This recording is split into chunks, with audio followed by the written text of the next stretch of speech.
Check, check.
There are thousands of airstrips that are dirt, grass, and mud across the United States, Canada, and the world.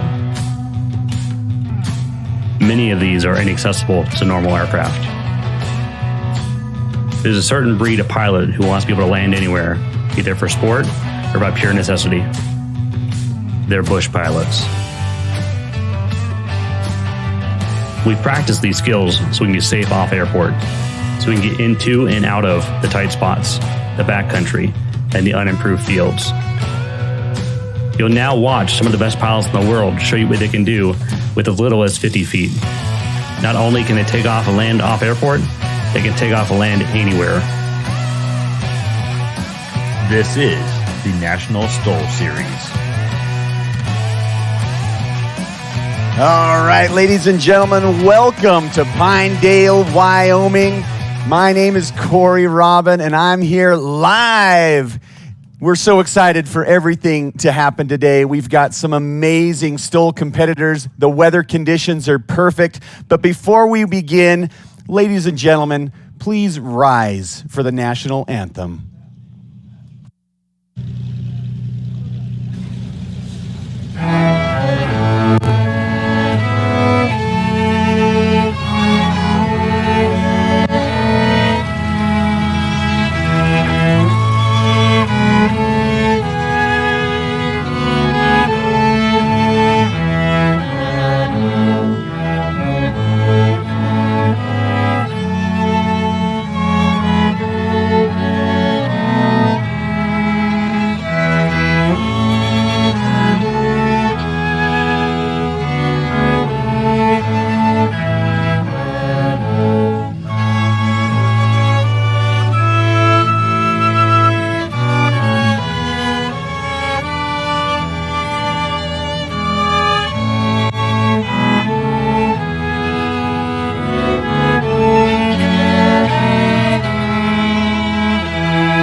Wow, thank you very much for that beautiful rendition of the national anthem.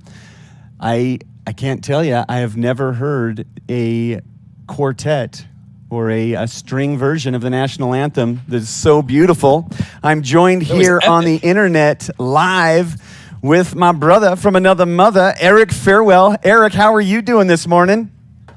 Brother, I'm great, man. It's a beautiful day to be alive and an even better day to aviate. Super excited to see these guys throw down. And I just have to say, like you mentioned, that quartet, that is a first for me as well after hundreds, if not thousands of events. That was really cool. Absolutely. Plucker and Puck is the name of that group, and it was absolutely beautiful. What a fantastic way to start the day here in Pinedale, Wyoming. Eric, I'm excited. We have a lot of stories developing even between yesterday's practice and today with a couple of late entries, a couple of surprises. We have the Wonder Kid, Austin Clemens, a late arrival last night. And I'm even told that about midnight, 12:30 a.m. this morning, Micah Lindstrom has arrived and he has come to play. I guess some of that back and forth crosstalk between him, Jeff Pohl, and Austin Clemens. He decided to come out and play here in Pinedale, Wyoming, and we're having such a great time. So let me set the stage. Let's talk about this morning's lineup. It's a very exciting lineup. First this morning, we're going to start with the touring class, Eric, and we're going to see the heavies. It's one of my favorite classes. We've got the likes of Jim Kasich. We've got Brandon Korn, Jason Brown, Mark Cameron, the magical Kurt leaders. We've got Matt Shantz, Dan Williams, and Luke Stradland. What a big touring class today. I'm very excited to see all these aircraft come down the line. So what we're going to do before we begin the competition is we're going to do an introduction for each of these aircraft and these pilots. So they're going to taxi on. As you can see, the aircraft making their way down the conga line. The race officials are still getting the course set up and finalized. But before we do that, let's get to know some of these pilots. All right, bearded aviator. Go ahead. You go right ahead, Corey. No, I was just going to say is we have quite the lineup, and the ones to watch, the ones that we know how they fly and we know what to expect, of course, is Brandon Korn coming to us from Hearne, Texas. He has made every event this year, which is quite a statement piece. I mean, being able to get that big old 205 you see taxiing by right now, race number 30.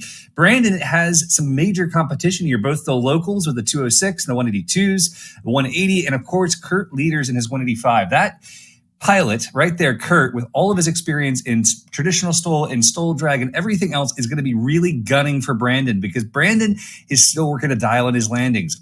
If he performs like we saw yesterday, though, we saw a few really admirable landings that got my I don't know, my hackles up. I got excited for him. It's going to be a great class for sure. Glad that we're getting started right here today with touring.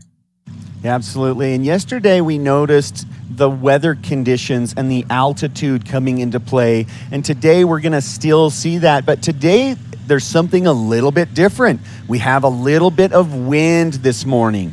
It's not on the more extreme side. It's on the lighter side. I'm thinking somewhere between 5 and 10 miles an hour right down the runway, which is 5 or 10 miles an hour more than we had yesterday. So what we're going to see is those longer landings yesterday tighten up a little bit. We're starting out this morning with the heavies, and so they're going to have a more enjoyable time with less density altitudes. And as soon as we begin the competition, we'll begin to read out some of those numbers so that you at home and also here can just imagine that these guys are flying from very high altitudes. We're starting at over 7,000 feet here in Pinedale, Wyoming. That is nothing to shake a stick at.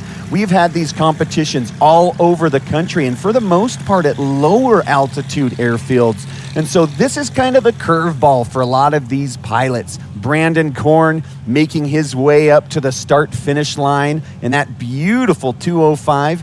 He hails from Hearne, Texas, and he is quickly become one of the crowd favorites. Just a really fun pilot to have around. And also, if you're in the rookie class and you fly a heavy, this is one of the men you want to talk to. because he has really dialed it in. He knows how to make these heavy airplanes take off and land very short. And it is amazing what we're about to see here today. We saw some amazing takeoffs and landings yesterday, but today is the actual competition where they get the teeth out, the fangs are out, we're ready to play, and Brandon Korn has come to get it done today. You know, one of the things about this class that makes it really interesting, and one of the things I love about having a national series where we bring pilots in from all over the country, is we get these wild contraptions like the one Mark Cameron's flying. Seeing a courier in this kind of competition really throws a curveball to us. We don't know what to expect. We don't know what kind of performance that we can anticipate. We see a 180, we see a 182. There are lots of those. There's not as many of these couriers. So seeing that aircraft, which is big and beautiful, preparing to take on Brandon Korn and Kurt Leaders and really bring it with a really cool and different airplane. Yeah, we also have two different landing gear configurations with the addition of the Helio Courier in this first group. So we'll first have the nose wheel airplanes with Brandon, Jim, and Jason, and then Mark bringing the tail dragger in. And so let's talk about the rules as it relates to the different configuration of the landing gear. There's that start-stop line where Lexi Duncan is the line official there. She will line the nose wheel airplanes up with the main landing gear. So that's not the nose wheel, the main landing gear will be on the line, and that's really the landing gear that counts, whether you're in a tail dragger or you're in a nose wheel configuration airplane. We basically take that third wheel and we just ignore it. So that third wheel can touch before the line, it obviously can touch after the line, but the main landing gear, whether you're a tail dragger or whether you're a nose wheel airplane, is the one that counts. So as you're watching these aircraft today come in for a landing, you're going to want to make sure that that main landing gear lands on or after that line. And that's a pretty big difference, Eric, between the nose wheel aircraft that are the more traditional style that everybody sees at every airport, and then the tail draggers, the more bush plane style airplanes. And there's a lot of advantages and disadvantages to each. And for the crowd that's there right now watching live, you guys get to be a part of this adventure, watching for what we call the scratch. If that main gear touches before the line, we'll see the line judge lift a blue flag, and you'll know, oh, that score is not to be counted. So each of these pilots are going to be pushing themselves as hard as possible to get that as close to the line as they can, to not give up any additional feet. But coming in before the line absolutely ruins the run for them, and hurts our eligibility for some of our other prizes, because it's not just about what is the shortest. We also have the PPI, or Pilot Performance Index, which is a calculation based upon prior performance of each pilot. So a lot of these guys have been through many of our events all over the country, and we know exactly how they normally fly. So we're able to judge them against themselves, where it kind of removes the airplane from the equation, which is really a fun challenge for us and for the scorekeepers. And then, of course, there is the most consistent prize. And the most consistent is a judgment of the 3 runs you do that are scored. It tells you how far apart each of those runs were. So we can see how long each takeoff was, how long each landing was, and we tabulate them all together and see how different they are. Our most consistent can be as little as 6 feet. We saw Austin Clemens do that in 2021 in his Husky. Austin is here now, a late registrant, and I have to talk more about Micah showing up. And we see Micah and Jeff Pohl battling it out with Austin in their class. He wasn't supposed to come to this event, but I did hear Jeff talking some smack on the live stream yesterday, so I have an expectation that Micah might have heard that too, loaded up his airplane, and flown halfway across the country just to make sure that Jeff can't get the points. Gotta love to see it. Yeah, so up on this start-stop line right now, we have Jim Kasich in his 1964 206. Now, Jim comes from Boulder, Colorado. He's no stranger to competition. And so we're going to see a pretty good battle between him and the 182s and the 185s in the group. They're very, very close competitors. I was watching Jim remove just about everything out of that airplane. I don't know. I think he even threw his water bottle out of the airplane. He is ready for competition here this morning, because right behind him, he knows Jason Brown is hungry for his position.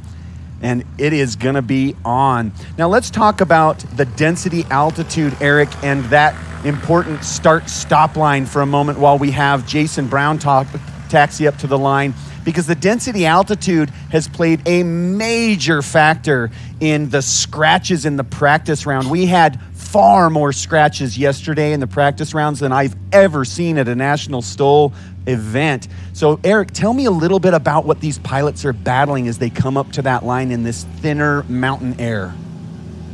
Well, for the folks that are local there, that have been living in this 7,000 foot condition, they're used to it. They're used to that lack of oxygen. They're used to that lack of air.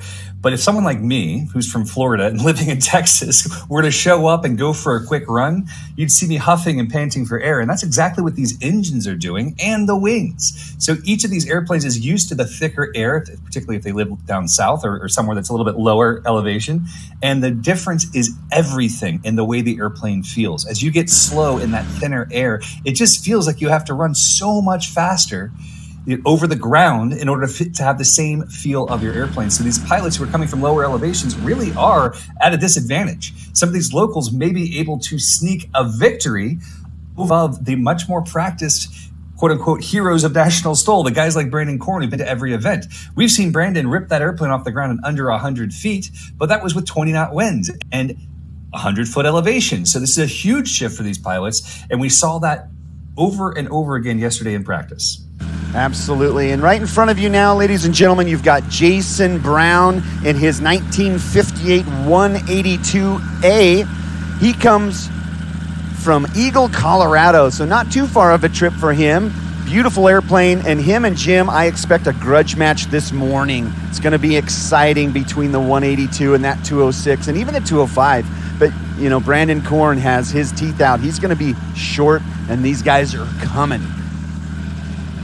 They are indeed, and that's one of the fun things about this is that this is so accessible. If you're a pilot, you have an airplane, or even if you rent an airplane and they allow you to land it on grass, it's a great opportunity to come out and hone your skills. And I want to talk a little bit about why we do this, because the knowledge of the why is super important. This is not just for fun. This is not just for glory. This is for safety. You know, we come together and we learn how to dial in our consistency, to dial in exactly what we need to do in every landing situation, no matter where you're flying. And that's super important, Corey, as a backcountry pilot. How usable are these skills in day-to-day flying for you? Yeah, they're very usable. You know, this is the proving ground. This is the safest place. This is the place you want to do it. And Mark Cameron, right there in that 1974 Helio Courier H295 model, he's almost local, hailing from Alpine, Wyoming. That's Mark Cameron in the different Helio Courier. Very excited to see him perform today. Super fun. It's going to be a great one. Now, here we go. That is the 4 in the first round today in the touring class. What we're going to do is line up Mark behind Jason, Jim, and Brandon. And then we're going to get this party started. But before we do, let's set the stage, Eric. And if you will, ladies and gentlemen, let's imagine, I don't know, are we going to do a sandbar today? Or do you want to do a iconic backcountry strip in Montana or Idaho or Wyoming somewhere? I'm feeling Utah. I'm thinking the top of a butte. We're on top of a butte, lined up. We're ready to take off and get off before the cliff. Okay, so imagine the start-stop line is the lip of the butte. If you land short, you're crashing into the cliff. You go long, you're falling off that cliff. Imagine it's about 1,000 feet long. So we've got to get all these aircraft safely onto that butte and then safely off of it. So let's just use our imaginations, because that's what we do in the backcountry. This is obviously a safer environment where we've got a big, beautiful, long grass strip and we can pretty much land wherever we want. But after that start-stop line is where that butte begins. And then at the end of the runway, about 1,000 feet down, is the end of it. So that's backcountry. That's why we're here. We're here to prove ourselves and make sure that we can do those things safely in the backcountry. So that is the stage that we have set. So all the pilots today, we're landing on a big, beautiful butte. A big, beautiful butte. I want to go ahead and jump in a little bit into some of the technical difficulties here. Brandon Korn, while he does bring a lot of experience in this giant airplane of his, he is held up by a small impediment, and you'll see them hanging from below his wings right now. Every other pilot out there, you see their flaps are up.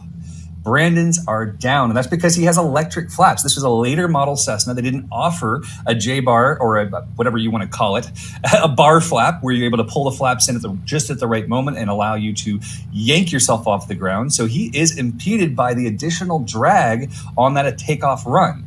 And that'll be very telling versus the 182s behind him in the 206. So keep an eye on that, although the 206 may have electric flaps also. That's a question for you, Corey. That is a very good point. There's a lot of things going on as far as science and physics goes when you're talking about thrust, when you're talking about thrust vectoring, when you're talking about angle of incidence or angle of attack. There's so many things going on to get an airplane to take off short. But Brandon Korn seems to have it dialed in. So I'm very excited to see his, the start of this today. He's got those flaps hanging out. So what that does is it actually deflects some of that thrust from his propeller downward. Now in the rotation phase, that really helps. So you'll see a lot of these pilots kind of pull their flaps as they rotate the airplane. But for him, that first 20, 30, 40 feet, he needs as much forward thrust as possible. So that's why those electric flaps do have a little bit of penalty. And I'm telling you, ladies and gentlemen, it is measurable. We have scienced this out. We've hooked up all kinds of sensors to these airplanes. We've set them on scales. We've actually, put them, pull scales as far as how hard they're pulling. And then we've set them up on scales as far as how much they weigh. And the thrust vectoring with those flaps does have a measurable impact. And just take off without flaps sometime. Or, you'll definitely notice the massive difference there. I have just received word in my headset that we have released these pilots. So here we go, ladies and gentlemen. It's Brandon Korn on his first takeoff roll. On the roll, waiting for the right moment here. He's going to leverage as much energy as he can to get off the ground, dragging the tail. It sticks, but he's off before the 450. Yeah, that's a great start to the day. I think he did pull a little bit early. The density altitude is going to play a factor in it. Everybody's used to flying at lower altitudes for the most part. But here we go. We've got Jim Kasich. We've been talking about him all morning in that big, beautiful 206 from Boulder, Colorado. Here we go. Different tactic here, a little bit less flaps on the initial roll. We'll see if he adds them once he gets moving. Another big airplane capable of taking the whole family with you and everything else you might want. Yeah, the 206 is one of the staples in the backcountry, one of the workhorses carrying those heavy loads. Here's another workhorse of the backcountry, Jason Brown's 1958 182A. He comes from Eagle, Colorado. Here we go, ladies and gentlemen. Notice no flaps until the pull. Wait for those flaps to come down. You'll see him start rotating, getting that tail down, getting the angle of incidence he needs. Passing 275, 350. Oh, that's off the ground right about the 500. Beautiful takeoff there from Jason Brown, really putting the heat on Brandon and Jim. But here's this man, Mark Cameron, in the different airplane. This is a 1974 Helio Courier. Super fun airplane to watch. Makes kind of a distinctive sound. Look at the size of those flaps on there and how small the ailerons are. This plane was built for slow. Here we go, ladies and gentlemen, the Helio. It's also the first airplane in this class with slats, which gives him a significant advantage in those slower speeds, allowing him to use a much different deck angle than his other competitors. And this is a big airplane, the biggest in the touring class today. And ladies and gentlemen, the shortest takeoff of the morning so far. Wow. Mark Cameron putting Listen on to a clinic. crowd. I love it. Absolutely. Fantastic. You can always tell a crowd that has a great local showing because you guys get excited and I love to hear it. And make sure that when they're taxiing by, you guys do that for your favorites too because they can hear you in the airplanes. Make sure as they're taxiing by, you give them some love. Brandon Korn now on approach. Yeah, let's switch gears here, Eric. Now, we're trying to get this airplane recovered onto this butte. So before the line is a cliff. So here's Brandon Korn. His approach is a little bit higher than the other pilots because he likes to let that landing gear right there absorb a lot of that energy. And look at that really short landing by Brandon Korn, laying on the brakes, getting it done right at about 270 feet. We'll wait for the official result, but that was a great start to the day from Brandon Korn. Brandon is going to be overjoyed with that. He's got a clean score on the books. A lot of these pilots, we mentioned it earlier, they will work hard to get one good clean score. It may not be their shortest score, but they want to make sure they get something on the board so that they have something to be judged on. If you get too aggressive, we've seen leaders do this over and over where he gets a little too aggressive and just strikes out. You can't have that happen here. So watch as the 206 of Jim Kasich makes his approach. Yeah, and Jim has a little bit different style than Brandon Korn. You'll see him come in a little bit lower. He's going to drag it in with a little bit more power. He likes to get really, really deep in behind that power curve. So watch the surfaces that you want to look at as they're on final approaches, the elevator and that rudder. It gives you an indication as to how hard these guys are working.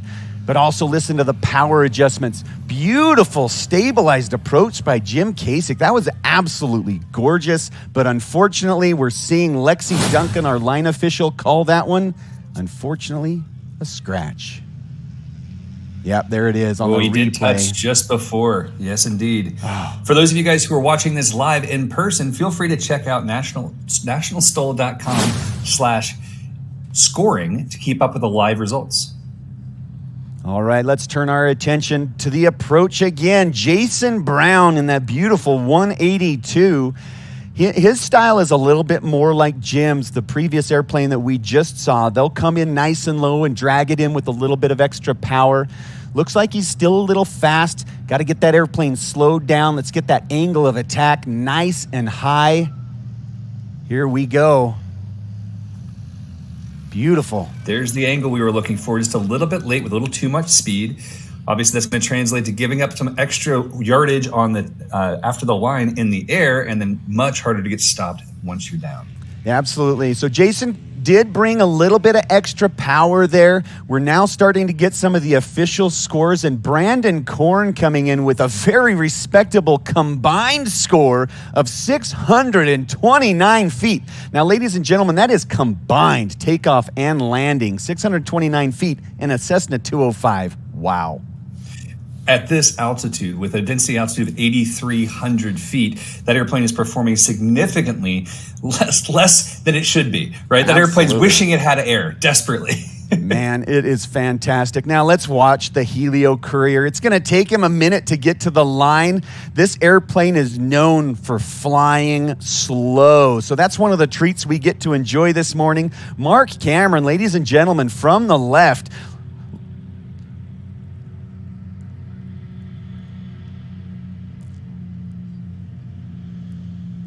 Yeah, those of you that are local here can vote for your favorite pilot. It's a competition that we're doing in homage of the Ralph Wentz family. So please vote for your favorite pilot at nationalstol.com/vote. And wow, we just saw a fantastic Helio Courier landing from Mark Cameron. Fantastic score. That's going to put the heat on Brandon Korn. That was really, really close. Watching the replay, definitely a good landing. Those main landing gear, at least a foot above the ground. Really cool watching that tail wheel touch before the line. That Helio Courier putting on an absolute clinic this morning. Yes, indeed. And just for those of you who are there in person or online, make sure you hit that nationalstol.com/vote because your favorite pilot will win $500, which, as we know, will buy at least 3 gallons of avgas. So it's a very good thing for them as well. Oh, that's a good one. Now, as we line these pilots up, let's go ahead and give some of the scores. In the lead right now is Brandon Korn coming in at 629 feet. And then we've got Mark Cameron in the Helio Courier, very close, 790 feet. So he's got some feet to make up here. And then we've got Jason Brown bringing up the rear with a very respectable. Now, these are combined lengths. This is takeoff and landing. Jason Brown, 958 feet. Holy smokes, ladies and gentlemen. That is an amazing feat. All three under 1,000 feet so far in the touring class. Now all we've got to do is get Jim Kasich on the board. Jim does need to get some points. But before we jump into the next round, let's talk a little bit about Ladd Gardner Insurance. They've been a partner of ours here at National STOL since the beginning, and they're known for their excellent customer service and coverage. Their slogan is Aviation Protected. They do every kind of aviation insurance you can imagine, and we've been honored to have Ladd Gardner as a partner for so long. Absolutely. And now here we go. Brandon Korn being in the lead now. Now's the time for him to get aggressive. At this point, he basically has nothing to lose. Wow. The density, altitude playing into effect there. We're seeing Brandon Korn drag his tail about 250 feet in the sod there. A little bit of an early pull. I think the wind is dying down a little bit right now. So the first round was a little bit more wind. Now it's a little bit more calm. So these takeoffs might be a little bit longer on this one. One thing to look for as well is a lot of the more experienced competitors, including Brandon Korn, have tassels tied to their struts. So they can actually look out on their strut and see if that string starts to move. They know that that's the moment to go. Admirable takeoff there in the 206. Yeah, just a fantastic takeoff there from Jim Kasich. You can see these airplanes are getting into the air at minimum controllable airspeed. That's why you're seeing the banking of the left and the right. That's just the airplane taking to the skies. Now here we go. Jason Brown in the 182. He's got it wrapped up. As he flies back the broadcast booth, the propeller makes quite an impressive noise. That's a really good takeoff there from Jason Brown. It is indeed. I think we're going to see some significant improvement if he's able to stick this landing.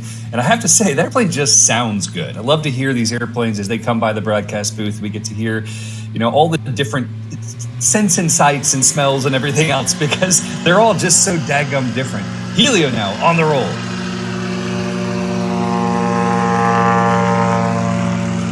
Yeah, that big, beautiful Helio Courier. It's way bigger than you'd think. Wow! Just watching it lumber into the air, it's almost like the Earth repels its presence. Those big, beautiful flaps just thrusting it into the air. Absolutely fantastic. These are the giants of the series. So much fun to watch these big guys come out and play. And it's a testament that you can truly bring what you have. If you're flying a Cessna, there's no excuse for you to come out and play here at National STOL. Now let's turn our attention to the left. On the approach, it's Brandon Korn. Brandon's going to be working hard on this one. He knows he gave up way too much on the takeoff, so he's going to be working even more for the landing. He is across the line. It's heavy into the brakes, starting that little bit of a slide to the side. Really good control there from Brandon. Gets it fully stopped, and the line judges wave him off. Yeah, great landing from Brandon. I think he did give up about 50 feet on that landing, a little bit of a power boost there to get him over the line. The density altitude is the factor, though. You're definitely seeing it get into the minds of these pilots. Now let's watch as Jim Kasich comes in. Now his approach is a little bit more risky in this thinner air because you have that greater chance of the wing falling out or stalling out from underneath you, but it looks like he's carrying a little extra energy because he wants to get on the board. But again, another scratch for Jim. That's a heartbreaker. I really wanted to see him put a number up on the board. Now you get 3 attempts in this first round to put up a score, and that's it. So that means he's going to have to fly really conservatively to get on the scoreboard because there's a little bit of room between Brandon and Mark here for him to squeeze in there if he gets something on the board, but he's just not going to do it with that aggressive flying, Eric. Indeed. And I have to say, though, his consistency, his abilities are not in question. Watched him fly yesterday. The guy can get that airplane stopped in a hurry. He actually, I think, really may have an edge on Brandon in the stopping area space. So I'm very excited to see him get on the board and really, really dial it in. Jason now looking to improve at 958, crossing the line. Ooh, that's too close for me to call from the booth. Yep, I'm even seeing Lexi Duncan. She doesn't know. So we're going to go to the replay on this one. So those of you on the internet, let's watch this live replay.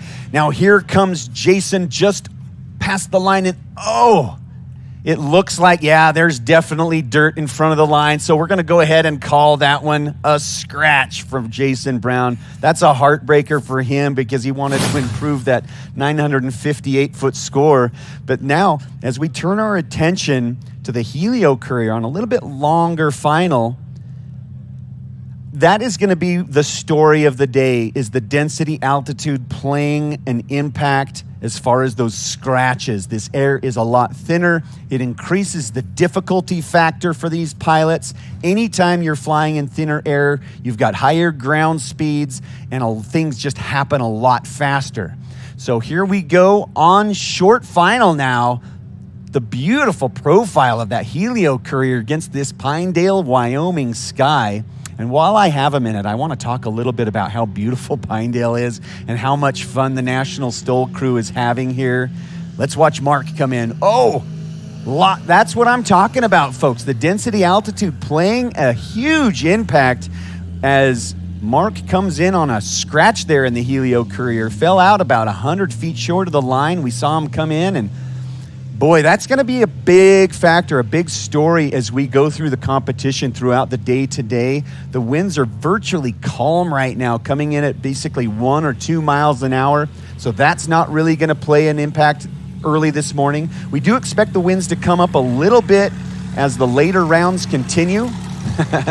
Hey, ladies and gentlemen, Brandon Korn can see you from the cockpit. These pilots can all see you. Let's give them all a wave as they go by. Let's give them some encouragement. We still have one person to get on the scoreboard. Now let's recap the scores, Eric. Right now, guys, Brandon Korn is leading with a combined score of 629. Trailing him in second, Mark Cameron in that beautiful Helio Courier at 790. And then Mr.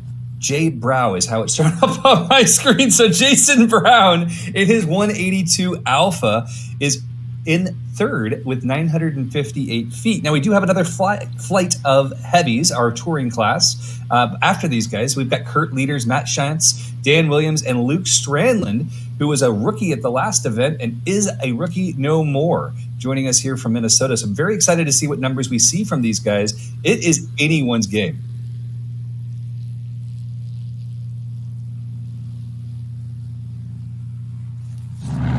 Hello, I'm Brandon Korn out here at Pinedale, Wyoming. Here's a quick look at what we do at the shop.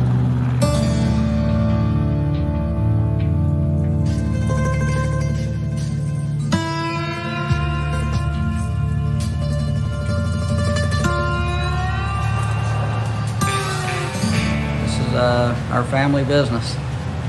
We're an automotive and bus and fleet repair shop.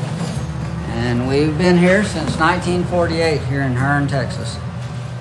My grandpa built this shop originally in 1948, and this building here that we're in today was a meat locker plant, and we were right next door. And then we gradually purchased this building and moved over here. And so my grandpa, Wilson Korn, originally founded the shop, and then my dad, Larry Korn, and then myself, Brandon Korn. And now my son is in charge of operations here. He's Chevy Korn. He's out there living the good life, flying around. Left all of us here to take on the legacy. I'm pretty much operation manager. I run day to day. I handle all the estimates, ordering all the parts, customer service, scheduling. Pretty much I wear a lot of different hats for this company. Yeah, we do a lot of painting. We paint an airplane or two every year, and we painted mine here. Completely disassembled it and used everyone in the shop worked on it. Yes, sir. What's going on, buddy? Good. What's How are your name? you? Where I'm you Chris. from? I'm from College Station, Texas. All right. We did some rivets and stuff like that, and I helped put in the seats, the floor. I did some wiring on it, stuff like that. Little stuff. Brandon did most of it though, but It took a lot of help from everyone to complete that project. It was a big project. My name is Samuel, and I have Brandon to assemble the airplane. This is our paint shop. We mix all the colors here in-house, and we can match them. We have a digital camera to scan the colors, dial in the color matches, And we use all the top-of-the-line products. There's no shortcuts on paint. There's no such thing as cheap paint. This is my home airport, Hearn, Texas.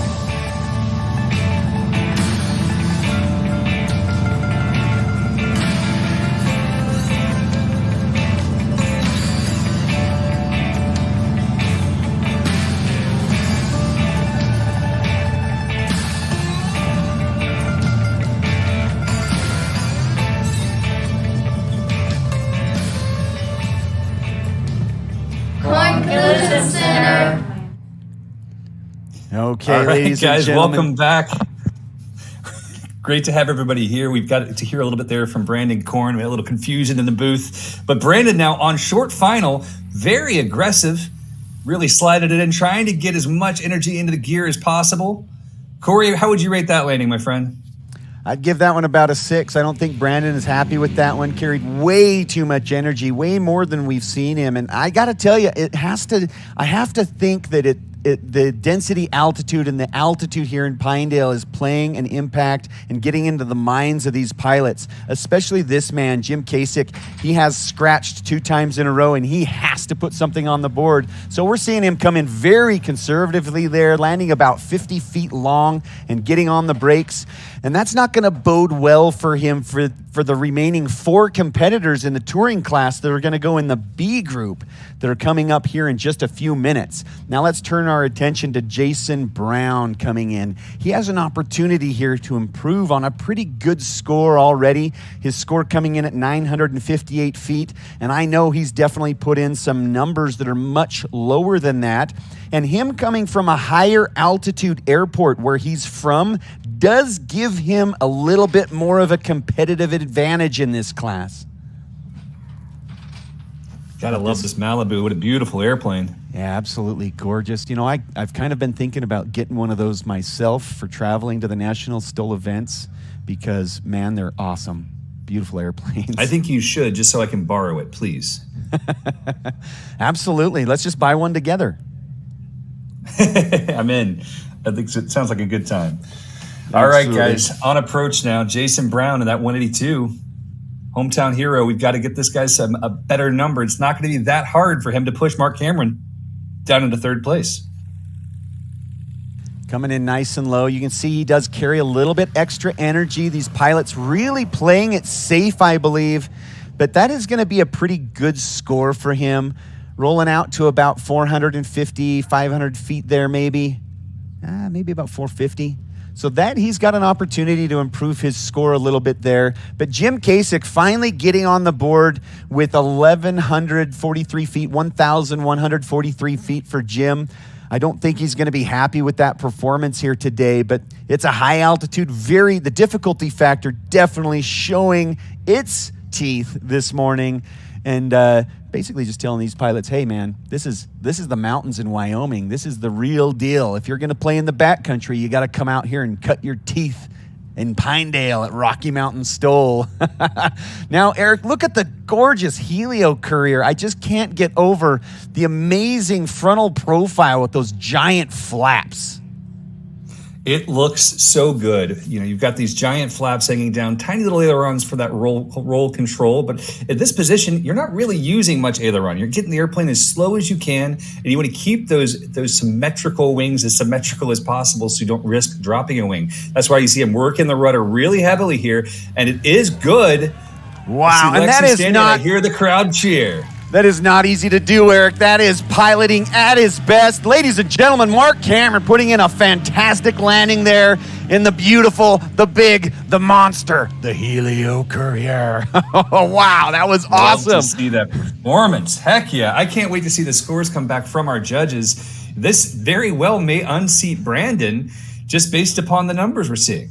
I know. He was at 790 before, Brandon at 629. That's not a huge gap in between them, and that was by far his best performance. Absolutely. His takeoff was a little bit longer on this one, coming in 20, 30 feet longer than his first 2. But that landing was absolutely spectacular. That's the kind of landing that you'd see in some of our other classes. It's unbelievable that he's able to get that big, heavy airplane in so short. It's fantastic. It really is. And as we start to see this second heat come out, it's great to see these new pilots join us. And I want to talk just a little bit about Hartzell Propeller, because we had an aircraft fly in a moment ago, landing on the main runway, that beautiful Malibu we talked about. And some people may be confused as to how, because we actually have air bosses down there in the Hartzell tent. And Hartzell Propeller is one of our sponsors this year. They're actually giving us a propeller to give away to one of our successful competitors this year. So huge thanks to Hartzell Prop. They are built on honor. And with that said, guys, we're going to take a couple minutes here for a commercial break right before our next run. Can't wait to see you all right back here at Pinedale. You ain't seen nothing yet. I got that right turn. We're good. Let's meet up at the compound group up. At 10-4. Yeah, for sure, dog. Good, little driver, straight on through.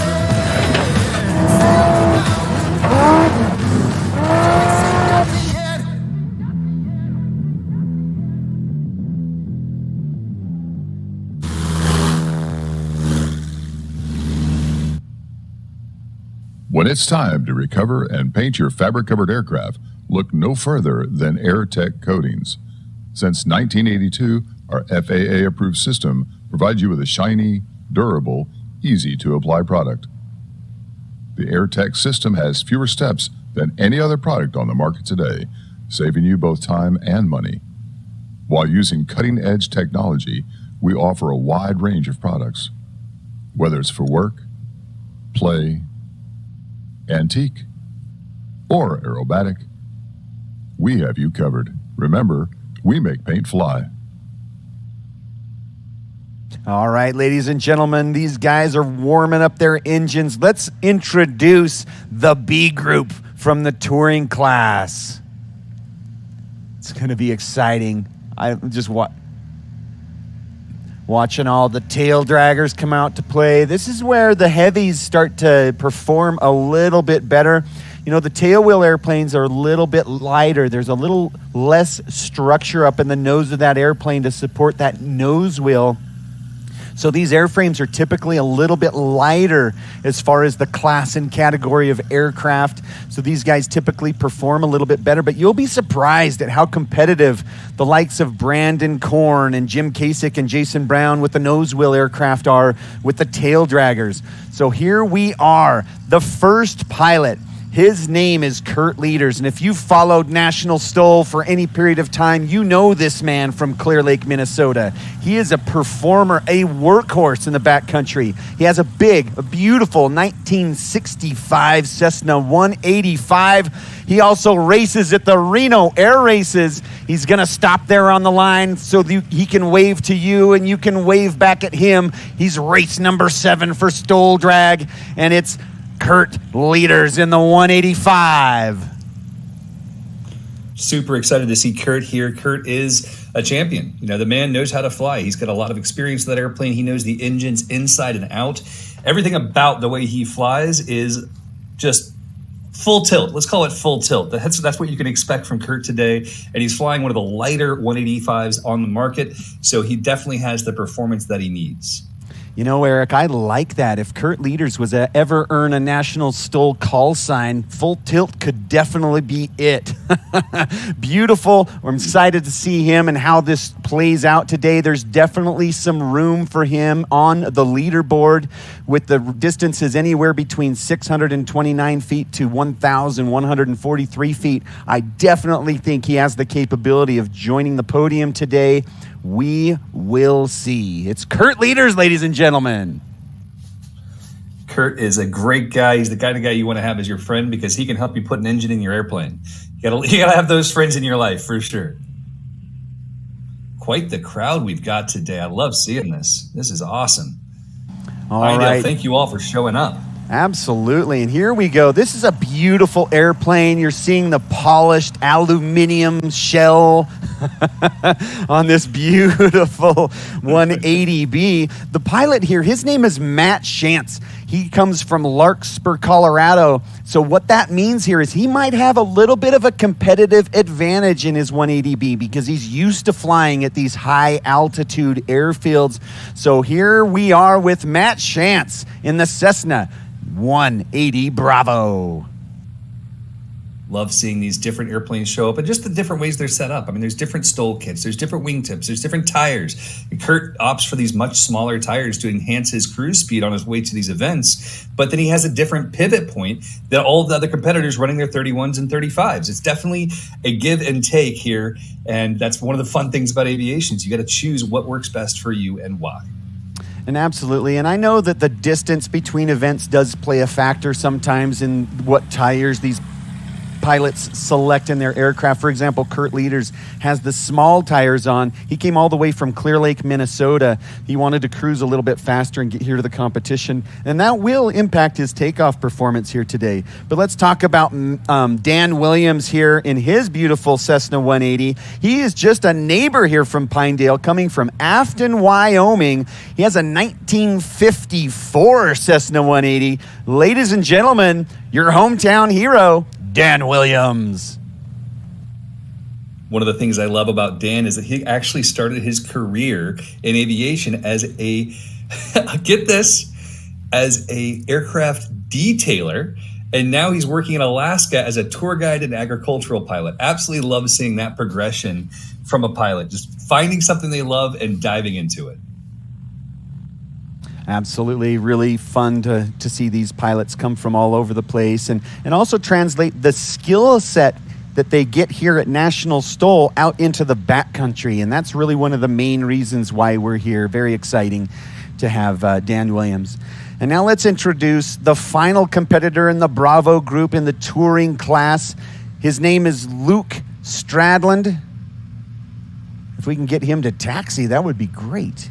Here we go. But he likes sitting there. He's in the shade. It's nice. It's peaceful. Luke is from Mora, Minnesota. He's flying a Murphy Super Rebel with an IO 540, and he's only been flying since 2014.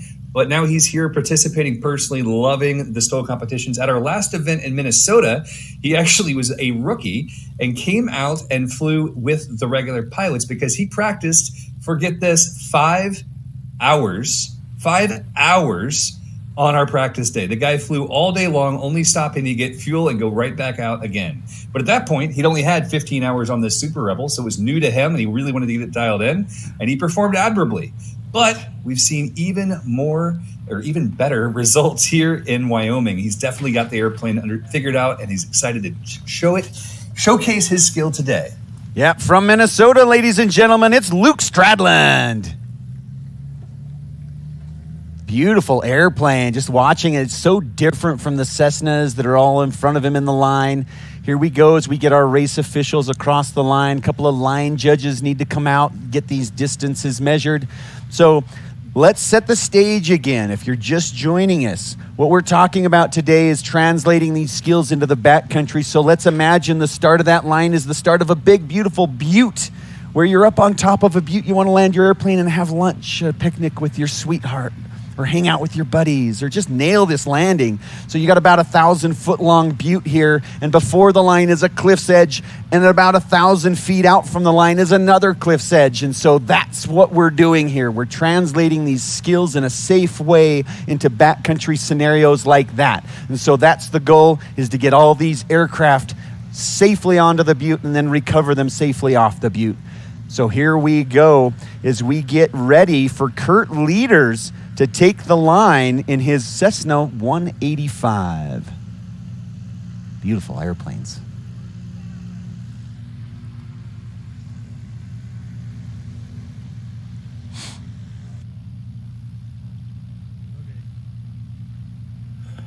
Waiting for these pilots to be released can be painful sometimes. I just want to watch them fly.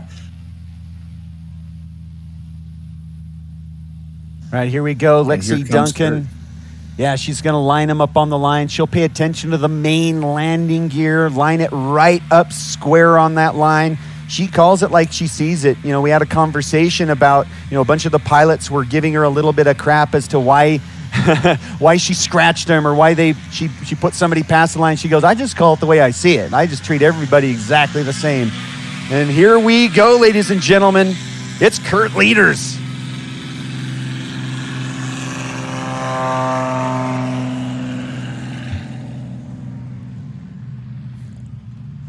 A very, very respectable takeoff there from Kurt Leaders. Now, in this high-density altitude, you got to be really careful not to let that landing gear settle back down and touch those blades of grass. This is such a beautiful airplane here, brought to us from Larkspur, Colorado, that Matt brings to the table. Just a gorgeous. I love the polished aluminum, the hybrid paint job. Wow, beautiful takeoff from Matt Shantz, really throwing down the gauntlet for the other pilots in this round and also putting himself in a really good position to make that podium. Very good takeoff in that 180B. And now Dan Williams, he's hungry. He's no stranger to the density altitudes, and so we'll look for good timing on his rotation. Now watch for that tail wheel to come back closer to the ground.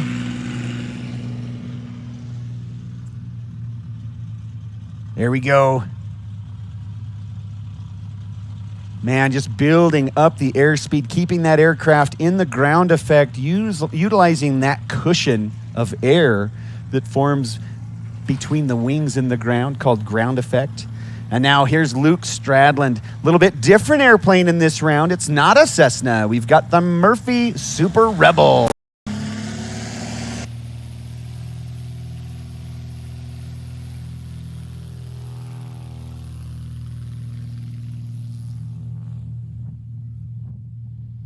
Absolutely beautiful sound coming from the engine in the Rebel. That is a much bigger airplane than you would think. If you ever get an opportunity to check it out, it actually is quite a large airplane, a little bit larger than the 185s and 180s that he's flying with in this round. Let's turn our attention to the arrivals. Eric, we've got the Butte. We have to land safely on the Butte. We do not want to scratch, and the density altitude definitely plays an impact here. So let's see if Kurt Leaders, coming from Minnesota, used to flying in the lower altitudes, looks like he's bringing in a very beautiful high alpha approach. Good control, heavy on the braking, keeping that tail in the air. That is a fantastic landing performance from Kurt Leaders. That is going to look really good on the scoreboard. Wow, that was fantastic. Here we go as we turn our attention to the approach once again. Matt Shantz did a really great takeoff performance. We heard that consistent growl of the propeller of the 180. He's used to flying in the high altitudes, so he's no stranger to the density altitudes we're playing with here today, here in Wyoming. A little bit power there to get past the line. A little bit hot, I feel, on that landing. He's heavy on the braking, though. Very respectable, below 325 feet for sure. Really good performance. Now we have a little bit of an upset. Kurt Leaders, his official score coming in at 661 feet. Fantastic. Putting him in second place right behind Brandon Korn with his first run. Fantastic.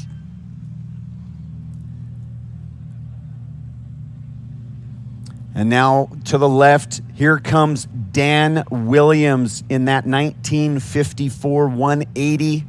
He comes from Afton, Wyoming, so once again, no stranger to the density altitude. We're over 8,000 feet already this morning. Beautiful landing, a little bit hot. He's going to roll a little bit. Really working his rudder there too, trying to get it stopped. There he goes. Beautiful performance there from Dan. And after we get Luke on the ground, and he's on the left, he's approaching now, turning his base to final leg. We'll recap the scores, but we do have quite a few changes in the touring class already in the first round of competition. This is fantastic. Really impressive flying today from these guys. These conditions are not easy. High density altitude, zero wind to speak of. You know, this is the stuff that we want the least. And ladies and gentlemen, we've just received word from the booth that someone in the stands has dialed 911. Please check your phones. I know that sometimes you can do that by pressing a button. I'm looking at all of you guys checking your phones now. Thank you very much. Please let them know that everything is all right. And we are happy and having a great time. I would have thought maybe it was Brandon Korn with one of those heavier landings earlier, may have set it off, but it's most likely one of you in the stands. Please take care of that. Thank you very much. All right, there's a couple of arrivals. They're going to arrive here. Let's recap the scores as it currently stands. In first place right now, holding on strong with Brandon Korn at 629 feet, but only 10 feet behind him. This is exciting. Matt Shantz in the 180 Bravo at 639 feet, currently holding second place. That is a fantastic performance from Matt. Very excited to see that happen. And now this man, Kurt Leaders, 661 feet. Ladies and gentlemen, we're seeing 32 feet spread for first to third. That is fantastic and extremely tight. But let's not count out Mark Cameron, bringing in his score of 711 feet. That's also very close.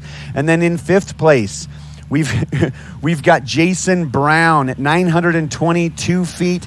And then Dan Williams bringing up the rear at 1,036 feet. It's anybody's competition still, with 2 rounds here in the Bravo group still to go. Here's Kurt Leaders.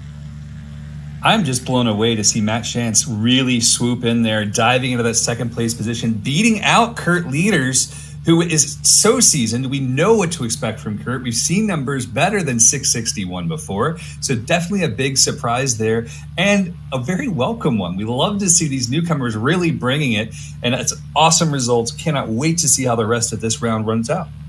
Yeah, and I couldn't help but let out a little giggle. I always love to see it when the upsets happen or the little surprises happen.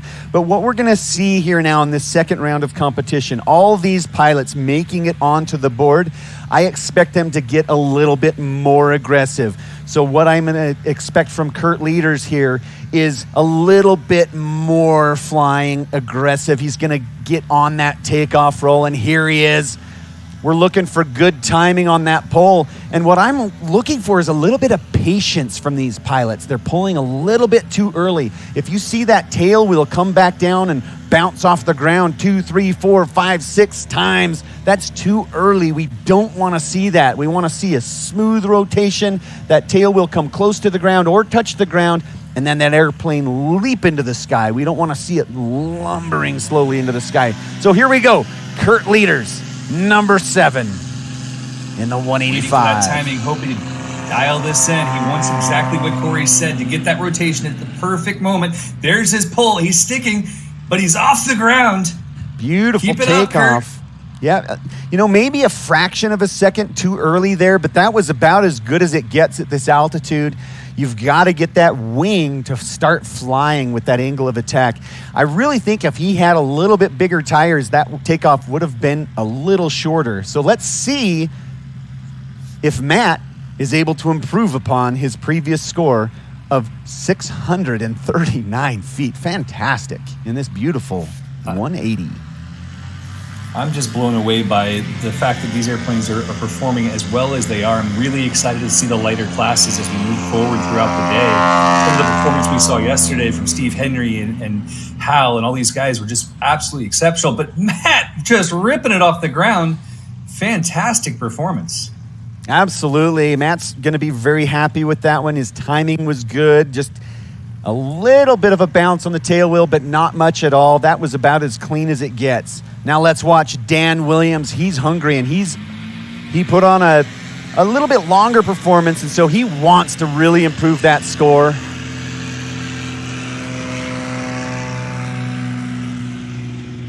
Looks to me like he's a little nose high, a little early, which leaves that tail dragging things out. It really challenges the pilot, right? If you have an extra drag, the acceleration is slower. Yeah, it does play an impact, but it's mostly about just getting it done safely. So I'm really excited for Matt. Here we go. Luke Stradland in the Murphy Super Rebel. The IL 540 just screaming. Yeah, just barking as it goes by the announcer booth. Beautiful takeoff, though. You see that right wheel come off the ground and it's followed shortly by the left. The torque of that big, beautiful engine coming into play as he rotates off the ground. Now it's all about the landings, ladies and gentlemen. That was a 603-foot takeoff for Luke. So this round, all the takeoffs seem to be a little bit longer than the previous one, with the exception of Kurt Leaders, which does leave a little bit of an opening. So Kurt Leaders coming in for final now. His first landing was 411 feet. Now get this. His first takeoff was 411. His second takeoff was 410. So he has an opportunity to improve if he can get this thing on the ground. Wow. Wow, that was close. So much heavy braking. We start to see that nose angling toward the ground, getting my heart rate up. I'm sure it's getting yours up as well. Oh, absolutely. And one of the main reasons why my heart rate is up on that one is because of how short it was. That looks really good for Kurt as we look for those scores to come in. Wow, 266 feet for Kurt on that one. Fantastic. I don't think that's going to be improvement on his score, though. Third. Yeah. Yeah, still going to be in third place for now, but that's okay. It's nice to see the consistency. Absolutely. And now Matt Chance. Oh, Matt just throwing down the gauntlet. Very aggressive flying from Matt. Wow, that looked about identical to Kurt's landing, and Matt's takeoff was a little bit shorter. That's looking good for him today. He's doing so good at Rocky Mountain STOL.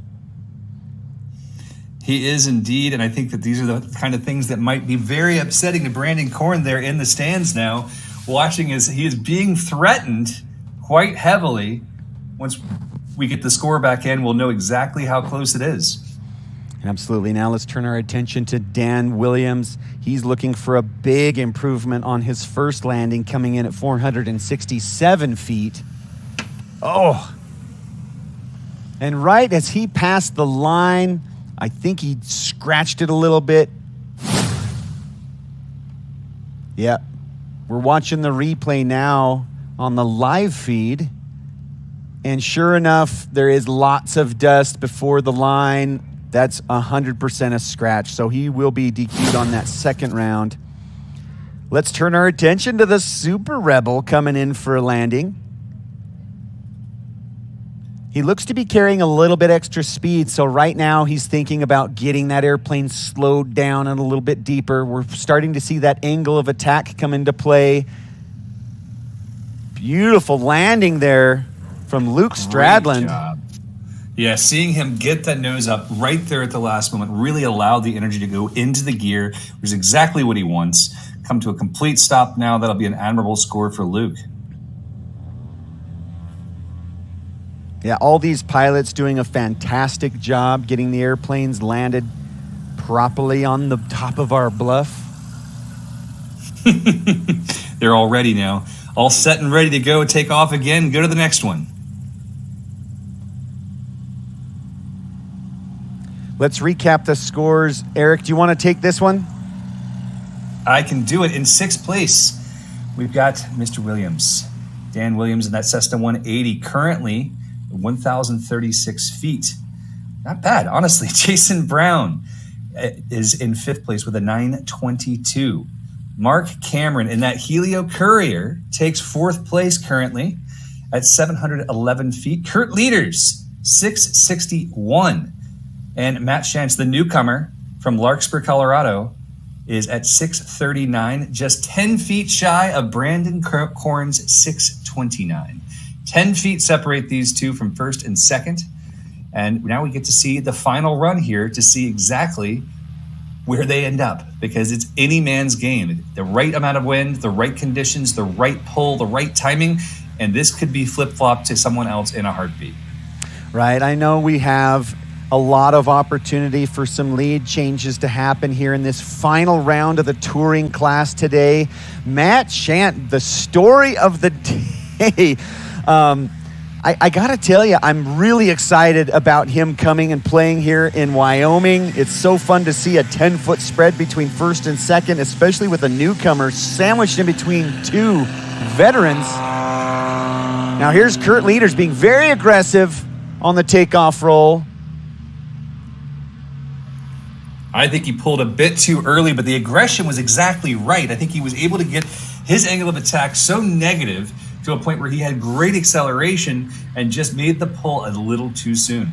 I agree, and I think that's going to mean a little bit longer distance. It certainly seemed like it was longer than the traditional. Yeah, it was 482 feet there for Kurt Leaders, but here's Matt.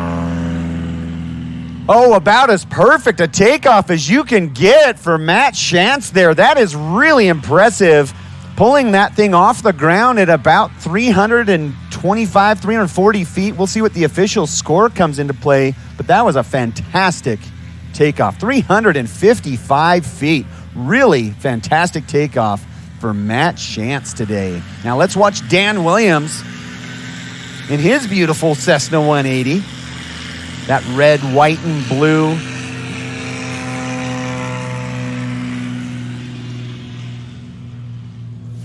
And as Dan pulls the airplane off the ground here, a little settled back down. We're looking for Dan Kasich. Dan Kasich, if you're in the crowd, you need to be at your...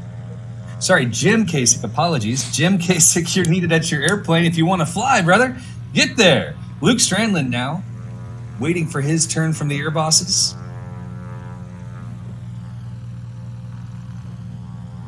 All right, Dan Williams takeoff coming in a little bit long on that one at 658 feet. Really the one to talk about in this round so far is Matt Shantz coming in at 355 feet. But here's Luke Strandland in the Super Rebel. Just such a fun airplane to watch. There comes down the flaps. Little bit of an early pull, but not too early. Very, very good performance from everybody in the touring class so far this morning. Absolutely. And I find it necessary in these moments like this where we're looking at these numbers and we're saying, oh, you know, sixth place is 1,036 feet. The reality, guys, these are airplanes you can load up a couple of motorcycles, all your camping gear, your hunting equipment, everything you might need, and take it to the backcountry with ease, right? These airplanes can take it all, and these pilots are getting them to take off and land in less than 700 feet. You know, it's really, really incredible, all the way down to 6 and less than 1,100 feet. Absolutely incredible flying. And just very capable airplanes. Kurt Leaders. Yeah, it all comes down to this for Kurt. This is where he has to get that landing short if he wants to stay in third place. And that might do it. That was a really great landing from Kurt. Very aggressive on the braking. Even forcing Matt Shantz to go around.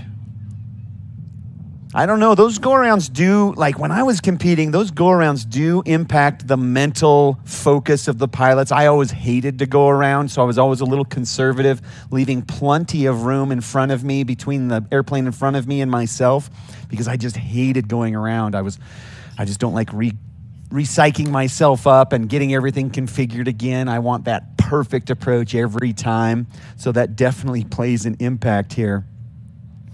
It certainly does, but I do appreciate that our air bosses are working so hard to keep these pilots safe. You know, when the runway's not quite clear, you're not 100% sure you're going to have all the space you need. Making that decision to just go around is a great thing. And again, this is what we practice in the practice here for the backcountry, because those things happen all the time on sandbars. Think about the number of times that you've tried to get in on a sandbar and had somebody else blocking your way. We just have to set up and go again. Dan Williams now across the line, big bounce. Big bounce, interesting perfect work with this recovery. elevator.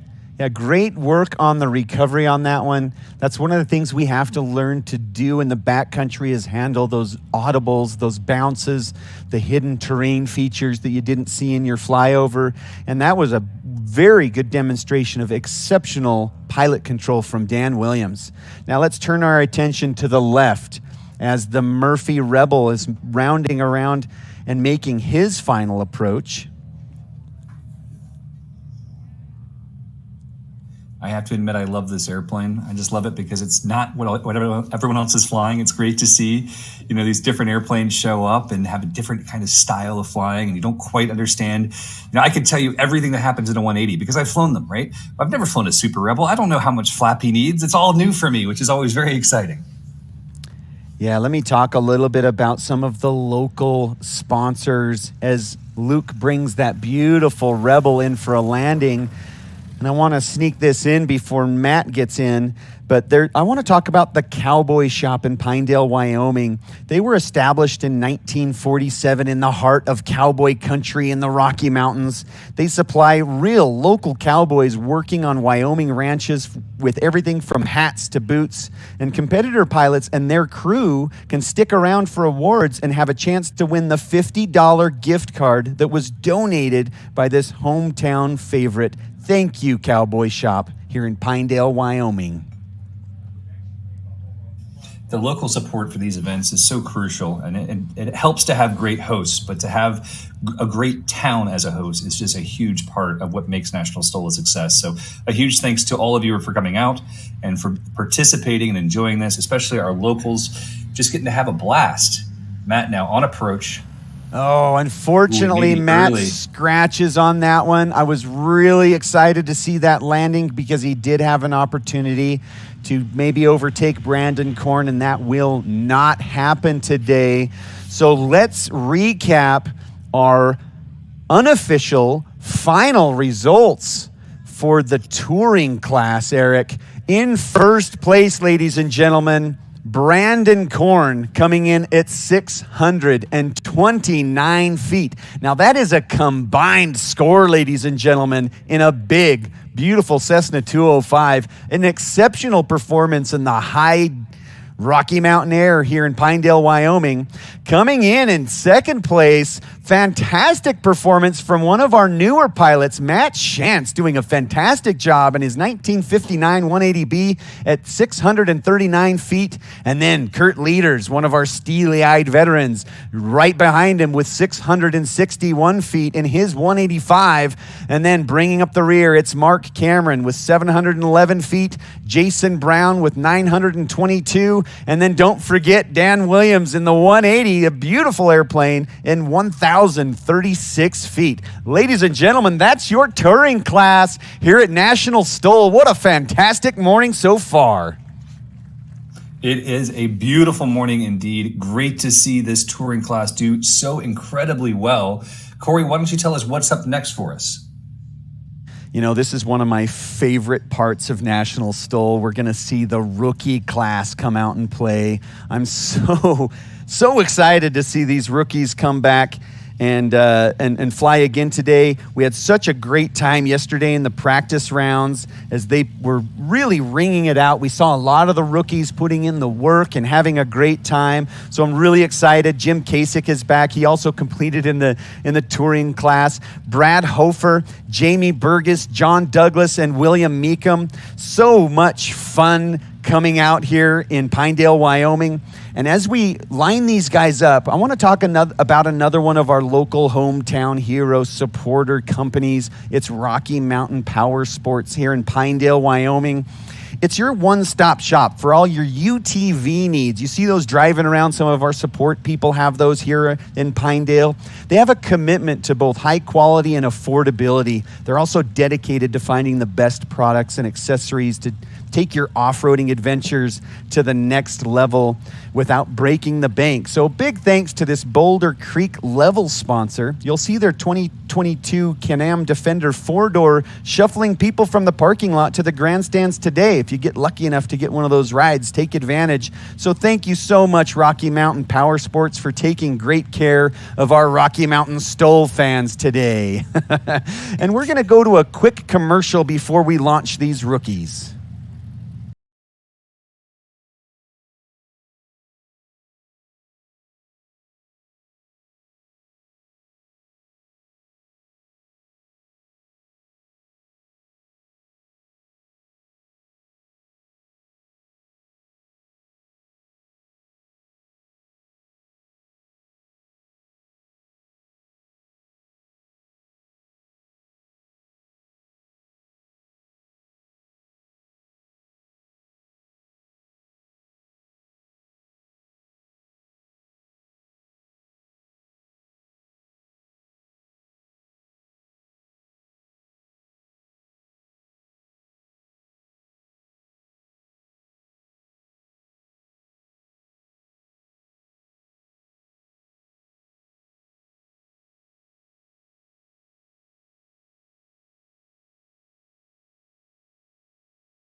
At Aerolids, we believe that innovation is equal parts inspiration and perspiration. Since our inception in 2006, we embarked on a mission to redefine the expectations of aerospace lighting.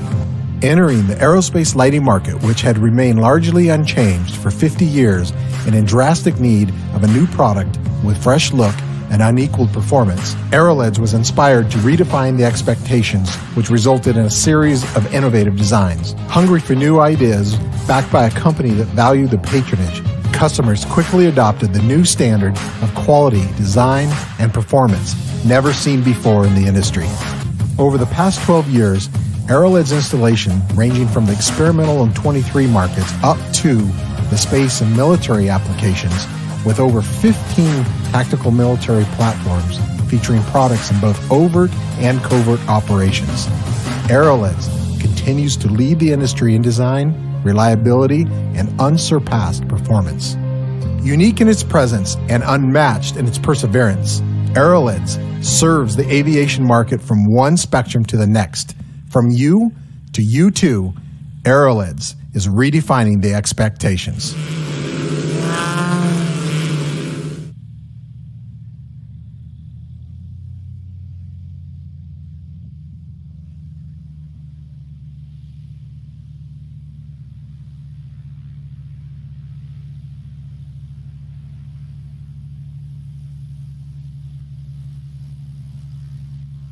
All right, ladies and gentlemen, this is one of my favorite parts of National STOL. We have just some fun stuff for you to see out here today. This is the rookie class, and up first, lining up in his 1964 Cessna 206 from Boulder, Colorado. It's Jim Kasich. Oh, where is Jim? This is actually Brad. This is Brad in his 1973. I was like, that's not a 206. I was so confused. I'm just reading the script, man. So Cessna 182, he's from Steamboat Springs. So he's no stranger to flying at high altitudes. This is the rookie class, though. So this is one of his first competitions, or maybe even his first. But this is Brad Hofer. Welcome to Pinedale. He's on the ground. He can see you waving. Let's hear it for Brad Hofer. Next up, we've got James Burgess. James is also flying a Cessna 182, the red on white with an 0520, so 275 horsepower. And he has had quite the life of aviation, from starting flying at 18 to going professional at 30, flying charters, all sorts of things, air ambulance, you name it, he's done it. And he is here to show up and show out with that beautiful 182. Absolutely. Just a beautiful airplane. He put in a lot of work yesterday in the practice rounds. He's on the ground and he can see you. It's Jamie Burgess.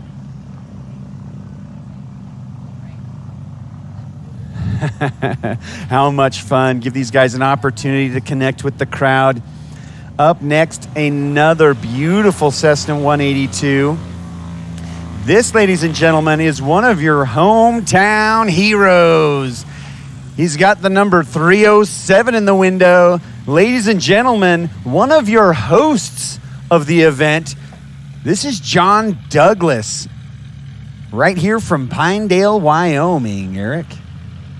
You know, one of the things I absolutely love is when we ask the pilots, you know, tell us about you, tell us about what's going on with you. What is your life like? What is the reason that brought you here? And he says that being here and flying at Rocky Mountain STOL is fulfilling a dream. He is excited to be hosting, and he is working on an upcoming aircraft that is very distinctive that will be used for regular STOL competition participation. I can't wait to hear more about that project. Glad to have you, John Douglas. Welcome. All right, super cool. Love seeing these traditional airplanes come out and play. This is a fun one. This is a beautiful, brand new Rans S7S, another local pilot here from Pinedale, Wyoming. He's got the number R49 in his window. Ladies and gentlemen, let me introduce you to Mr. William Meacham. I love hearing the crowd get excited for their local heroes. Well done, guys. Absolutely. I'm really excited for this round of competition here this morning. We've got 4 really good rookie competitors, and I know they're good because they put in a lot of practice time yesterday, and I'm really excited to see them cut their teeth. This is it. This is their first competition in the rookie class, so I expect to see a lot of fun flying today. You know, these guys are going to have a great time. Tell me a little bit about the rookie class, Eric, and why we have this class and why it's so important to National STOL. Yeah, absolutely. So this is the flighthelmet.com rookie class presented by them. And it's a new creation. It's something we created this year because we wanted to have an opportunity for new pilots who never flown STOL competitions before to come in for something a little bit lower stakes, something that didn't seem as daunting as joining a class of their peers per se. So these guys come in, they practice, they go through the briefings, everything just as if they were a regular competitor. We only award a trophy to first place, which is very important.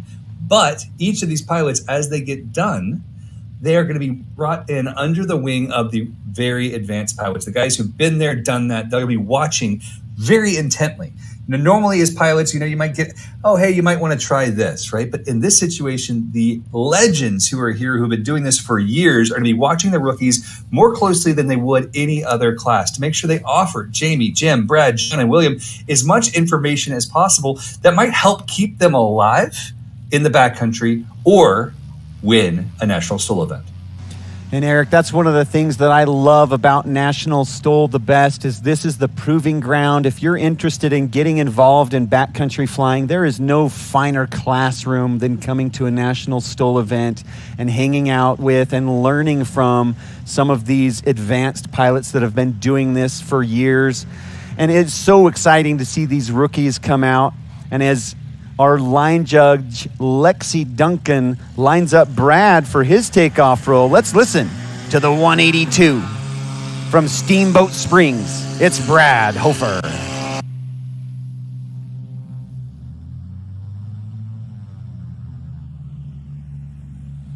A very good takeoff roll from Brad. That's a very respectable start for the rookie class. Fantastic. Now, let's watch as Jamie here. Now, he was putting in so much work yesterday. I'm really excited to see his progression and how much excitement he brings to the sport. He's a neighbor here of Pinedale, coming from just Cora. So he's no stranger to these high-altitude performance airplanes. You can hear Not only that, but he does have a 520 in that airplane, so we should expect a good bit more potential as he's dragging it off the runway. Yeah, beautiful takeoff roll there from Jamie. Super excited to see that happen. Super fun. Now, I did watch John. He was doing some very impressive landings and takeoffs yesterday. I'm excited to see John in his rookie performance here at National STOL. Here we go.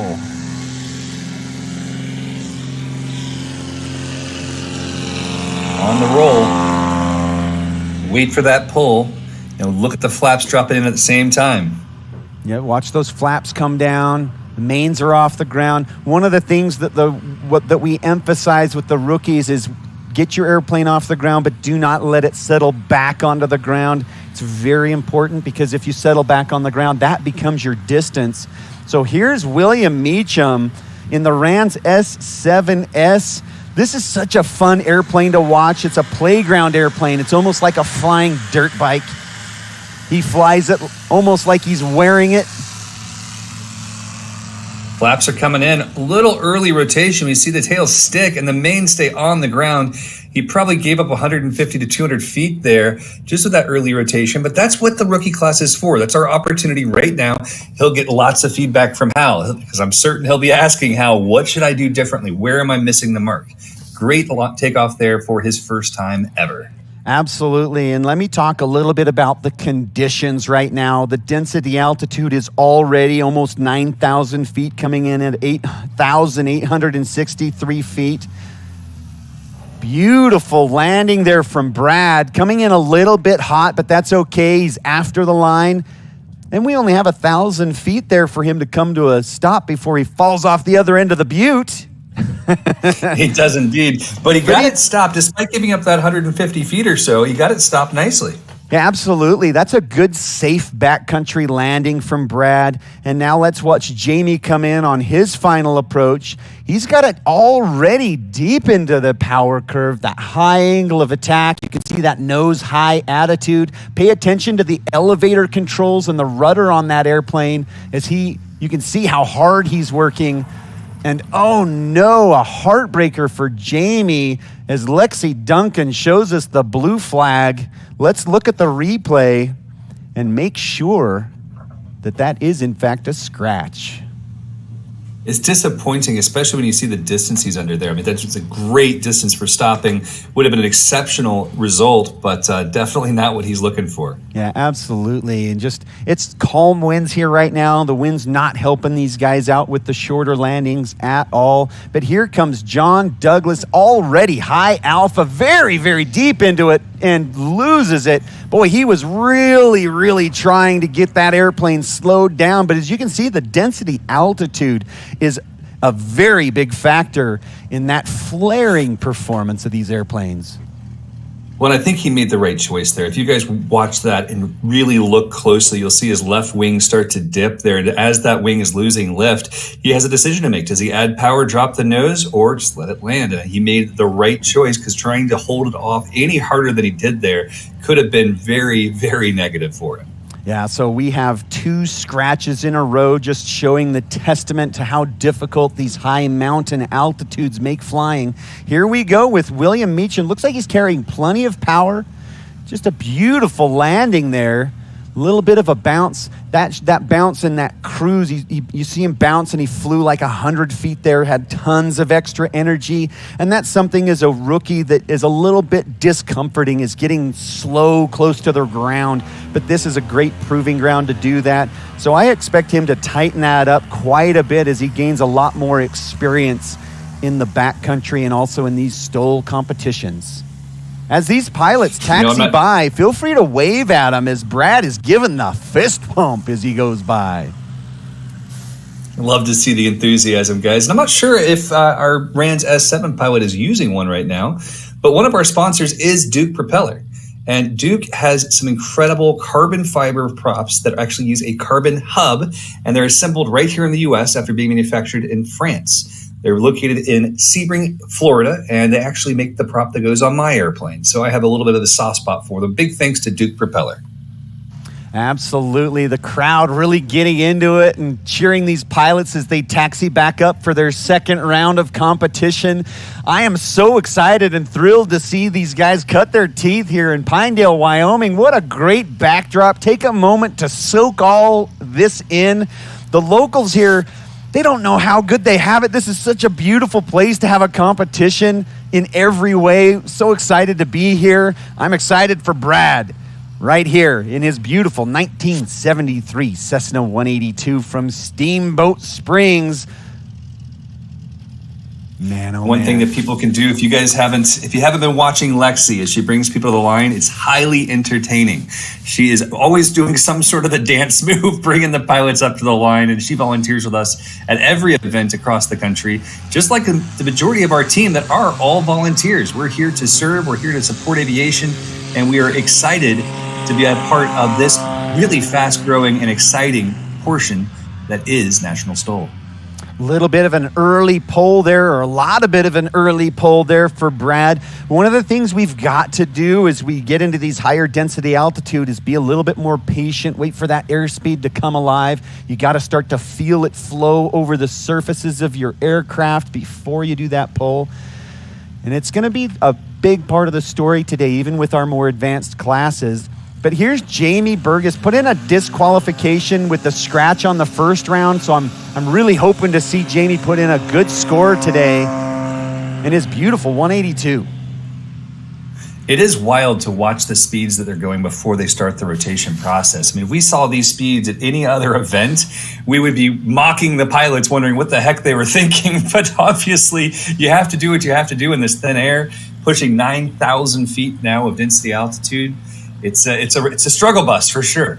Yeah, and Jamie actually improved his first takeoff there by a couple of feet, so that's really good for him. Now here's John Douglas and his 182, local hero from Pinedale, Wyoming. Love those. John might have to worry about me stealing that airplane. That's a beautiful 182. Yeah, beautiful wing tips on there. I love those droop tips. Really fun to fly behind those guys. They don't put off as much wake turbulence as the other guys with those droop tips, I've learned. No kidding. Yeah. Interesting. It's kind of Here's fun. our current front runner, William Meacham, in his Rans S7. Absolutely. And well, now we've seen Rans S7s leave the ground before that 50-foot mark. So they're capable of doing some amazing things. This is a beautiful brand new airplane. I love the graphic of the bucking bronco cowboy on the back. And what a fantastic takeoff from William Meacham, really throwing down the gauntlet in the rookie class. That's exactly what we want to see from an S7. Really clean, really controlled, really smooth. Absolutely. Nice and controlled indeed. Now here is Brad coming in. Little bump of power there to make sure he makes it past the line. Excellent control on the braking, just screeching it in, just completely locked up there. You can tell these airplanes are heavy. These are certified 182s. Bringing it out. Now here's Jamie Burgess. He had a scratch on his first round, so I really am hoping for him to get a score.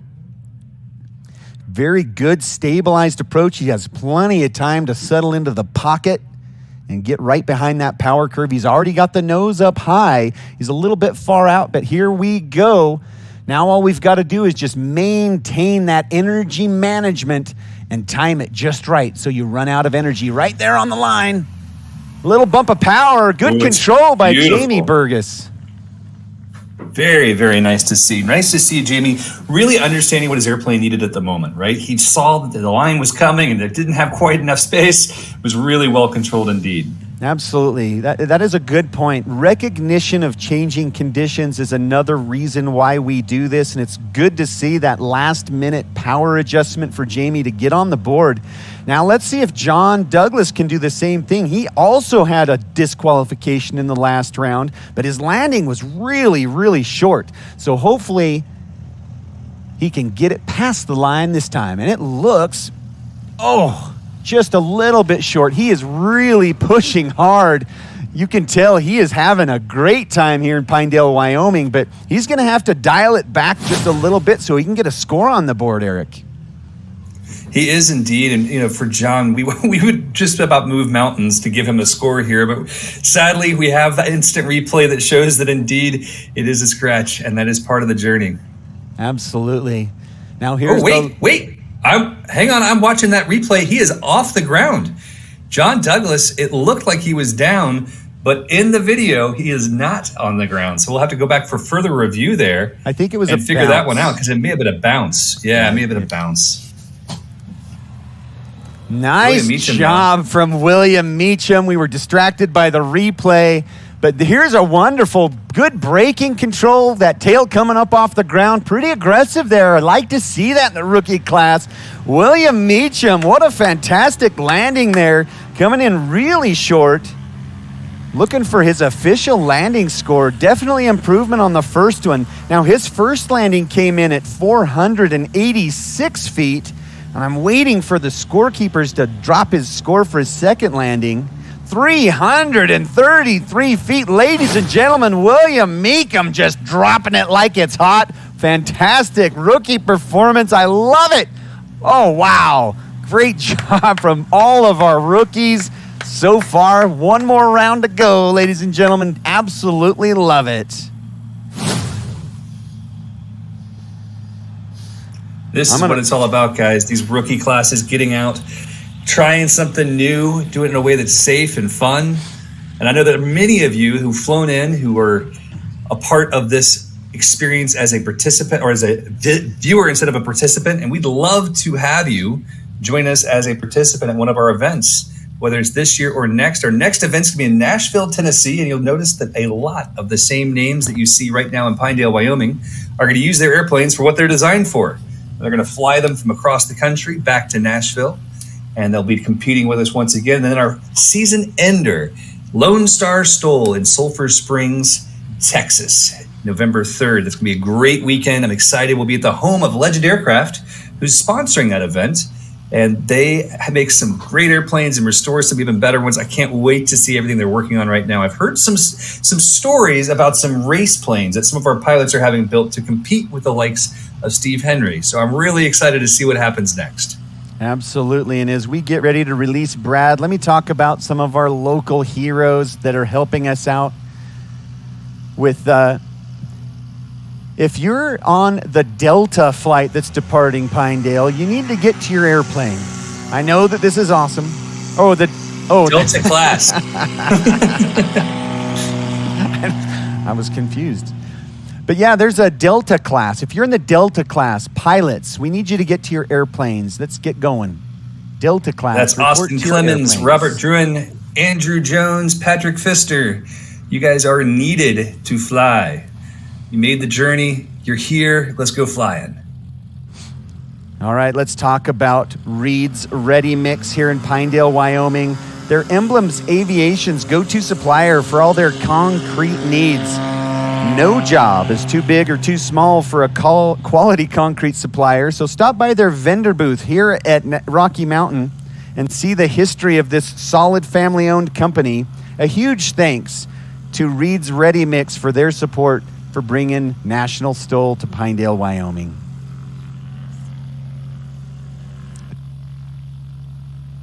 Could not agree more. Without these sponsors, guys, it couldn't happen. We've got great volunteers and great sponsors, and we're really grateful for all of it here. John Douglas, one of those volunteers who's helped bring National STOL to Pinedale, flying his 182, pulling a little bit differently this time than last, but still sticking to the ground. Absolutely. Now, that's a really good takeoff for John. I think he's going to be happy with that one. Now, what we've got to do for him is get him on the board, so we've really got to get him past that line for his landing. Now, there's this man. We've seen consistent improvement, like dramatic improvement with each round. William Meacham in his brand new Rans S7, the flying dirt bike. He's going to have so much fun in that airplane here in Pinedale. The terrain here is absolutely gorgeous. What a beautiful place to fly the backcountry. Now here comes Brad on his short final. I love his picture. If you guys are watching this online, you get to see William Meacham's picture. He's got the biggest grin. You can just imagine him with the same grin flying that airplane right now. But Brad Hofer is on approach. You can hear the brakes locking up. Just screaming by. A little bit of extra energy there. That's something that he's going to have to get a little bit more experience managing.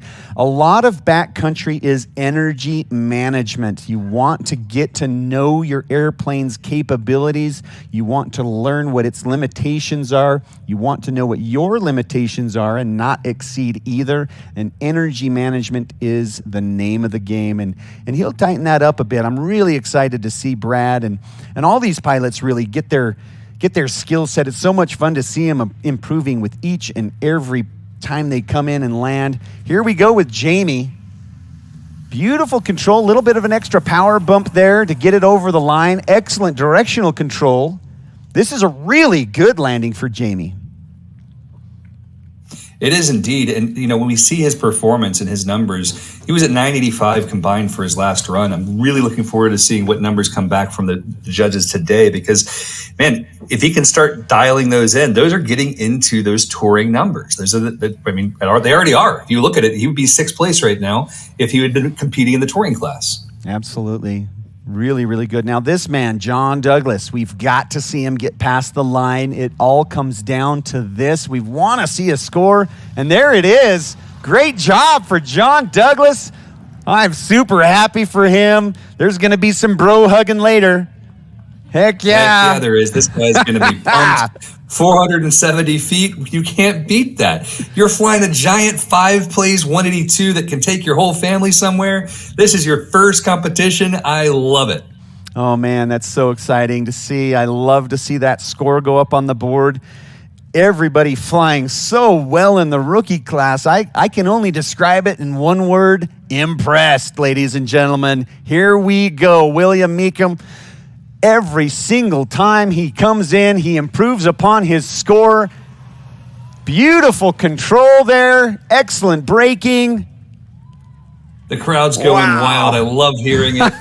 Ladies Guys, and gentlemen, a huge shout out to your rookie class finished up in beautiful style with William Meacham. Absolutely super fun. What a great round of competition. I cannot believe how much fun that was. Let's recap the final unofficial results for the rookie class, Eric.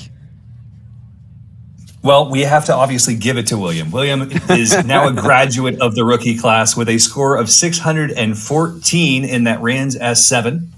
Jamie Burgess, 985. John Douglas on the board, the final run with 1132.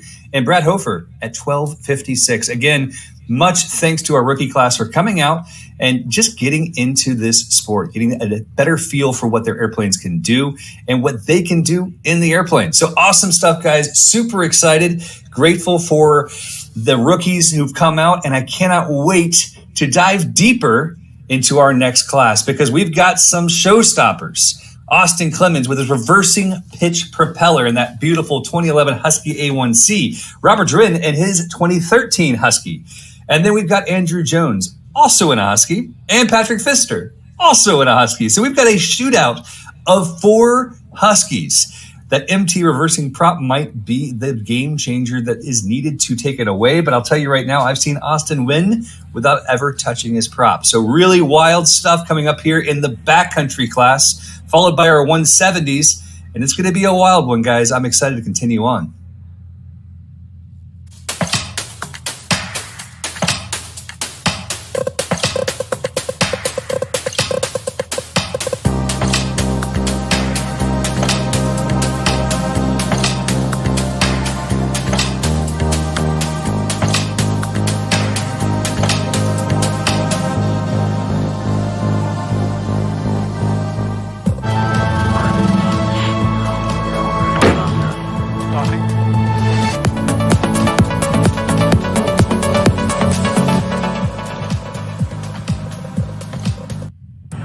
Hey, I'm Chad, and I am Legend. So All once right, I ladies decided and I gentlemen, wanted if to you're buy here a locally- push plane, a Super Cub, before I began my research, I had never even heard of Legend aircraft. I had heard of a couple different manufacturers, and that's really what I started with when I started researching. It was only through doing different Google searches and getting on the forums and hearing about this Legend brand that I began to really research them. And what I know today is Legend aircraft is the best kept secret in aviation. It doesn't appear to me that they spend their money on a lot of marketing and advertising. They spend that money on research and development and into building a great product. Another factor for me, aside from the build quality differences, the willingness to customize, the customer service, their willingness to sit down and almost do a kind of a ground up one-off creation. On top of that was the other manufacturer that I was looking at were to spec out.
Inspired to redefine the expectations, which resulted in a series of innovative designs. Hungry for new ideas, backed by a company that valued the patronage, customers quickly adopted the new standard of quality, design, and performance never seen before in the industry. Over the past 12 years, Arrowhead's installation, ranging from the experimental and 23 markets up to the space and military applications, with over 15 tactical military platforms featuring products in both overt and covert operations. Arrowheads continues to lead the industry in design, reliability, and unsurpassed performance. Unique in its presence and unmatched in its perseverance, Arrowheads serves the aviation market from one spectrum to the next. From you to you too, Arrowheads is redefining the expectations. All right, ladies and gentlemen, this is an awesome opportunity. Keep your eyes to the right for another low pass from the Marchetti jet. Get those cameras out, guys. This is what it's all about. This is what's inspiring your kids right here. Airplanes doing airplane things. Absolutely. You never know what to expect here at a National STOL event. As it gains in popularity, people hear about it. And this is a pilot that heard about it, obviously, and wanted to put on a little bit of a show. So let's keep our eyes open. Should be pretty fun. It should be indeed. And you mentioned the popularity. I have to mention this as well. There's a lot of great folks there in Pinedale, many of which are business owners. And if you have a national company and you have an interest in working with National STOL, we have over 100 million people watching our videos every year. So over 100 million people watching the guys in front of you do what they do. And it's just absolutely wild to imagine that many people enjoying aviation. So we've been partnering with some great brands that you see the flags of out there on the field, and companies like USATrailersDirect.com, this company who's owned by a Bush pilot. He flies a Husky, and he came out to one of our events and wanted to be a sponsor. He knew that his national company would be helped a lot, and he has. We've been able to promote their trailers all over the U.S., and if you need a trailer, check out USATrailersDirect.com. All right. 30 seconds now for our low pass. Yeah, and as we have 30 seconds, let me introduce this next round of competitors. This is our Delta group. Some pretty massive heavy hitters in this group. Austin Clemens, Robert Drowan, Andrew Jones, and Patrick Pfister.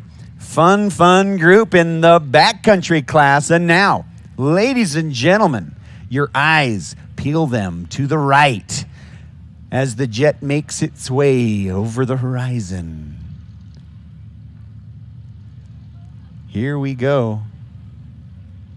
We've been doing slow flying. Now we got some fast flying for us. Oh, it looks like you can see that jet right in front of you, moving from the right to the left. So, ladies and gentlemen, right in front of you, slightly to your left, you can see the fast mover making his downwind leg. Now watch as he turns and he burns that turbine jet engine on his base leg. He's not going to reduce his speed. He's going to exchange a little bit of altitude for a little bit more airspeed and put that airplane right down on the center line of the runway for a high-speed pass, the Sia Marchetti.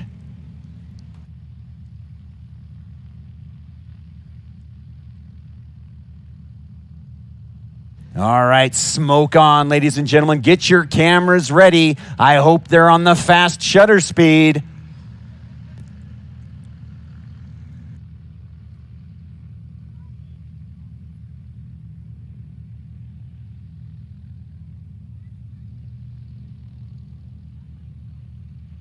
All right, bringing it in with the smoke on. Power on. Nice and low.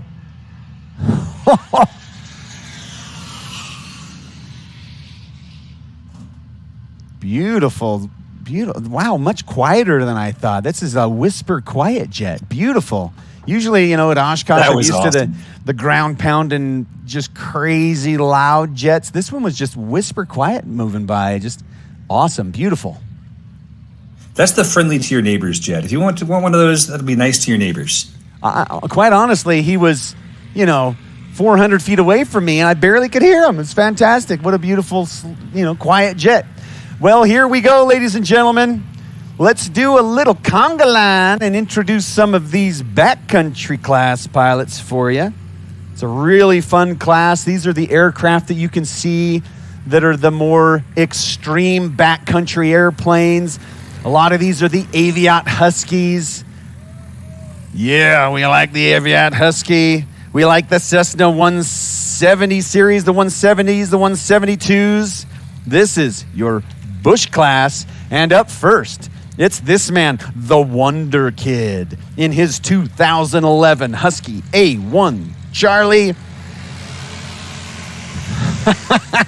Putting on a show with the thrust reversers. Ladies and gentlemen, from the Wichita, Kansas area, it's Austin Clemens.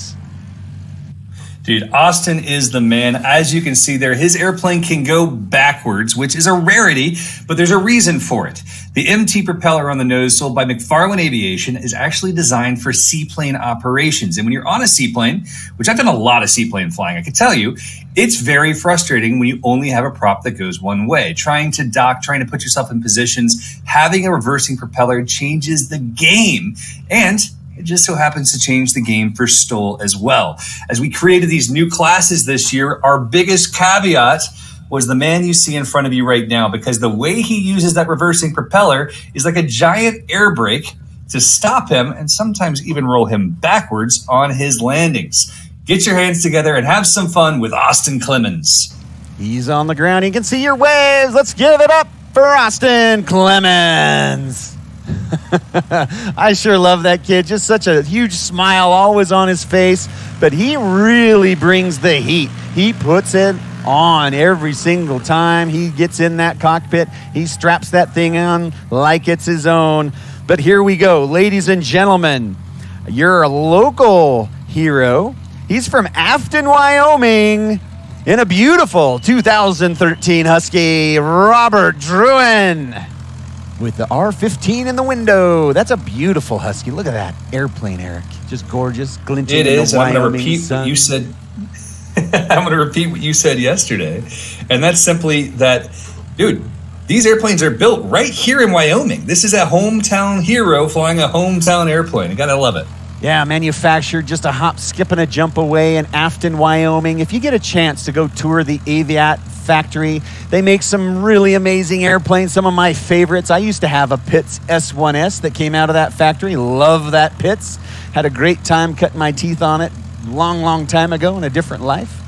But the Husky, one of my favorite backcountry airplanes, just because it's just such a staple, such a solid platform. If you're looking for an airplane that you want to just not worry about the functionality, a proven design, the Aviat Husky's a good one for you. Ladies and gentlemen, he can see your waves. It's Robert Druin. Just a quick note from the socials. Justin Tisdale, the Moustache Flyer, one of our competitors who's sadly not at this event. Still disappointed at him for that. But he said that he just joined the stream and got a flyby. What even is this? Great to see you, Justin. Wish you were with us in Wyoming. All right, ladies and gentlemen, another Pinedale, Wyoming local. We love him. His name is Andrew Jones, and another beautiful Husky. Holy cow. Absolutely gorgeous with that black belly on there. Love to see it. He's another local. I can't believe how many locals are flying in this. What a great event. Ladies and gentlemen, he can see your waves. He can see your excitement. Let's give it up for Andrew Jones.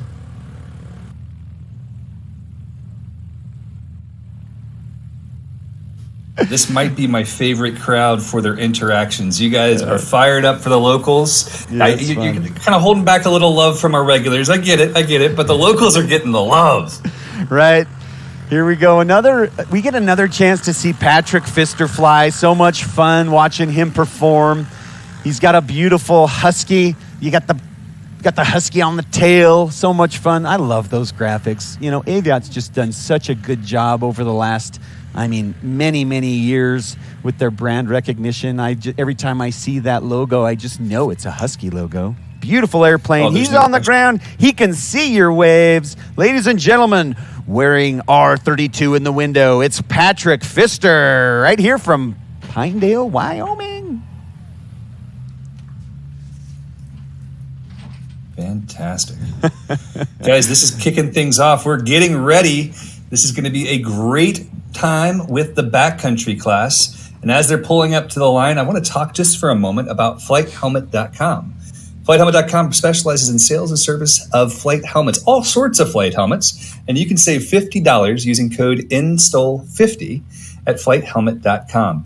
Fly with safety and comfort. Leave the noise behind. We have a sample available on display at the merch booth. Go check out the flight helmet right there at the merch booth. And speaking of merch, if you guys are at the event and you don't have a Pinedale, Wyoming National STOL shirt yet, you need one. So head on over, get yourself a shirt, get yourself a sun hat. It's getting sunny out there. And speaking of sunny and hot, I guess we need a little bit of an update on our weather because I'm seeing wind flags that are facing the wrong direction. So how are things looking there? You know, you're exactly right there, Eric. We've got a little bit of a quartering tailwind now, kind of a weird situation. We weren't expecting that today. Our density altitude, also just exceeded 9,000 feet, coming in at 9,073 feet here. It's only 70 degrees, but we're sitting already over 7,000 feet on the ground. But let's get the party started with Austin Clemens. Here we go. Fantastic takeoff from Austin. Absolutely, Eric, about the best timing that you can achieve. And he is a very consistent pilot. He's going to be throwing down the gauntlet. He is literally one of the ones to beat in this backcountry class. But here we go.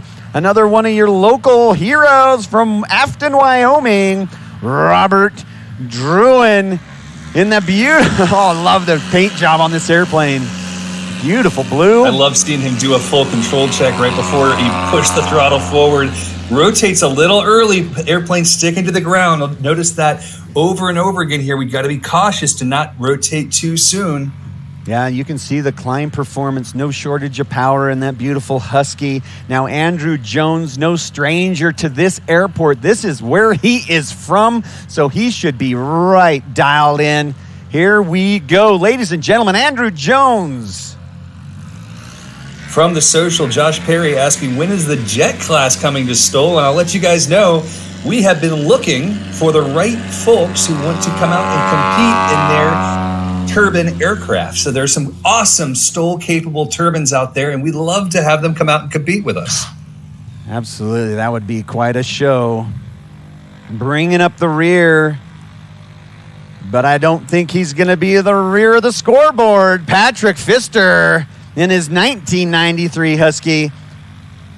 Right here from Pinedale, Wyoming, number R32 in the window. Here he goes. Tail already up in the air. Very aggressive approach from Patrick. This now it's all about approach this rotation. May help him. Oh, way too soon on that rotation. Really costing him the yardage. I'm not even talking about feet because that was yardage. Almost a football field of yardage there it cost him. But here we go, Austin Clemens.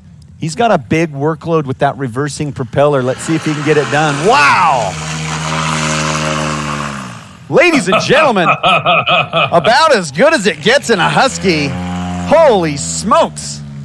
Austin Clemens with the teeth out. You see, whenever he's aggressive, he brings that Husky out with the teeth. It's got the growl on it. Absolutely laying down the gauntlet for the rest of the competitors in the backcountry class. Now, keep in mind, there's 4 people in the Delta group in the backcountry class, but we also have some of the other heavy hitters in the Echo class in the next round that are also competing against these guys. So these guys really have to lay it all on the line. Robert Druin, a really great landing roll there, showing exceptional directional control. Fantastic. it's going to be exciting to see the next flight after this group, because as we mentioned yesterday, Austin Clemens, they're saying he's number one. As we mentioned yesterday, we do have Micah Lindstrom as well as Jeff Pohl in that class in their Cessna 170Bs, these Super 170s. And wow, this pilot is approaching from quite high, starting that sinking in now. Andrew Jones. Yeah, he's getting it. He was hidden by the flag, and I was like, man, he's high. Yeah, right behind the power curve there. This is his hometown airport, so the density altitude should be less of a factor for him, and perfect landing, just about right on the line. Absolutely fantastic performance from Patrick, from Andrew. Making it look easy. If you look at those numbers right there, guys, that's about 50 feet longer than what we saw from our first competitor here, but he's lacking that reversing propeller. So Yeah. Austin only stopping him by 50 feet with that much more expensive prop is an interesting thing to see. Yeah, Andrew Jones really putting on a great performance there in that beautiful Aviat Husky. Love to see that. Now here's Patrick really working hard, coming up big time on the power, displaying exceptional pilot command of his aircraft. Really love seeing that. That was a difficult thing to do. If you're a backcountry pilot, you have to give him props for that beautiful landing.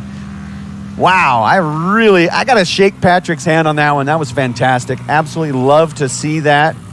Saved himself a scratch, got himself up on the butte safely. He did indeed. And honestly, if you look at that, that should have been a scratch. For most pilots, getting enough power in there to maintain the air, maintain being airborne, is a challenge. And that was absolutely perfectly handled. Well done. Yeah, and then Patrick really putting on a display of how comfortable he is in these high density altitudes. Both him and Andrew, very, very close competitors. Had such a great time watching them in the practice rounds yesterday. Really laying it down on the line here. Such a fun day. Loving watching these Huskies perform. I'm just loving watching Austin Clemens go past the line and then back up to it. You know, that's just showing off, Austin. Come on.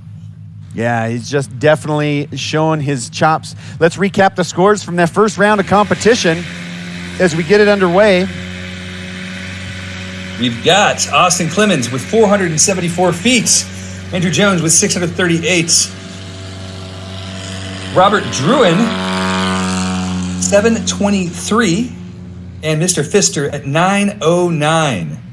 So we're seeing some very, now this is really interesting. Even the touring class numbers were right here in the same category, really showing that these distances are longer. The tailwind probably coming into a little bit of an effect here. Really, you just got to throw it down on the line for Austin Clemens, a 474-foot combined score at 9,038 feet density altitude. That is just impressive. Unbelievable performance. It is indeed. Robert Druin on the roll, starts that pull early again, and it subsequently is going to have to fly it off around that 400-foot mark. It just, if you get a little too aggressive, it's not going to like it.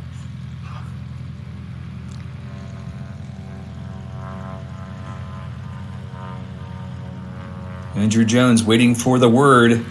Another young man, the local. You know, super impressed watching Andrew Jones every time.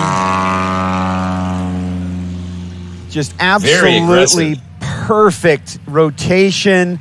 Absolutely nothing to critique on that one from Andrew Jones. Perfect. Seeing him and Austin together, these guys are the young guns, and they are absolutely showing that they are here to stay. They're not scared of the older and wiser. They are pushing things aggressively, and just like we see Mr. Pfister here doing the same thing, Patrick diving the aircraft toward the ground, using that energy. Let's see if he does the same thing as last time, or if he's able to hold off on the pull until a little later. A little bit early once again on that pull, Eric. Just going to cost him about 50 to 100 feet there. Here's Austin Clemens, very quick on his comeback. Little late on the thrust reversers. He really has a hard job in there to get that thing to activate, but fantastic. Another sub 200-foot landing in that Husky for Austin Clemens. Absolutely great. Now here's Robert Druin. He put in a 421-foot landing on his first one, our longest husky landing in this round. So I'm looking really for a dramatic improvement for Robert.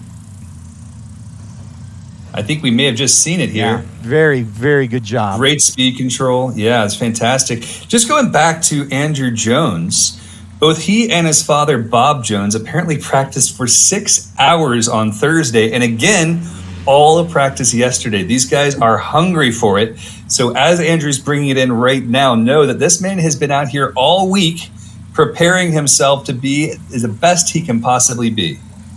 Yeah, now let's turn our attention to the left for Patrick.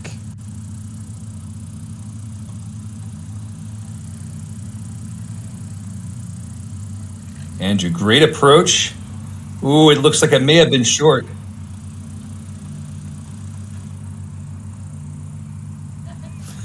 I can see Austin Clemens in the cockpit watching the live stream. He's parked right in front of the announcer stand. I'm seeing him look down at his phone. He's paying very close attention to the scores. These guys are all fierce competitors.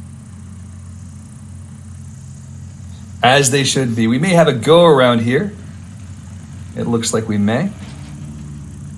Looks like again, our air boss is doing their best to keep these pilots as safe as possible, making sure that the runway is clear and everything is stabilized. That means that Mr. Pfister will be back around the course once again. Patrick will be ready. But as Corey said earlier, this can get in your head. It's important to note that these things can get in your head and start to screw up your process. Yeah, you know, his whole pattern has changed now. He's flying a shorter pattern. He's got to get everything configured much quicker. While we have a minute, speaking of quick, let's talk about Joy in the Winds, one of our local sponsors. Local help, so important to these events. Nestled in the heart of Pinedale, Joy in the Woods short-term rental was constructed in 2021. It's a 1,400 square foot open concept rental that sleeps 6 people. It's located near Boyd Skinner Park. This property is owned and operated by John and Angela Douglas, one of our competitors here today. These Willow Creek level sponsors donated a 2-night stay to give some lucky pilot a chance to come back and truly experience the Pinedale hospitality. What a great donation from Joy in the Winds, courtesy of both John and Angela Douglas. Thank you very much for your local support. Now let's turn our attention, Eric, back to Patrick. Let's see if this go-around got into his head. He's been very consistent, had a great time yesterday watching him practice. This is his hometown airport, so I don't expect his nerves to be up there. He's been putting in some great landings. He's already deep behind the power curve. Look at that deep angle of attack. Absolutely fantastic landing. So close that even heavy. Lexi can't call it. She has no idea. We got to go to the replay. A little bit rowdy on the braking. Absolutely rowdy on the braking. Okay, let's look at the replay to see if it's a good score or not for Patrick. Ooh, I think it's good. Oh, I can't tell. I'm going to wait for the official ruling from the judges because I honestly can't tell. This one may be frame by frame. Yeah, this may be a frame by frame recall. And one of the things that's been really fun is that we do have the opportunity for pilots to disagree with the judge's statements. So if they want to, if this gets called as a scratch, they can, and in fact, some do come back to us and say, oh, we don't think you're right, and we'll go through with them after the fact, and we have seen some results overturned. It's very, very rare, but it does happen, and it's all in our rules available at nationalstol.com. Looks like the judges called that a good landing there. Oh, nope. Just called a at scratch. the last minute, right as I said it, I saw the number go in, but then I saw the X go next to the DQ column. Unfortunately, that's going to be a heartbreaker for Patrick because that was a really good short landing for him. But that just goes to show that these guys are pushing it, landing it right on that line. That landing would have scored him a 313-foot landing roll. That's really good for him. But here we go. Austin Clemens once again on his third round of competition. Again, just pulling at the perfect moment. You can see how much energy he had. I might say he pulled slightly later there than he did the previous 2 times, but his understanding of the airplane, his energy management, his control is second to none. I mean, it's just absolutely exceptional for a guy who's, 21, 22 years old? Absolutely incredible. Yeah, really, really good. Coming in at a 308-foot takeoff roll. Robert Druin. His last takeoff at 363 feet, and that was right about the same there, maybe a little bit longer on that one.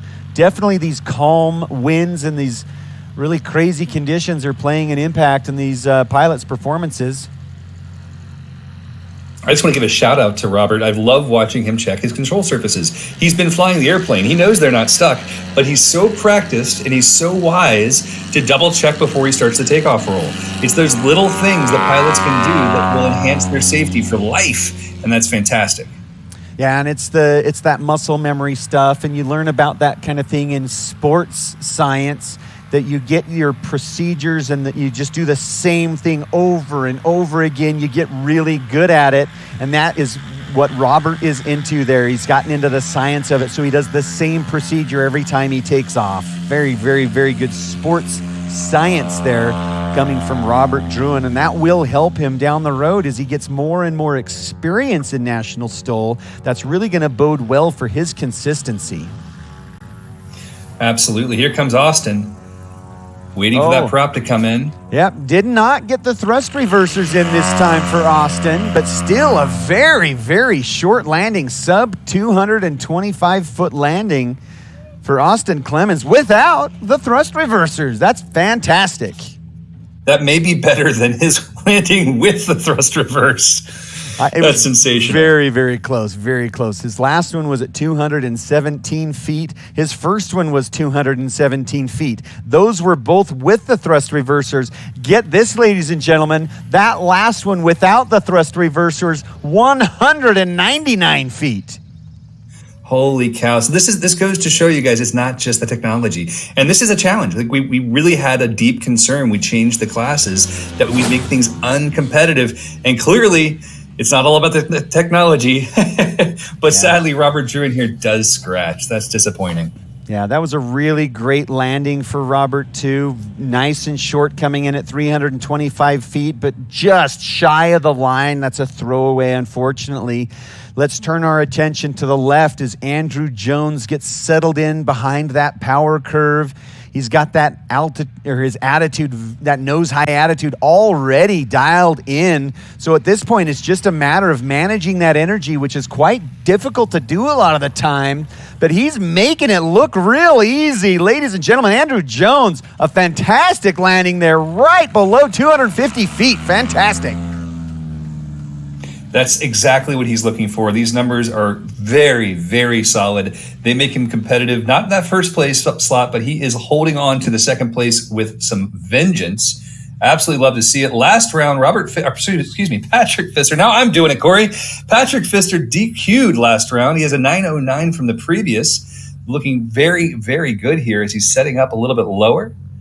Yeah, nice and controlled. Really has to put in a short one here, so he can't let that happen right there, which causes the disqualification. Just really flying on the edge, and unfortunately a heartbreaker for Patrick Pfister. Just really pushing it. Love to see it, but it is definitely a heartbreaker when those landing gear just settle down just shy of the line. What a bummer. Now, we're going to see something we see from time to time here at National STOL, and that's simply someone getting out of an airplane and someone else climbing back in as Bob Jones gets into the airplane. Father now. The son has flown. The father's turn begins now. And the question I have is whether or not they're going to have a little bit of a runoff based upon their own differences, because now that airplane's lighter. All right, guys, with that said, we're going to take a short break and be right back to you after these messages.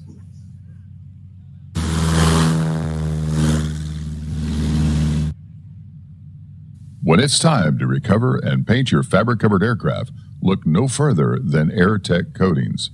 Since 1982, our FAA-approved system provides you with a shiny, durable, easy-to-apply product. The AirTech system has fewer steps than any other product on the market today, saving you both time and money. While using cutting-edge technology, we offer a wide range of products. Whether it's for work, play, antique, or aerobatic, we have you covered. Remember, we make paint fly.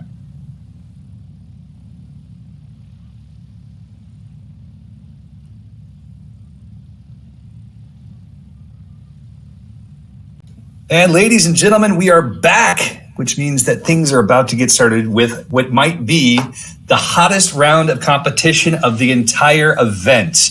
That doesn't mean you should go home. I promise there's lots of other reasons to stick around, namely Hal Stockman and Steve Henry. But we see this class, we see this run-up over and over again being the most challenge. It's wild. Watching Micah and Jeff fight it out in their Cessna 170Bs. These guys are both from Minnesota. They both claim to have started teaching the other person how to fly. They both claim to be the better pilot. They both claim many, many things, and sometimes it devolves into a fist fight. I warn you guys, it will be between them. You don't have to worry, but it's a wild experience. They love to fly, and they both have incredible airplanes that are almost exactly the same. The difference being, the biggest difference I'd say is probably one's running an MT propeller and one's running a Hartzell 80-inch Trailblazer propeller. But these guys know what they're doing. We got Dirty Bird and Micah, followed by a beautiful 172 Alpha with Brett Kobe and Bob Jones in that same Husky. So exciting times here for the Echo flight at National STOL. Absolutely. Let me give a special thanks to Napa Pinedale Auto Supply for their local support. The owner, Ryan Lindmeyer, for being a Willow Creek sponsor for Rocky Mountain STOL. He's got 32 years of business experience, his friendly, knowledgeable team, always ready to help keep your car or truck in good working order. Ryan is also a key member of our local flying club, the Wind River Flyers. That's such a cool area, such a cool name. We hope that someday Ryan will be a Rocky Mountain STOL competitor. Thank you so much, Ryan, and Napa Pinedale Auto Supply for your support. It's so important. We love you. Thank you so much. All right. Pulling up to the line now, Jeff Pohl. Jeff Pohl he's known this airplane as the Dirty Bird. He found it in a barn after it was sitting for over 25 years. After purchasing the aircraft, they went through it, they got it running, they got it flying, and now it has been transformed into the STOL machine it is today. 12 years of flying, over 1,500 hours, and he is a rock star of National STOL. Absolutely. Ladies and gentlemen, he is on the ground. He can see your waves and your enthusiasm. Let's hear it for Mr. Jeff Pohl.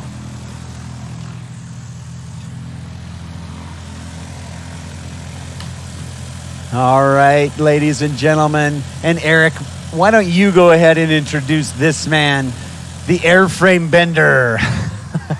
The airframe bender. It's not the airbender, it's the airframe bender. And I like how you referred to me as ladies and gentlemen and Eric. I'll take it, though. The next one coming to you right now from Malacca, Minnesota, as well, is Micah Lindstrom. Micah is a young man who works as a heavy equipment operator, found this beautiful 170, and fell in love with it. He's owned several other aircraft, started training for his lessons or taking flight lessons at the age of 13 years old. That's way back in 2012. So someone does the math there, that puts him at 24 years old today, about 700 flight hours, and almost all of that in tailwheel aircraft. Ladies and gentlemen, your pilot, Micah Lindstrom. Yeah, baby, he's on the ground and he can see your enthusiasm. Let's hear it for Micah. I love this big crowd here in Pinedale, Wyoming. One of the biggest crowds we've ever seen at National STOL. Let's talk about Brett Kobe. He's a flight instructor from Ogden, Utah. You can actually rent this airplane and take it into the backcountry or get flight instruction in it. One of the rare opportunities for an airplane that you can rent and go off airport in. He's from, well, like I said, Utah, and his beautiful Cessna 172 Alpha model. Ladies and gentlemen, it's Brett Kobe. Absolutely love seeing these more traditional aircraft sliding in here. One left. We've seen the airplane before. We haven't seen the gentleman. So this is Mr. Bob. Very excited to see Bob Jones take the same airplane and have a direct competitor with his son. Welcome, Bob, to the center stage. And you have to imagine, Eric, there is a little bit of a grudge match between these two, both Andrew Jones and Bob Jones. He's going to, you got to admit, these guys have got to have some competition. So let's look at the best number for Andrew being at 607. And I know Bob Jones, this is a family affair here. He's got to get better than that in order to beat him. Ladies and gentlemen, Bob's on the ground and he can see your enthusiasm. Let's hear it for him here in Pinedale, Wyoming. It's Bob Jones. Loving it. Bob Jones is actually a former T-38 instructor pilot and an aerospace physiologist.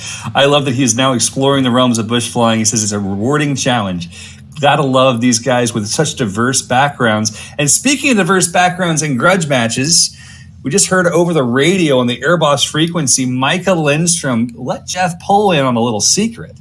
He said, if you want to get full power out of that thing, you got to go full rich, which I'm sure that you can help me here, Corey, but that's not what you want to do at 9,000 feet. No, we're well over 9,000 feet density altitude here, and I think if you richened up your mixture, you're going to have some coughing and popping. Well, I don't think Jeff's going to fall for it. A little bit of trash talk in here. But let's talk about something fun. Altitude Drug here in Pinedale, Wyoming. The Rocky Mountain STOL t-shirts were designed by Kyla Bowers, the owner of Altitude Drug. These are awesome, printed. You can go buy one right now.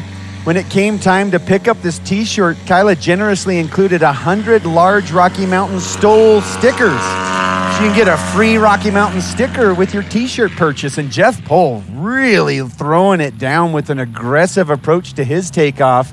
Now let's watch this man, Micah Lindstrom. He is one of our most impressive pilots in that he is one of the most aggressive.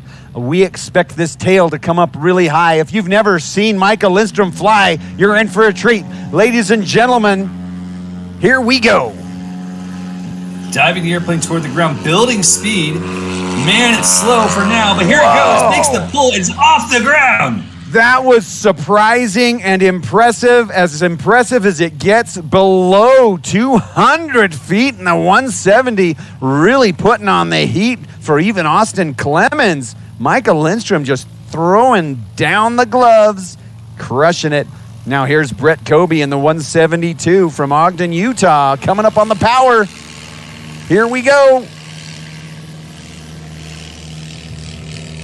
We've had a conversation many times, Tom and myself, the owners of National STOL, saying that this aircraft actually might be the most suited for STOL if it's built correctly, because you can really just slam it in and let that nose gear increase the drag.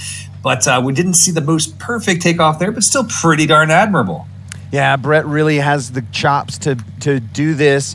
A 545-foot takeoff roll in the 172, but I really love the way he comes in for a landing, and you're right, he's very aggressive. Here's Bob Jones in the beautiful Husky. Absolutely perfect on that pole there. Really respectable takeoff there from Bob. I got to imagine Andrew's watching from the stands going, holy cow, that was shorter than mine. Because it At definitely least you was. hope he is. Oh, he was. That was 325 feet. Really impressive for that Husky. Yeah, very, very good performance. Now here comes Jeff Pohl. His takeoff was 242 feet. So he's really got to be aggressive. Now, in order to compete with Austin Clemens, he's got to come in somewhere in the neighborhood of about 230 feet for this landing. Let's see if he can do it. Holy cow, ladies and gentlemen. Jeff Pohl. Just about as perfect as you can get, ladies and gentlemen. The 00, the Dirty Bird. It's Jeff Pohl. Holy cow. I think that might have just smashed him into the leaderboard. I believe it did. And if you look at how much energy he put into his landing gear, standing on the brakes, tail above the wing, that's incredible. He's thrown the gauntlet. Micah now knows he has to outperform that, and Micah is not afraid to let the airplane take the heat. He is going to be working it in as hard as he can. Absolute beautiful control. Kicking the rudder side to side, that right wing starting to drop, getting back into the power now, getting across the line. Very smooth. Wow, that is another short landing with his takeoff being shorter than Jeff's. I have to imagine that is going to put him right on top of the leaderboard. I'm waiting for the official result, but ladies and gentlemen, you're seeing some crazy amazing flying here at National STOL in Pinedale, Wyoming. I can't believe it. I was 171 feet. Holy smokes, the leaderboard has completely flipped itself on the tail, ladies and gentlemen, with Micah Lindstrom coming in at 364 feet landing and takeoff combined. He is now in first place with Jeff Pohl right behind him at 382 feet. I cannot believe how crazy that was with just the first round. Hello, welcome to Pinedale. Brett Kobe there. Brett Kobe sliding it in all the way in. Absolutely incredible. Brakes locked up, doing what nose wheel airplanes can do. Don't try that to tail wheel, ladies and gentlemen. But Bob Jones now in here to win it from his son. Yeah, here we go. Bob had a really great takeoff performance coming in at 325 feet. And that is about as good as it gets for a nail in the landing. Ooh, so close. It's going to be so close between him and Andrew. It's going to be a really fun grudge match to watch. Let's talk a little bit about first, second, and third place, Eric. We've seen two competitors that are thirsty. They're hungry. Micah Lindstrom and Jeff Pohl really laying it all out on the line. These takeoffs, I mean, this is crazy. We've got a density altitude situation approaching 9,200 feet already, and we've got Micah Lindstrom and Jeff Pohl putting in sub 200-foot landings. And these are guys that are flying in low altitudes. These guys are strangers to this thin air, but they are putting on an absolute show for us here in Pinedale, Wyoming at Rocky Mountain STOL. Let's watch it again. Ladies and gentlemen, Jeff Pohl on the takeoff. I'm excited, my friend. I love this. You do love this stuff, and we're watching the winds, that quartering headwind now starting to play here. You know, we talked about it yesterday. Jeff Pohl at the last event had wingtip extensions on his airplane. He tried them for 2 events, and now they're gone. Jeff was doing anything in his power to beat Micah, and that included taking off his brand new extension. So very excited to see how his performance stacks up against Micah. The fact that Micah could not have been any closer to the line on that landing. From the booth, the judges say it was as close as it gets. And that is exactly what Micah needs to stay in the lead here and have this grudge match continue in a safe way. There's the power. Jeff Pohl diving the airplane toward the ground, coming back to a neutral position, building speed and waiting for the pull. Here it comes. You know, and I have to say, Eric, that aggressive approach by Jeff Pohl right there, he really, really wants it, but it cost him. It was a little bit too much. You saw that tail come back down after it went up, and that is a loss of energy. That's very expensive when it comes to your energy management, and that leaves the door open for Micah here. Micah doesn't necessarily make those kinds of mistakes. He listens to his airplane. You can feel that elevator come to life. Now, watch, he usually brings it up really high, but he won't do that until he feels it, and then watch, perfect. Micah Lindstrom just nailing that takeoff. And that's exactly what you're looking for, my friends. You've got that balance, you got the energy, and as soon as you feel like you have enough energy that your tail can pop your engine off the ground, get the heaviest part of the airplane off of the main gear, that's exactly what Micah's doing. It's just making it look easy. Yeah, I love watching Brett Kobe and his performance. He's often found giving flight instruction and bringing people into the STOL family in this airplane, which is one of my favorite things in the universe. Beautiful takeoff roll. This is a 172, ladies and gentlemen. This is a traditional airplane. Almost all of us have flown one. Fantastic from from Brett Kobe there. Now here's Bob A Jones. Honda Accord of the Sky. Yeah, absolutely. The 172 is the Honda Accord of the Sky. Oh my goodness, that's a good one. I love it. Bob Jones on the roll. He's down 90 feet from Andrew. 90 feet separates fourth and fifth place. He currently is in fifth place with a 697 to Andrew's 607. So right now, the sun is the master. We'll see if that remains or not. Yeah, this is very fun and interesting to watch the family event here, the father and son duo. There's about a 90-foot separation between the two, so Bob does have an opportunity to improve on his score. Now here's Jeff. He's really got to work hard on this one. Honestly, I don't think he's got much of a window here because Micah's just killing it. And so honestly, I think this one it's a great landing, Jeff, but I think it's a throwaway. He's really got to get focused for his next round. I hate to take the wind out of his sails, but Micah really, really crushed that last takeoff.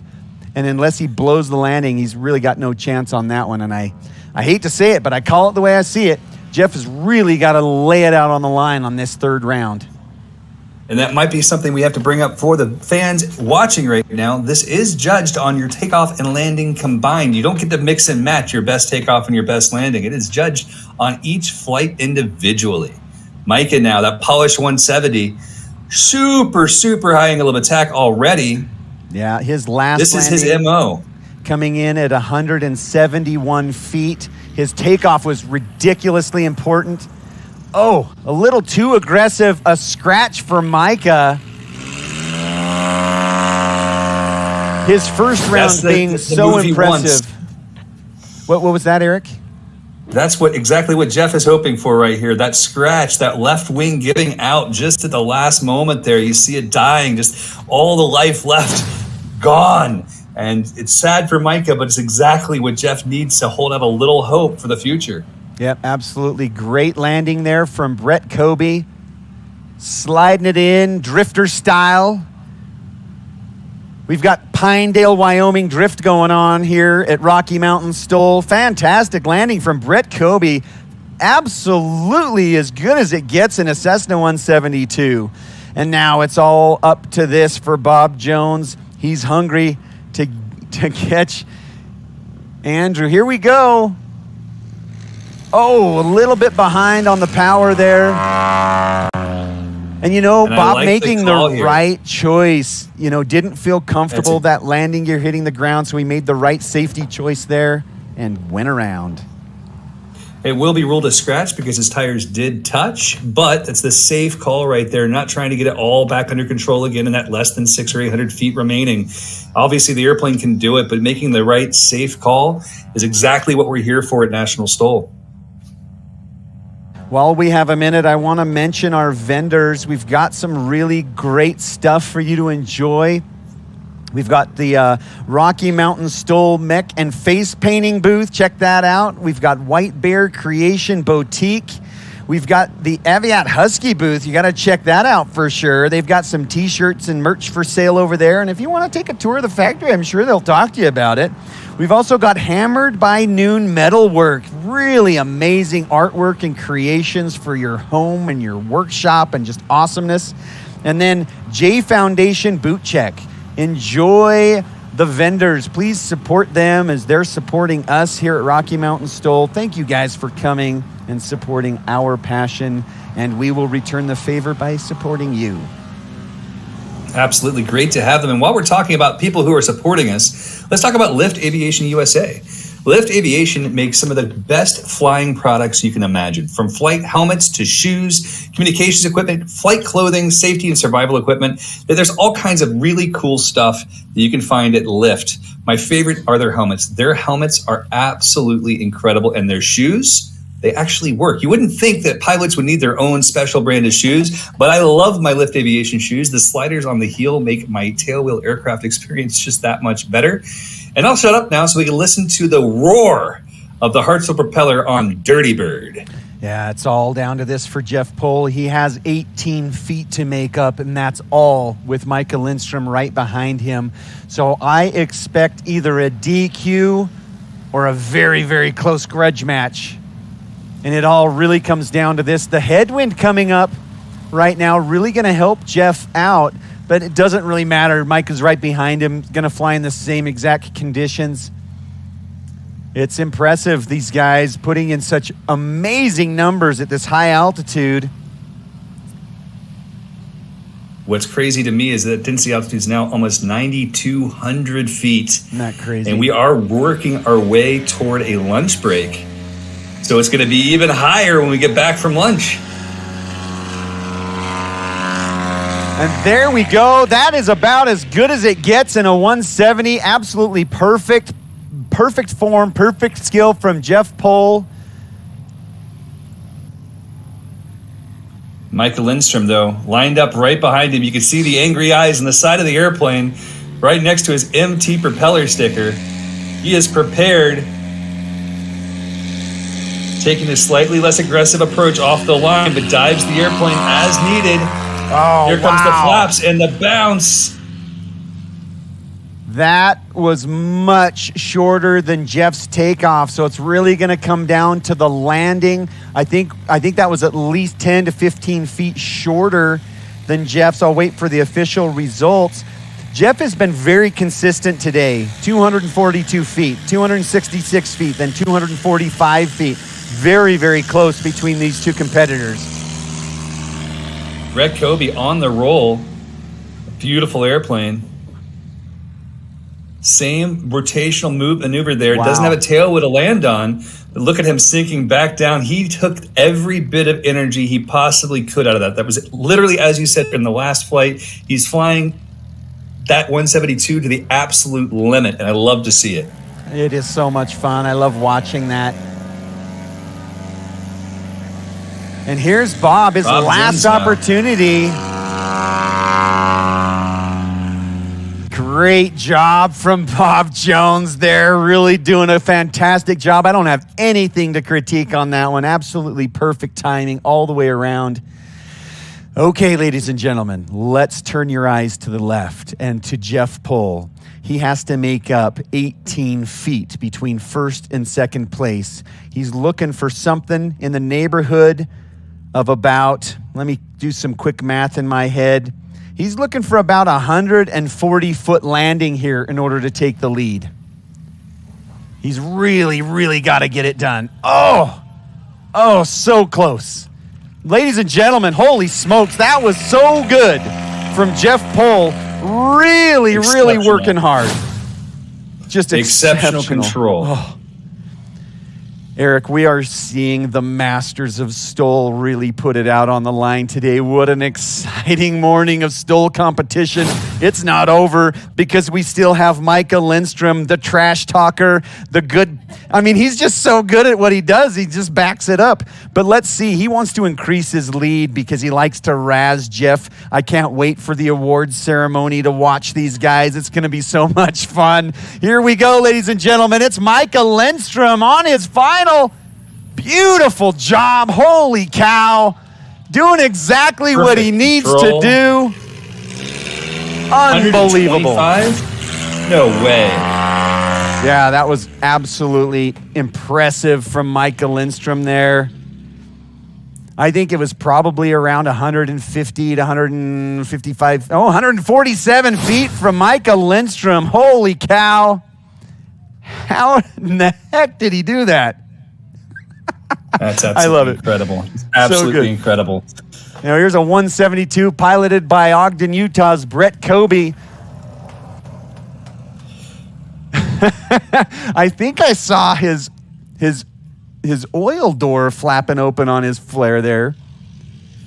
That may very well have been.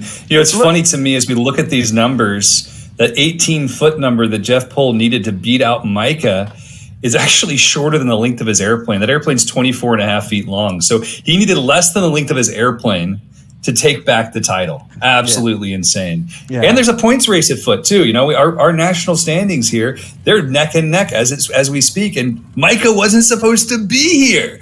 Bob Jones now heavy under braking, really getting it up on end. Very Impressive. good. It is going to be close now between Andrew and Bob. It'll be really fun to see that last final score come in to see if there's a 4th and 5th place swap job going on here. And so we'll wait for those unofficial results to come in here in a few seconds. But as we do that, let me talk about Bison's Bounty here in Pinedale, Wyoming. Thank you so much, Amy Elliott, for being our source for this year's ice cream. Her donuts may be mini, but the flavor's so huge. Go over there and get yourself. So you can catch a shuttle to Bison's Bounty and treat yourself to some Pinedale sweetness. Eric, what happened? You're having too much fun with this, man. I love it.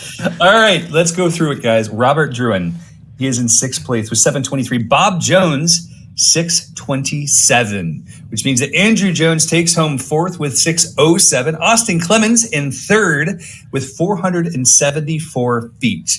Jeff Pohl, Micah Lindstrom, these are the two guys who've been fighting it out all season, along with Austin realistically. So Jeff Pohl, final standings, 382 feet. And Micah Lindstrom's final standing, 364, taking first place. First place to Micah Lindstrom, second to Jeff Pohl, and third to Austin Clemens. This is not what we expected, ladies and gentlemen. We did not expect to see Austin in third. This is some great flying, some exceptional flying, and it's been brought to you by Ladd Gardner Insurance. Great to see everyone here. We still have a lot of flying to be done. We are going to be taking the adventure class, the sport class, and, of course, the unlimited class. We've got some great pilots from Colin Kaniva. Oh, man, Colin's the man. Kyle Patterson, Rick Boardman, one of my favorites to watch. He's so consistent, so much fun, and so many more, guys. Keith from Alaska joining us for this next class as well. Really excited to share this with all of you from right here in Pinedale, Wyoming. This is National STOL. We'll be back in 1 hour. Enjoy and have a great meal. Make sure you guys stay hydrated. Put that sunscreen on. Take care of yourselves. We'll see you in an hour.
You had a lot to do. You had the nitrous blow off. That was kind of exciting. It's added complications. It's one of the things in aviation that is good and it's bad because you see Austin Clemens with beta. It didn't really work out for him because he didn't activate it. But how did a pilot get to the level that you're getting without adding as much complications in the cockpit?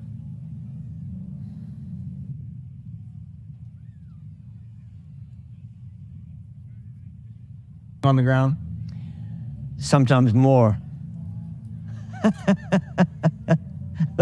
Sometimes I just don't want to see an airplane.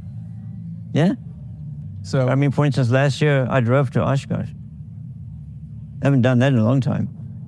I just didn't want to see an airplane. I was so burnt out giving flight training and flying that I said, I'm driving. And I enjoyed it. How do you stay motivated? Well, I've been doing this for so many years now. And people often ask me, like, you know, do you enjoy the work you do? Of course I do. Would you prefer to do something else? No. If I had the choice to, you know, do anything, I'd like to do it over again. Better. I own Bush Air, and I specialize in advanced backcountry mountain STOL and tailwheel flying. And that's what I teach. Well, depending on what sort of training they're enrolled in, typically we start off with a lot of you know, ground school, and then for the next 2 or 3 days, we're flying all day long, exploring the envelope of the airplane, getting hand in glove with the aircraft. I get great satisfaction out of showing pilots with their own aircraft what they can actually achieve with that airplane. I've trained over 900 pilots so far. I get bored quickly, so, you know, I'm not the kind of guy that can just sit next to a pool for a couple hours or sit on the beach for a couple hours. Although I'd like to do that more, you know. Just fly your airplane to that beach. Well, yeah. Fly the airplane, land on the beach and camp out stuff, you know, things like that. That's got to give you some level of satisfaction that you have over 900 proficient pilots. Always, yeah. I have pilots coming to me for training, you know, half the time they do training in my airplanes or they bring their own aircraft. And I get, as a challenge to be able, you know, to get into somebody else's airplane that I've never flown and then teach them how to fly it better. And I enjoy that challenge. So I have no problem. You know, you can bring any aircraft you want, and I'll happily show you how to fly it better. How many airplanes have you flown in your lifetime? Too many to mention. One of my favorite airplanes is the Let 410, but that's twin engine. The Norman Islander, one of my favorite, all-time favorite twin engine aircraft, very capable bush plane. I'm a bit biased towards Cessna. I like Cessnas, but I like the Mauls. So Cessna and Maul, all the Cubs, all of them. Favorite airplane story that you could tell us? What, do you want to hear one of my crashes? Or, I mean, I've had too many of those. That's where I got the nickname from, you know? No. Is that what CC stands for? No, really? There was a time, there was a period in my life that where I had a lot of airplane accidents. Many years ago. And that's why you decided to become the best ever, because you're like, I'm tired of breaking all this shit. No, I just, you know, what I do now is I help people become very safe and proficient so that they have a very low risk of ever having a serious aircraft accident. And so that's what I do now. What does CC stand for? Captain Crash.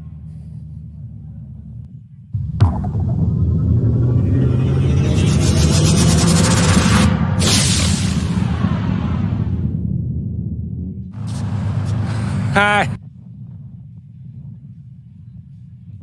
Well, a friend of mine, actually it was Corey Robin, told me about these flying eyes glasses while we were at Oshkosh. We went and checked them out, and they're awesome.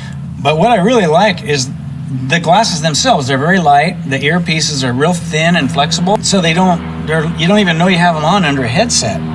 If I put my headset on, I mean, they're just as comfortable as could be, and they're so thin, I can actually take them on and off without removing my headset. I couldn't do that with my other glasses. Then the other really cool thing about these, they make some awesome sunglasses, but they have these cool sunglass lenses that just snap on.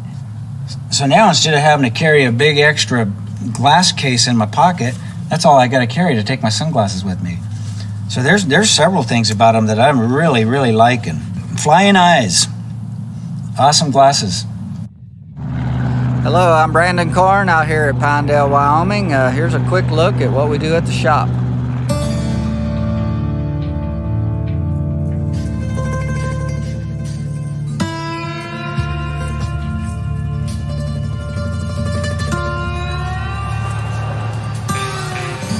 This is our family business. We're an automotive and bus and fleet repair shop. And we've been here since 1948 here in Hearne, Texas.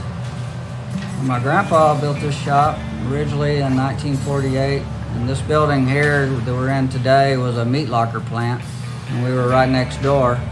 And then we gradually purchased this building and moved over here. And so my grandpa, Wilson Korn, originally founded the shop, and then my dad, Larry Korn, and then myself, Brandon Korn. And now my son is in charge of operations here. He's Chevy Korn. He's out there living the good life, flying around. Left all of us here to take on the legacy. I'm pretty much operation manager. I run day to day. I handle all the estimates, ordering all the parts, customer service, scheduling. Pretty much I wear a lot of different hats for this company. Yeah, we do a lot of painting. We paint an airplane or two every year, and we painted mine here. Completely disassembled it and used everyone in the shop worked on it. Yes, sir. What's going on, buddy? Good. What's How your are name? you? Where I'm you Chris. from? I'm from College Station, Texas. All right. We did some rivets and stuff like that, and I helped put in the seats, the floor. I did some wiring on it, stuff like that, little stuff. Brandon did most of it though, but it took a lot of help from everyone to complete that project. It was a big project. My name is Samuel, and I have Brandon to assemble the airplane. This is our paint shop. We mix all the colors here in-house, and we can match them. We have a digital camera to scan the colors, dial in the color matches, and we use all the top-of-the-line products. There's no shortcuts on paint. There's no such thing as cheap paint. This is my home airport, Hearne, Texas.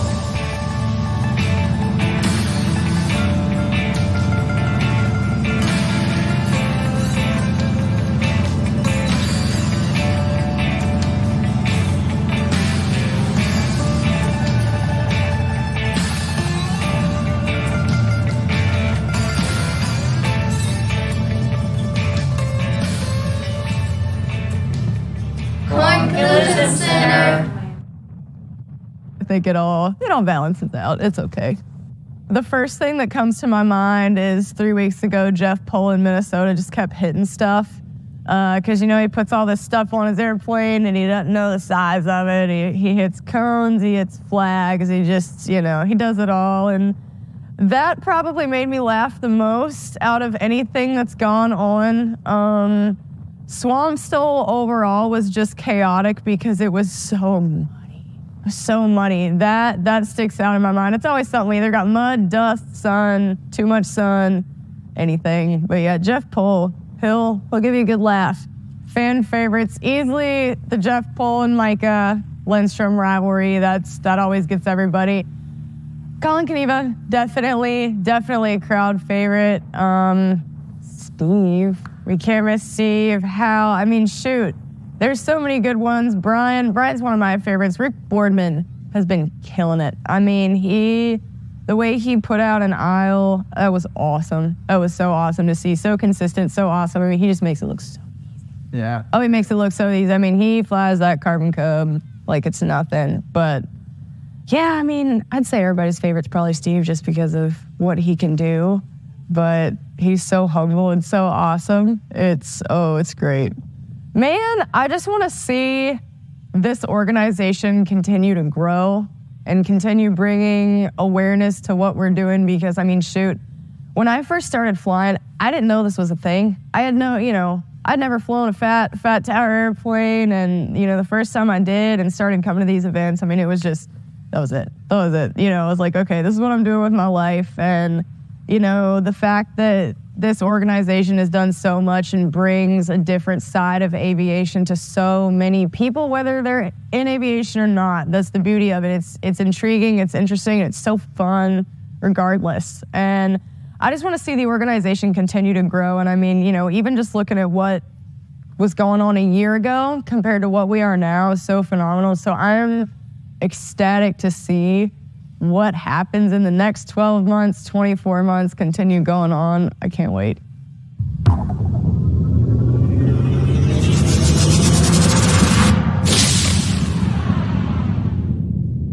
Justin is putting down improving scores every time, and he's dedicating himself to the sport this year, from my understanding, and that's exciting to see. You want a really relatable story, start following some of these rookies now at the start of the season and see what they do through the end. Yeah, I've really only been able to practice for about 5 months in the airplane that I built. And so the Xena 750, it's a hand-built airplane that they sell. It comes match hole drilled, and you get all the pieces, like a big Lego kit. Yeah, a lot of people know I fly an auto conversion, and so I have a Honda 1.5-inch engine for Viking aircraft engines.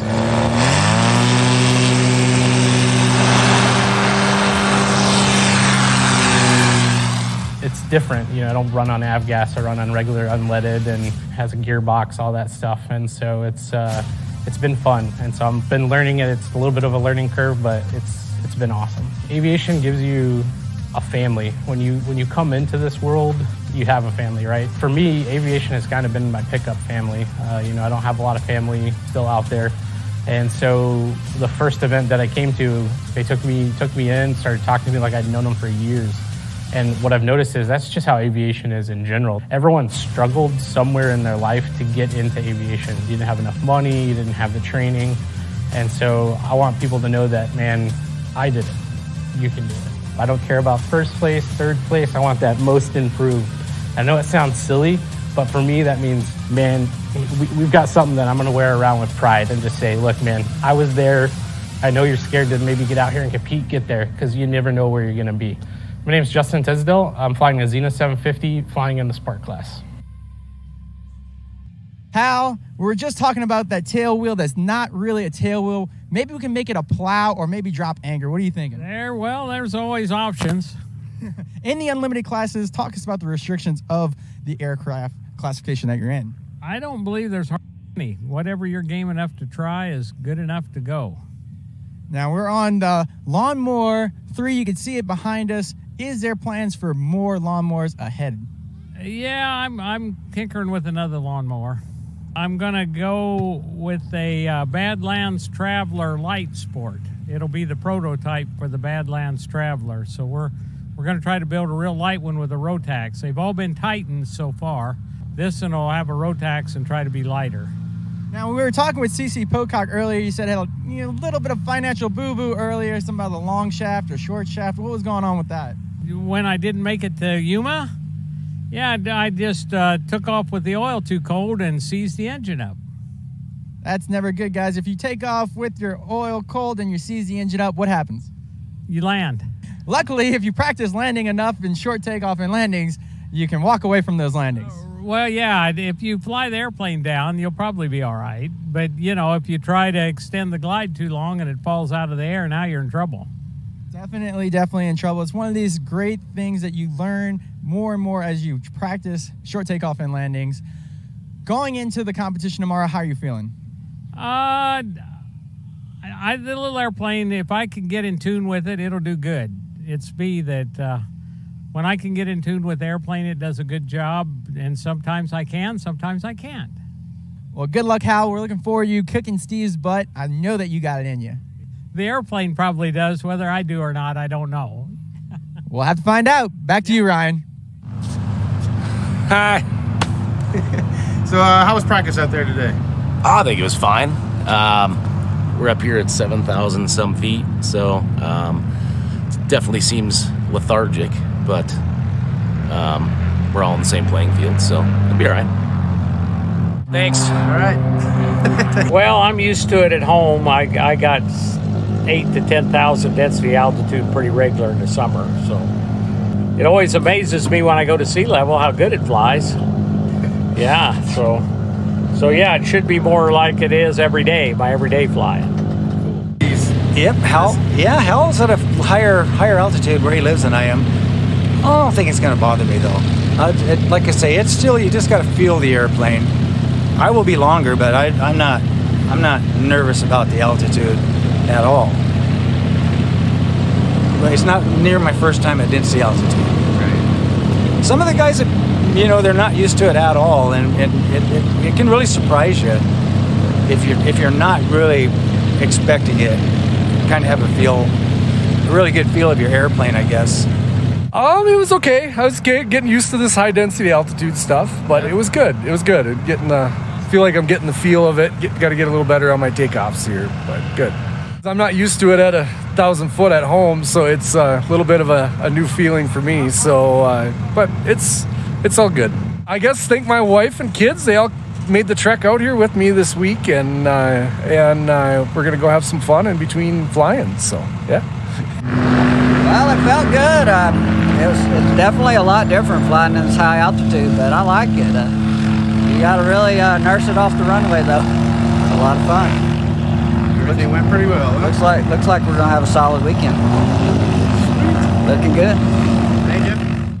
Yeah, it wasn't bad. Just got to make a few adjustments here, but it's hot and the air's kind of icky right now, so it's kind of tough out there. But we'll make a few adjustments, see if we can do a little better. Right. And you're used to this altitude? Yeah, not quite this high, but around 5,000 feet generally is where my field altitude is, so it's a little bit high. Plus density altitude's getting up there. It's probably getting close to 10,000 by now. So it's gonna be tough for everybody.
Straight ahead, just coming up the ramp, go straight ahead. Go to the other side of the taxiway there to your left. You see him down there?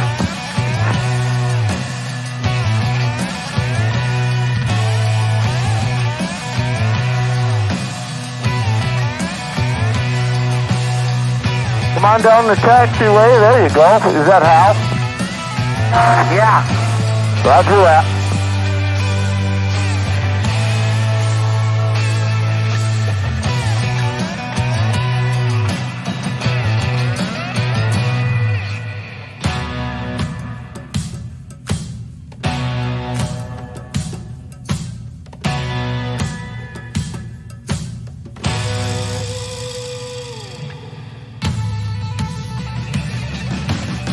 Look at that guy on the start-finish line, Hal. How soon do you think you'll get in the air? Less than 100 feet. See the cone right in front of you? Go to your right. There you go.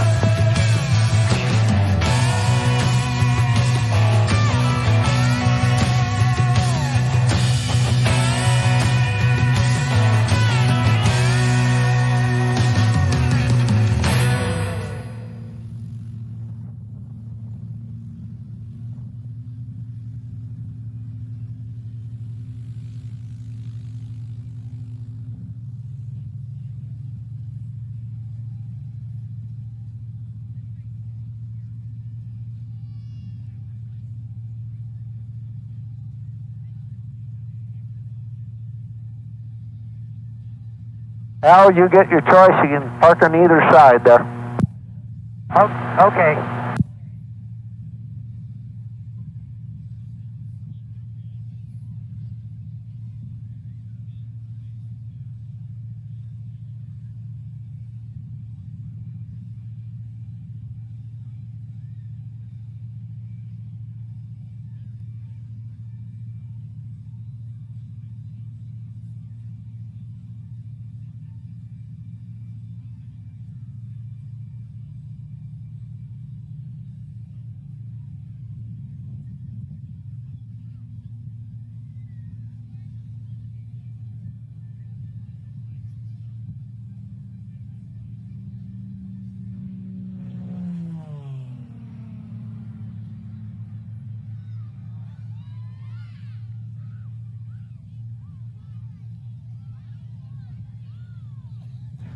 And ladies and gentlemen, Air Show Center is Andy Jones and his extra 330 LT.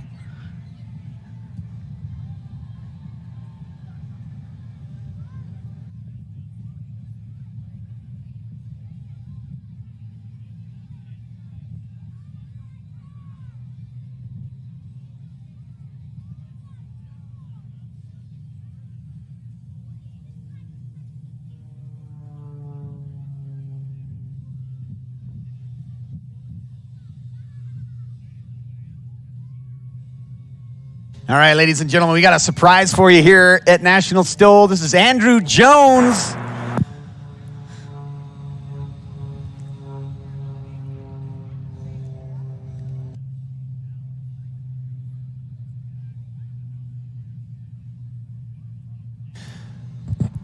All right, let's see what Andrew's got for us. High and to the left. Looks like he's slowing the aircraft down. Might be preparing for a landing. We'll see what happens.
We just got done here at the Outlaw STOL practice session. We're gonna go find some pilots and see how they felt. Winds are awesome right down the runway. Temps are great, a little warm, and of course that dust is kicking. We'll see how it's affecting the pilots. Joe Eiding, it's a Rans S7, and I'm from Wickenburg area. So I'm just looking forward to compete and have a good time. I was in the Air Force, and then I was commercial for a while. It is absolutely dusty. I love it. How was the practice? It was pretty good. It was hot, bumpy. There was a lot of dust devils on downwind, on final and stuff like that. They were forming and then getting pushed from down north. I've been doing Outlaw for 3 years since I started it in 2021. And yeah, it's been growing and growing. Finally, we got the national crew out here. They made this such an event that I can be really proud of it, actually. And yeah, now I get to fly in it for once. Hi, I'm Brandon Korn. I'm from Hearn, Texas, and I'm flying a Cessna 205 in the heavy touring class. It's probably the heaviest airplane here, and I'm enjoying it. The conditions are hot and sandy and windy, and we're not really used to that. But it's a great event. It's going to be lots of fun. Hi, Brian Moore from Lancaster, California. I'm flying this beautiful Rans S7 Courier. We're up in the high desert, and we get those desert winds coming through, so it's not bad. When I had the commander, you get to your altitude, you hit autopilot, and you go like this. This is like you're flying. My wife says, sell that stupid big plane and go buy something and go have some fun. And I did exactly that. I took her advice. She was right for all the time. And I love it. I'll take this thing out in the desert. I've introduced about probably 8 or 9 kids now to off-airport flying. Sweet. Which is hopefully going to keep it alive and keep it building and keep it growing. Absolutely. That's what I really like to see. My goal in aviation now is to have fun. I'm Steve Radenbaugh from LA. I'm flying a Citabria 180 High Country Explorer. But it's an acrobatic airplane. It's not a STOL airplane. So I could fly down the runway upside down, but I'd have to turn it over to land, and I certainly wouldn't land short. Are you feeling it out? Do you feel comfortable going into the main event tomorrow? Oh, absolutely. I mean, I've gone around and around and around and around. I mean, a lot. Yeah. So, I feel good, I feel comfortable. The key to this whole thing is not to scratch. Because if everybody's scratching, you're going to do well. Jimmy O'Neill from Simi Valley flying a Rans S20 Raven. Winds have been pretty consistent, a little bit choppy, but it's good. Great group of people. National STOL's doing an amazing job. You really are doing a great job flying this plane. And that is our main competitor. He's really got a lot of wins under his belt. We're excited to see him. He's a champion, world-renowned Maverick. Good luck out there. We're loving to see you.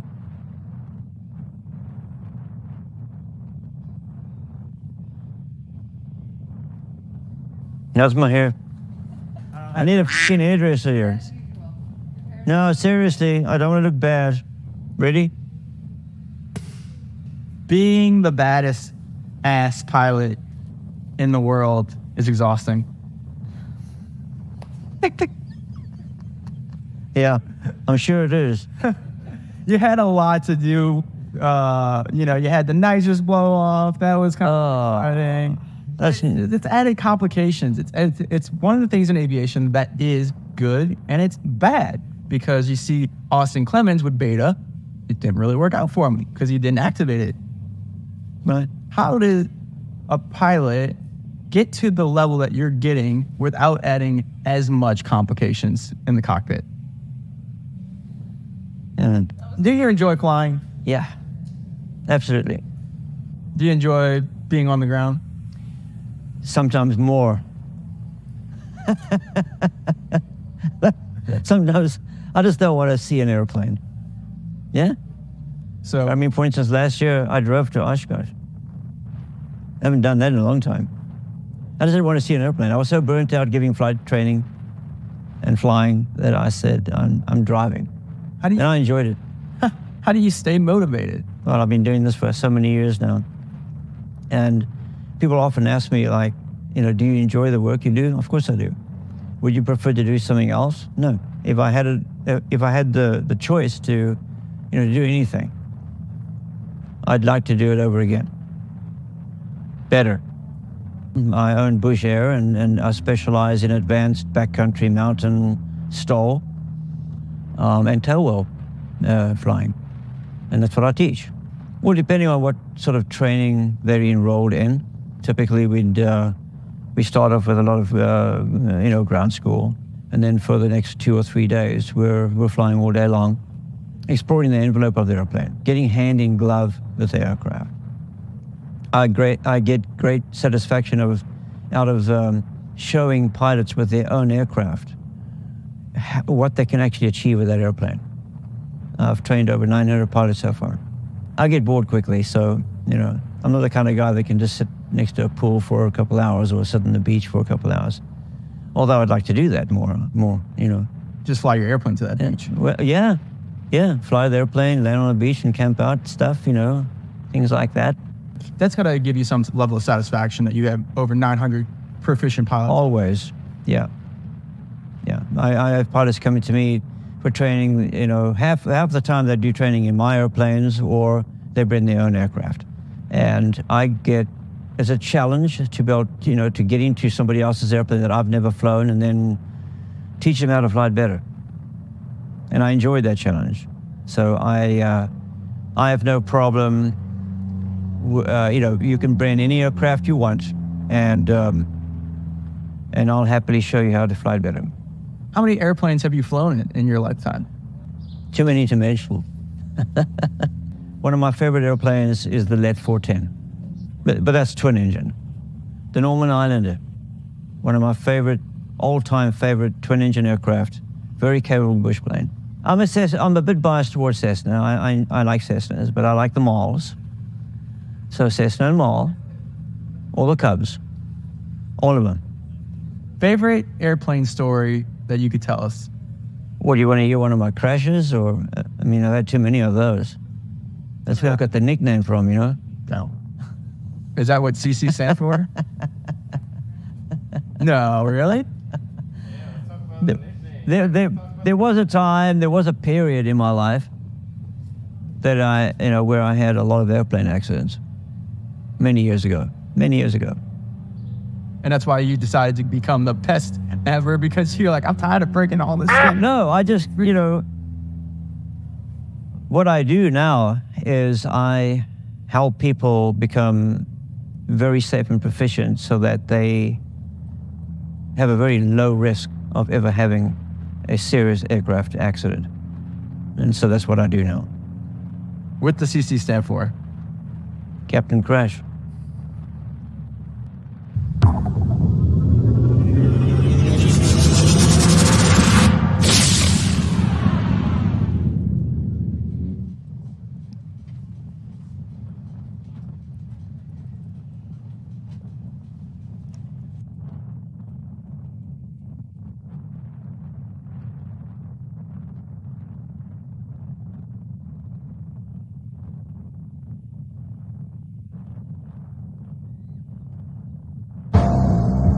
This is the first national STOL event. I vowed I would never compete. I'm like, it's not for me.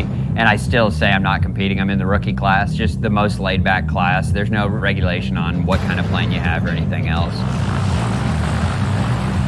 So the touring class, it used to be just touring airplanes, and now that we've switched around the classes, because the 170Bs would always win, so they ended up putting us in the Bush class, which it's a touring airplane, and the word has it, Austin Clemens is coming, because the Super 170's in his class. 2 170s, tough battle, but Husky will win at the end of the day.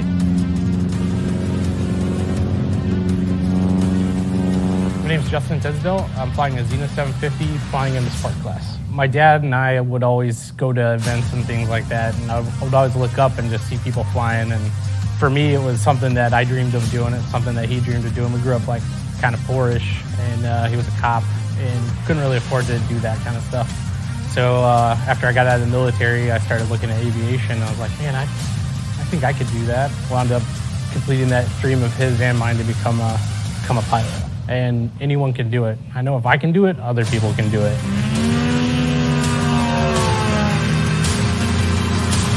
He pushes me and I push him, and same with Hal. We're challenging each other. Everyone's like, whoa, this is gonna be close. I have have beat him, but not often. I got to be really on my game, and he's got to be off his a little bit.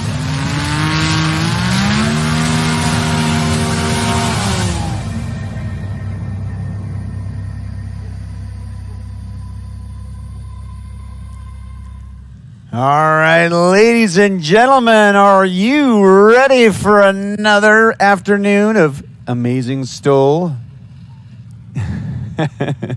So we're going to roll out. You see the steamroller out there on the STOL runway, making things nice and smooth.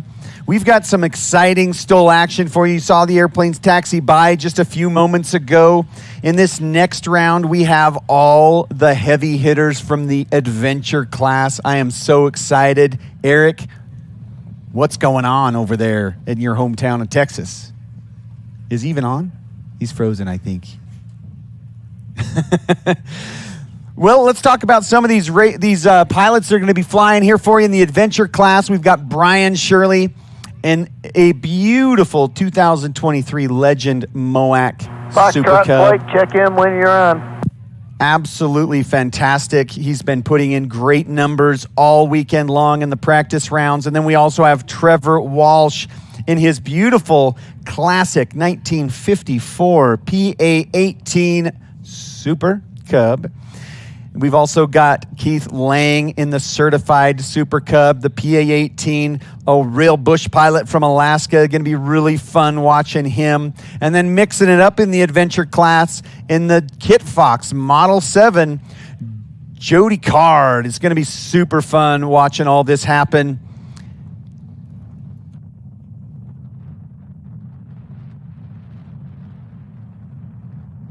Just amazing here with the adventure class. And then later on, after the adventure class, we have the sport class coming up and some intense competition between the likes of Colin Kaniva. We call him Evil Kaniva for a reason, because he's crazy. He flies always at the edge of the envelope, really short takeoffs and landings in his Cub Crafters Carbon Cub SS. And then we also have the legendary Rick Boardman. He also has a Carbon Cub SS. He's got the one with the cargo pod, the yellow Carbon Cub. Very exciting to watch him and Colin battle it out. But don't forget Joel Milloway in the 1996 Rans S7. And then we've also got Joe Einding in the Rans S7. Super exciting to watch him come out and play. Brian, are you ready to taxi on the runway? We've also got Kyle Patterson in his awesome Kit Fox Model 4. That's the sport class. We've got a package here talking a little bit about Joel Milloway and the Tiger Shark. I'm Joel Milloway. I'm from Blackfoot, Idaho, and I'm flying an older model Rans S7. I'm in a sport class. I'm flying just a stock 912 ULS 100 horsepower, so nothing special done to it. I have some Horner wingtips, nothing special. VGs, just the normal STOL mods, so nothing that's above and beyond. I'm kind of the underdog. Everyone else has got way more horsepower, so I'm just gonna go out there and have fun and get some experience. See what I can do. My son was like 12 years old at the time, and he said, "Yeah, let's do a Tiger paint scheme. It'd be kind of cool." I was like, "Well, all right." I decided to try it, and it was kind of a fun project, so I called it the Tiger Shark. I just want to thank everyone that's come out here from back in Idaho to cheer me on, and all my friends that have just been there for me. They've been great. So, and then I want to thank Hal for giving me a lot of pointers and helping out. And then Steve Henry's been a really good friend for a lot of years. So it's good to have friends like that. All right, very exciting stuff. Thanks, Joel, for that interview. Let's continue getting to know more of our pilots. We're going to talk with Mark Cameron, one of our touring class pilots that we saw earlier today. Hi, I'm Mark Cameron. I'm from Alpine, Wyoming, which is conveniently only about 30 minutes from here by air. And I'm flying a Helio Courier today. This is pretty much a bone stock 1974 Helio Courier. It's an H295, got a geared GO480 motor with a carbureted gear reduction, big prop on the front, but it's all pretty much how it came from the factory. This is my first competition. I've been flying this plane for a little over 20 years now, and I figured, if I can't get my act together enough to fly 30 minutes from home and come over here and compete, it's shame on me for that. Right. But so I came over here. It's my first competition. Like I said, I've been flying the plane for a long time. It's always interesting coming over here because even compared to home 30 minutes from here in western Wyoming, it's still about 1,000 feet higher. And I think the DA is already up around close to 9,000 feet at 10:30 in the morning. I was in the second group to go this morning, so it wasn't too bad then. It's definitely high, but kind of being from Wyoming, I'm a little bit more used to it than maybe some of the guys from Minnesota are. So it's definitely a factor. It changes everything. It's gonna maybe make it a little less dramatic for the spectators. The planes probably won't be hopping off the ground, especially in the touring class, in those real short distances that they're used to at the lower elevation competition venues. I'm absolutely just here to have fun. I get too spooled up if I wasn't. So I just came over to have some fun, and we'll say hello to my wife. She's down in Boulder right now, helping our daughter move into her new college dorm down there. So, yeah. All right, that was Mark Cameron. He was one of the pilots that flew earlier today in the Helio Courier. He's probably mingling with you somewhere in the audience. Let's give a round of applause. What a great show. Thanks for coming out, Mark. Let's continue the current path, and let's continue to get to know our pilots. Here's an interview with Dan Williams. Good morning, my name's Dan Williams. I grew up in Georgia, moved out to Wyoming, and based out of Afton, Wyoming now.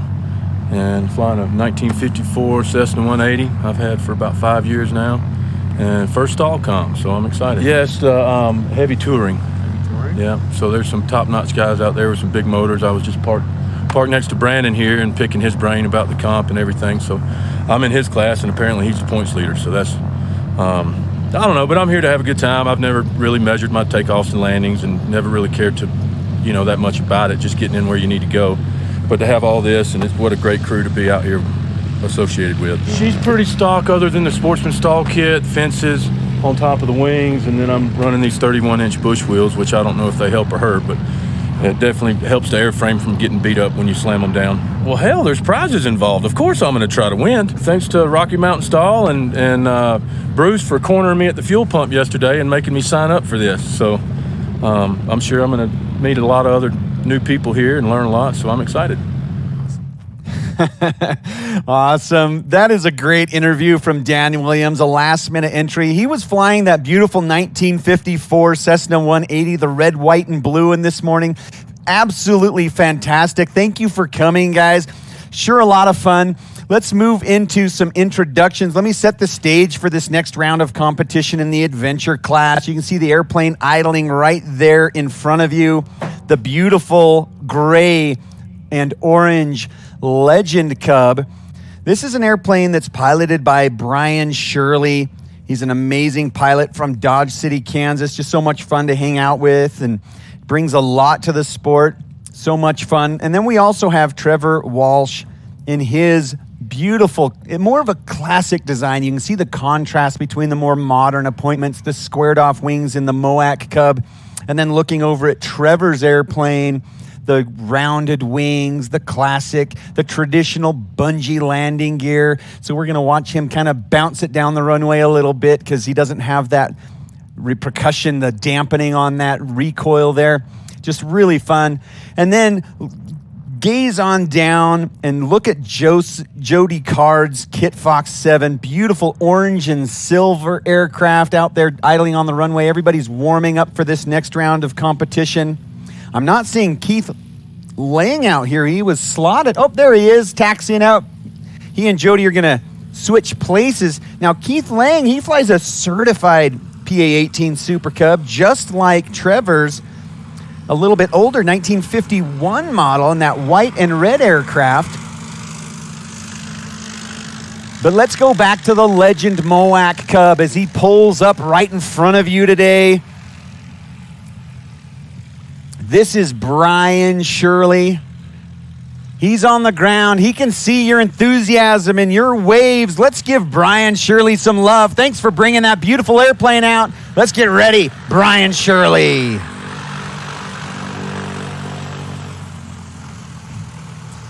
And now, ladies and gentlemen, let's go back to the past.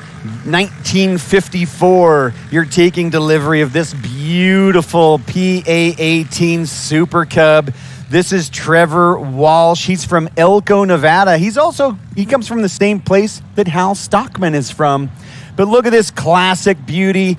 Thank you for bringing it out here today. Ladies and gentlemen, he's stopped. He's on the ground. His eyes are on you. He can see your enthusiasm. Let's give him some love. It's Trevor Walsh.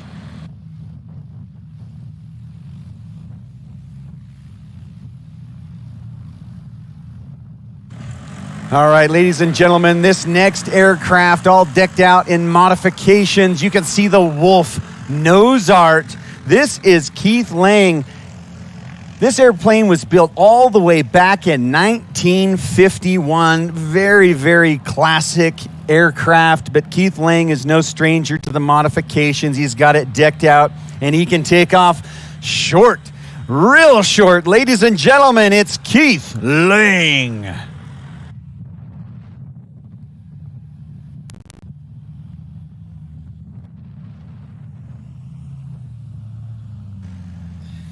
Next up is that beautiful Kit Fox from Jody Card. It's a 155 horsepower 912 engine built by Edge Performance. Absolutely gorgeous Kit Fox Model 7. Jody is flying the heck out of it, enjoying it. He joined us first in Wayne, Nebraska earlier this season. Yeah, Jody comes from Casper, Wyoming. He's on the ground. He can see it. Let's give him a round of applause. Let's hear it for Jody Card. Fantastic. Eric, I'm excited about this round of competition. It's going to be really tight. Honestly, there is not one name or two names to watch in this round. I'm expecting this to be ridiculously close. The wind, let's take a look. The flags are moving a little bit. This is different from this morning. Before lunch, we had basically calm winds.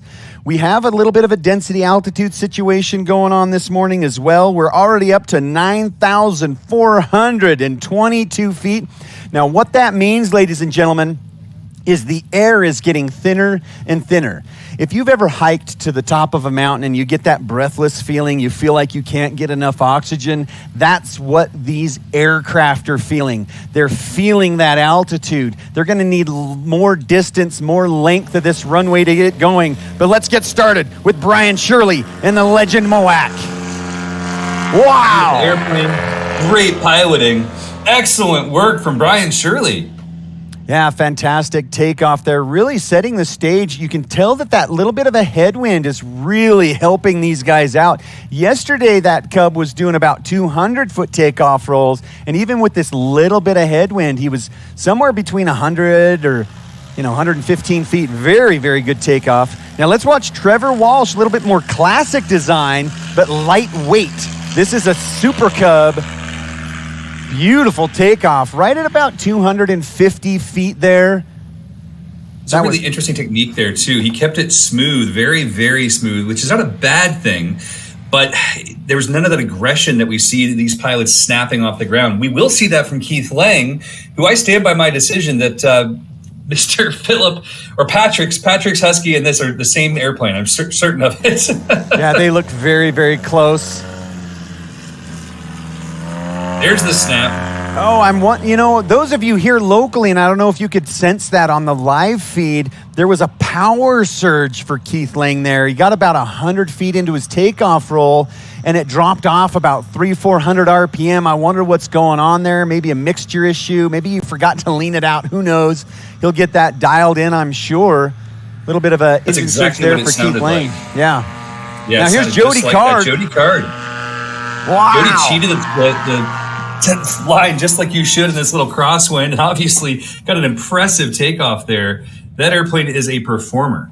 Yeah, and the spectators on the internet and also here locally, you'll see some of these pilots dip that right wing a little bit into the wind as they rotate, and that's just a crosswind component technique that these pilots employ as they leap off the ground. Now here's Brian Shirley in the Legend Moac Cub, bringing it in. Look at those flaps doing work. Beautiful power control right there at the end. And Eric, it looks like we have a good landing for Brian Shirley. Right in the neighborhood of about 150 feet is all. Fantastic.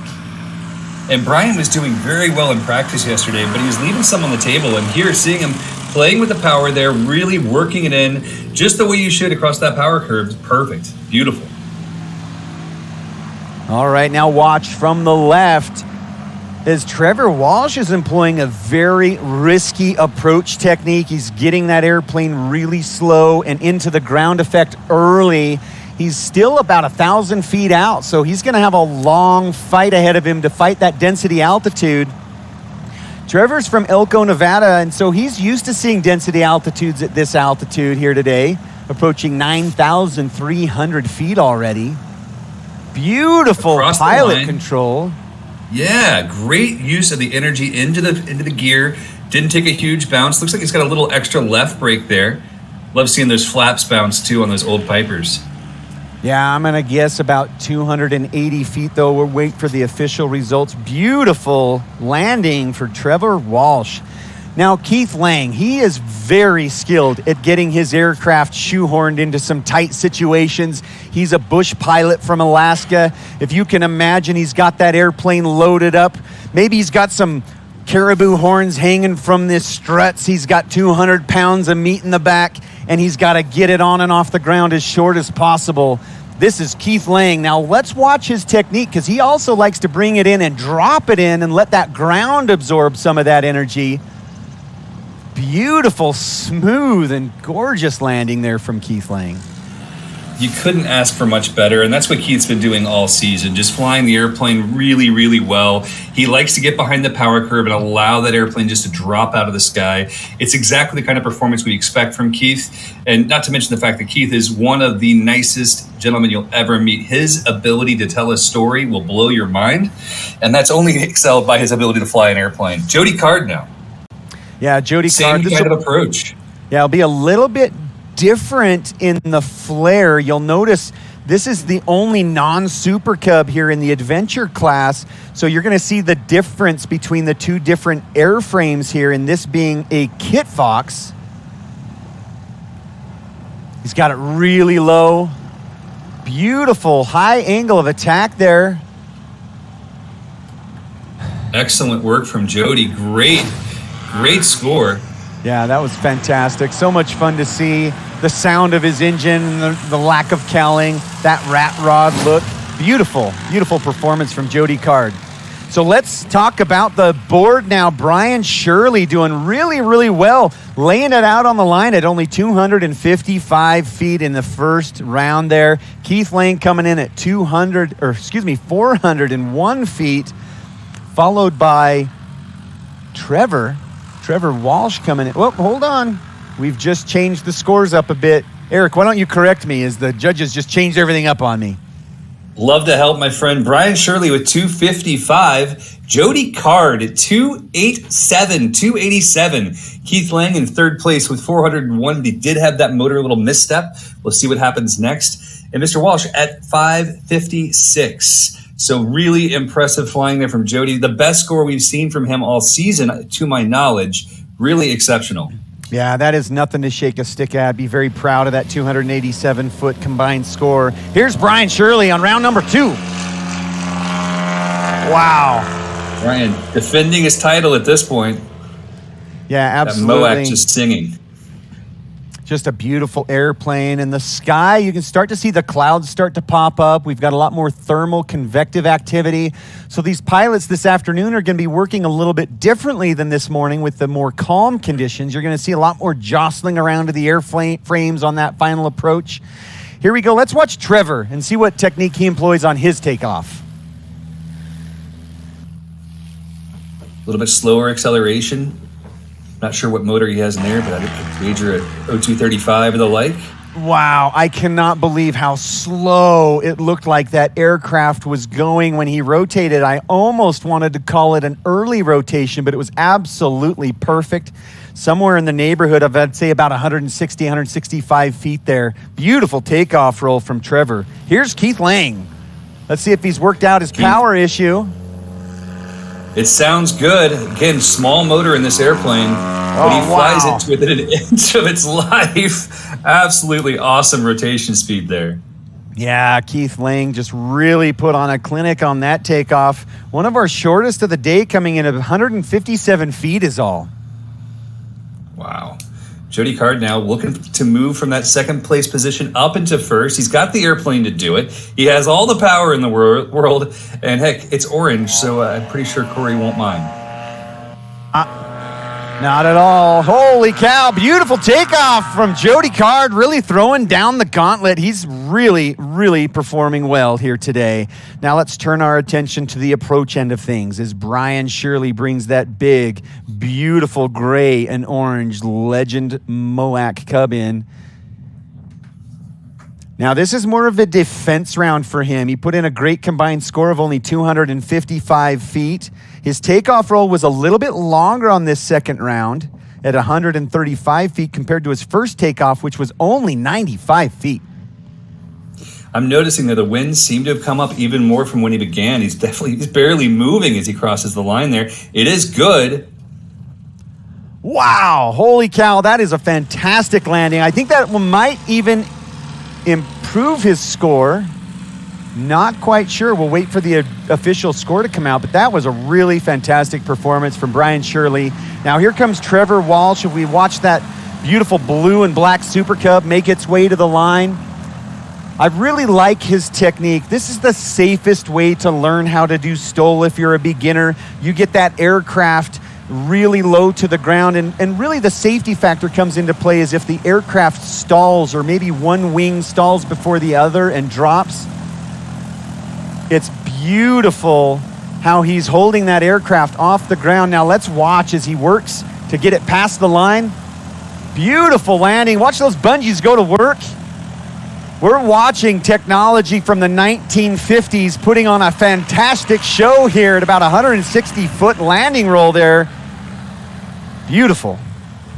Absolutely exceptional to see. I'm excited to see what Keith does. I know Keith's first and only modification to this airplane, to my knowledge, is the Acme shocks. He loves his shocks. He thinks it's such an important thing to add. Of course, the big tires count as well, I suppose, but Keith's working his way in, keeping that power band right where he wants it. He'll get behind the power curve here as he gets closer and closer. Watch the tail start to drop.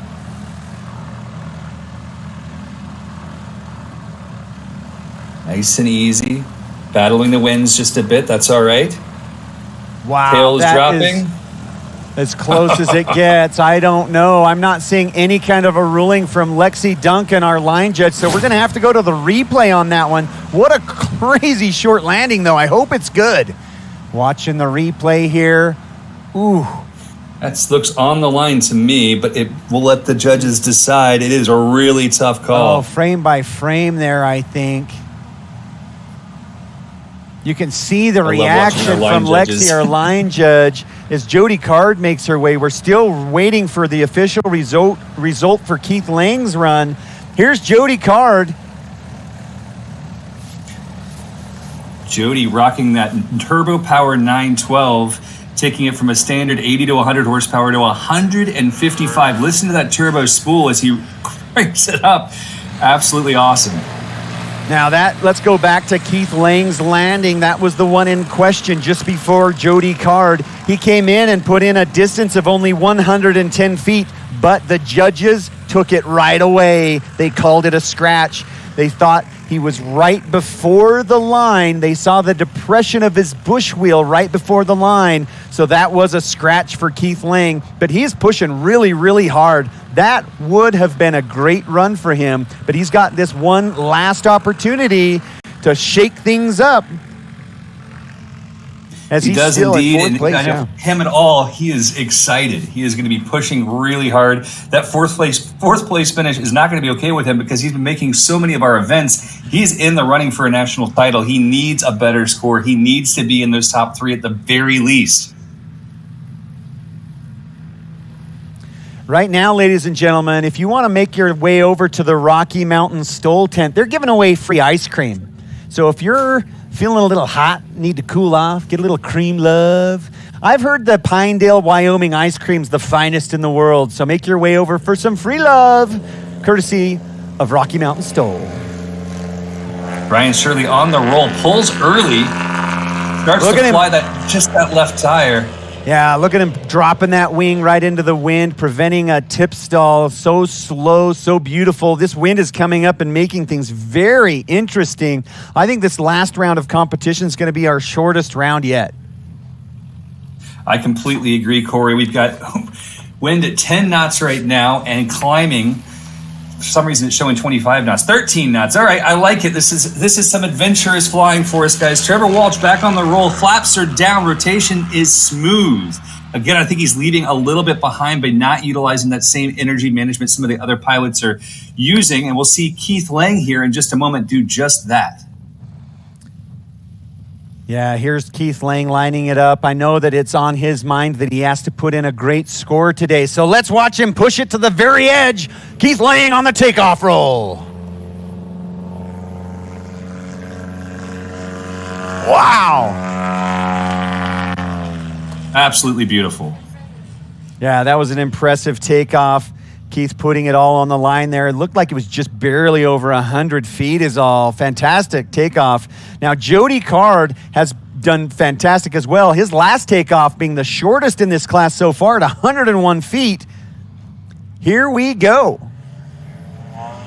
And it has to be mentioned that in that last round, round 2, Jody took the lead, and that's not going to help the other competitors at all because Jody Card laying it all out on the line in that Kit Fox Model 7. Absolutely spectacular with that sub 100-foot takeoff roll. Woohoo!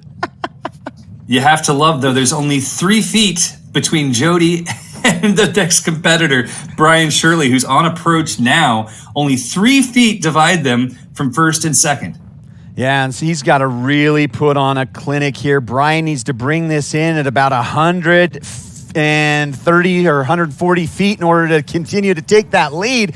But holy cow, I don't know, ladies and gentlemen. That looks so good to me. Let's watch the replay. That was incredible.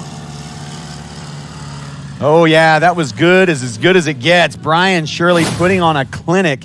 I am waiting for the official result here because, holy cow, ladies and gentlemen, they called it at 107 feet. That is absolutely spectacular. That puts him in at a combined score of 226 feet. Wow. Exceptional, particularly considering just how thin the air is right now. Density altitude is reaching 9,400 feet. Getting off the ground and back on it less than 230 feet is insane. I'm looking at the weather right now, Eric, and the density altitude has exceeded 9,400. It's 9,422 feet right now. Here's Trevor Walsh really earning it. Had to work really hard. That would have been a crazy short landing, but just shy of the line, resulting in a disqualification. What a heartbreaker, because that was actually an amazing landing from Trevor Walsh. Wow, that was fantastic. And to do it without the shocks that a lot of these other competitors are using is very impressive because those shocks eat up so much energy. It's just incredible. Yeah, they eat up a lot of energy. They allow you to get on the brakes harder because they increase the friction on the ground. Good shocks are a good idea. Now, here it is. This is a big-time landing here for Keith Lang. Lots of pressure, Eric. What is going to happen here? What do you think is going through his mind right now? I'm just watching him fly this airplane so daggum slow right now. I'm watching the shadow move across the ground like it's crawling. If he can make it across the line here, he's going to have one of the finest landings we've seen yet today. Is it 130 really feet? Yeah, that was really, really short. That's going to put Keith in contention for those top 3. But we still have Jody Card coming in. Jody Card currently in second place behind Brian Shirley, who is at 226 feet to 252. So 26 feet separate them. Wow. And then there's this man right here. Jody Card has an opportunity to crush the competition. His current score is 252 feet, just a few feet behind Brian Shirley. But here we go. My goodness. Oh, a heartbreaker for Jody Card. He's disappointed. You can see he is, because he didn't even try to stop. He knew he had to have a great landing there, but it resulted in a scratch. And so, Eric, wow, what a fantastic adventure class here this afternoon. Wow, what are the standings? Well, it has come in clearly now. Brian Shirley at 226 feet is the man to beat, or was the man to beat. Jody Card, 252. Keith Lang, 262. And Trevor Walsh, 332. Absolutely exceptional flying from all these pilots. We see some more of our pilots now walking out to set up as line judges for our next class, which is going to be a wild one. But that we'll have to get into after we talk a little bit about our friends at Sarasota Avionics. It may be far from Wyoming, but Sarasota Avionics offers multiple locations across Florida where you can get your entire panel redone or invest in any of Garmin's favorite products. Check them out at SarasotaAvionics.com. They're a wonderful sponsor, and they provide a lot of our prizes that these pilots will be receiving here at this event. Great to have Sarasota Avionics here.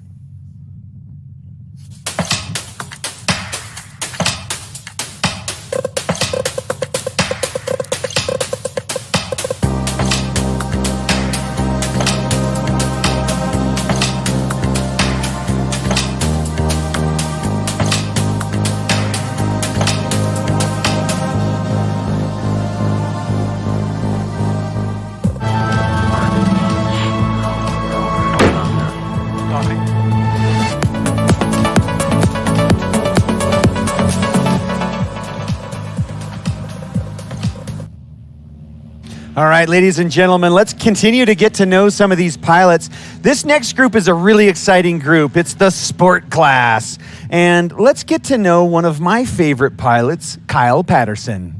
Kyle Patterson over here at Pinedale, Wyoming for the National STOL. I have the Kitfox Model 4. We're doing the sport class here.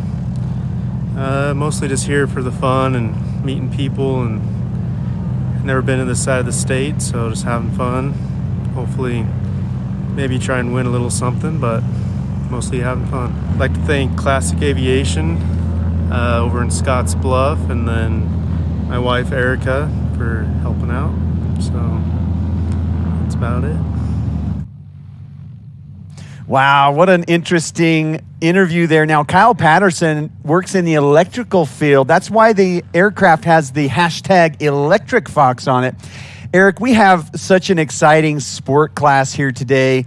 We've got some crazy experience at the table as we bring out the likes of Colin Caneva, Rick Boardman, Joel Milloway, Joe Eiling, and Kyle Patterson. These are some of the most fun pilots to watch in the series. I have to say, watching Caneva, evil Caneva, battling it out against Rick here, airplanes are almost the same, right? Their skills are just different. And when you watch these guys fly, you're going to understand the fun. And then you get to Joe and Joel, two Rands S7s. Again, same airframe. Going to be absolutely wild. And Kyle is really the wild card. You don't know what kind of performance to expect from that Kitfox Model 4 versus these others. He should be competitive, but how competitive? We don't know yet. Yeah, we sure don't. But here's the thing. I'll tell you one thing. I'm going to play a quick clip here from Colin Caneva as we introduce him. Maybe. Oh, wait, here we go. Maybe. Man, what a gorgeous day up here in the Rocky Mountains. You know me, I'm a flatlander, so getting any chance I get to come out here and see these beautiful mountains and meet all these cool people. Can you believe a town of around 2,300 people and the crowd that showed up to support all of us pilots in this high density altitude, so much fun flying, so much fun meeting everybody. Just want to thank everybody for being here. And man, thank you for announcing such a great event. National STOL is just killing it as always. I just hope all the fans out there cheer loud, stand up and yell, get rowdy. That's Mr. Colin Kaniva. He's pulled up right in front of you. He's from Lincoln, Nebraska, flying the Carbon Cub SS. He's on the ground. He can see your excitement and enthusiasm. Let's hear it for Evil Kaniva. So much fun getting those little notes from the cockpit from Colin. Now up next in the yellow Carbon Cub SS with the cargo pod. Now he tells me that actually improves his overall aircraft performance, both in the cruise and in STOL performance. He comes from also Nebraska, a little city called Henderson, Nebraska, a 2015 Cub Crafters SS. Ladies and gentlemen, one of our funnest pilots in the circuit, really putting in the work, Rick Boardman. Now I saw Rick. He was actually practicing last night as we were all out at dinner. We saw him flying overhead. And also when I arrived this morning, he was the first airplane that I saw in the sky, putting in the work, getting used to the high density altitudes. He is really getting that airplane dialed in. So I really expect some good things from Rick Boardman here today. And Rick has an entire history of ag flying. So all of his airplanes are painted yellow for a reason. He doesn't know how to see an airplane that's not yellow at this point.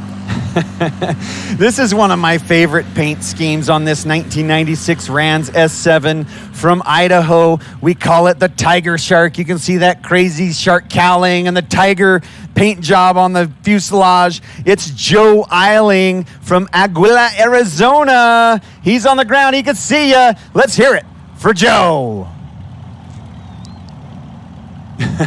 Really, really impressive. Now, compared to the first two aircraft, he has about 600 pounds less weight he needs to carry into the air. I expect him to be very competitive, and it's a lot of fun to watch these Rans airplanes come in and mix it up with the Carbon Cubs. Really fun. I love that yesterday Corey and I were going back and forth about whether or not that was the Tiger S7 or the Tiger Shark S7 because of his great little shark face on the nose. It appears that he has a smoke system as well. And here is a special one. This is definitely one, Corey, you could tell some stories about this plane. Yeah, it's a great airplane. It's actually built by our very own Hal Stockman. But this is Joe Eiling from Arizona as well. Maybe I mixed up the names. I think I mixed up the names on the last one. The last one was Joe Milloway, and this is Joe Eiling. I apologize for reading that incorrectly. My head's a little fried from announcing the last 2 days. But this is a 2011 Rans S7. He has made several modifications to this aircraft since he bought it. So let's watch him perform today. Ladies and gentlemen, he's on the ground. He can hear you. His name is Joe Eiling.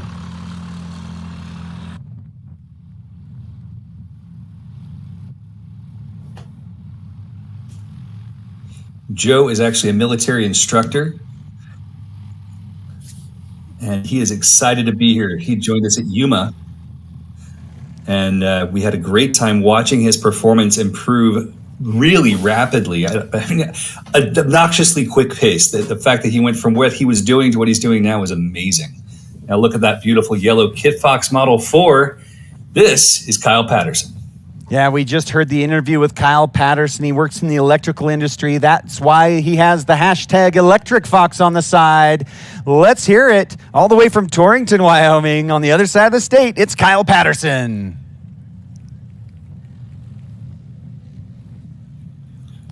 Wyoming boys showing up in force. Gotta love seeing that. And a good opportunity here to talk about some of our scoring and how it happens. As you see all those folks out there on the line, they have what are called rugged radios. They come from a company called Rugged Radios. They have a big background in off-roading and motorsport racing, and they are designed for dependable communication in any environment. Their sponsorship brings us radios for our air bosses, our production staff, our line judges, everything. We love their radios. We have a ton of them. We use them in our personal life. Cannot recommend Rugged Radios enough. Check them out at ruggedradios.com. Absolutely. I can start to feel the energy build as Mr. Kneva pulls his Cub Crafters SS up to the line. I was watching him repitch his propeller earlier today. He actually did it 2 different times. He went and flew the airplane, then repitched it again. He didn't get it quite the way he exactly wanted it. With the high density altitudes, it's a little bit of a conundrum for some of these pilots in setting up their aircraft, but he's no stranger to doing it right. Wow, ladies and gentlemen, that was crazy. He had so much energy left there. That was just wild to see. Yeah, you know, I almost think he pulled late, and it probably surprised him a little bit at how quickly it came off the ground. But here's Rick Boardman. It'll be interesting to see the difference. This is a guy who does not know how to pull late. Yes. Now, Rick's airplane does have a couple of modifications that Colin does not. The biggest one being those leading edge slats. You can see those big black things on the leading edge of the airplanes. Those accelerate the air over the top of the wing to prevent a stall and also help you fly at much slower air speeds. But it didn't really help Rick on that one because his takeoff roll was 10 feet longer than Colin's. Now, the correct name is Joel Milloway. The correct name. From Idaho in the Tiger Shark with the smoke on. Just levitating into the air made it look effortless. The wind is actually picking up. I think he got a pretty good gust there on his takeoff roll. Love seeing the Tiger Shark come out and play. One of the best takeoffs of the day so far at only 96 feet. Awesome performance out of that little Range S7. We'll see what Joe is able to do in direct competition. Same basic airframe here. Wow. And he's away. That was about as good as it gets for Joe Eiling. Can't even Joe believe Eiling. It. We're messing it up again. I know, worst. I'm just messing it up. But that's a 2011 Rans S7. Beautiful airplane. Great takeoff at only 92 feet, ladies and gentlemen. Just getting better and better. Guys. We are here to make things get to the next level on each and every class we've gone through. Super excited to see this Kit Fox 4. I own one of these airplanes. It's about to have its first flight, and I want it to look just like this. Wow, absolutely perfect form for Kyle Patterson there in the Electric Fox. I love the classic round cowling on that aircraft. Just a beautiful example of what a Kit Fox Model 4 should look like. 140 feet on that one. He should be very happy with that takeoff. All right, Colin Kneva now. Yeah, let's switch modes. He's bringing it in. We know how Colin likes to fly this airplane. He flies his airplane a lot like you fly yours, right there in the power curve, really controlled, loves to work the throttle. As he's lining up here, just expect him to get that tail low early. Yeah, he has excellent focus. I'm very close friends with Colin. He's one of the most fierce competitors I've ever met in my life, but he's also one of the nicest and most jovial characters you'll ever meet. Just a fantastic guy. Look how slow he's getting that Carbon Cub with no slats at all. Beautiful landing, dropping it like it's hot. Sub 100 feet probably. I can't believe it. I'm going to guess about 85 feet. That is throwing down the gauntlet, even shorter than his ridiculously short landing, or takeoff, I mean. That was beautiful. That's exactly what we're looking for. Wow. And Rick Boardman right behind him. Rick is, like we said, a consummate sportsman. This guy loves to work at his craft. He's out practicing late at night when everyone else is out having dinner and drinks. Rick is there. He's working. He wants to know this air. He wants this airplane to speak to him. He is going to get really, really high angle of attack right as he crosses the line. We're starting to see it now. Look at that power in there. Just about perfect. Look at that nose. Oh, heartbreaker for Rick. Little bit of a scratch there. And going back to Colin's official landing, 93 feet is all, with a combined score of 188 feet total. One of the best scores of the day. Colin Kneva putting on a clinic. Now here we go. Let's turn our eyes to the left for one of the Rans aircraft. This is Tiger Shark coming in, powered by Joel Milloway. You can tell these pilots are having to work a little bit harder in the cockpit now. You're seeing that airplane being bumped around, being pushed around by these wind gusts. Pay attention to the tail surfaces. Those are the primary controls when you're low and slow to the ground. You really want to try to avoid the use of the ailerons because that can accelerate wing drops and things like that. Look how slow he's getting this airplane here in the 9,400 feet density altitudes. Unbelievable control. The crowd goes wild for Tiger Shark with another sub 100 foot landing today. Wow. Absolutely exceptional to see these airplanes battling it out in these conditions.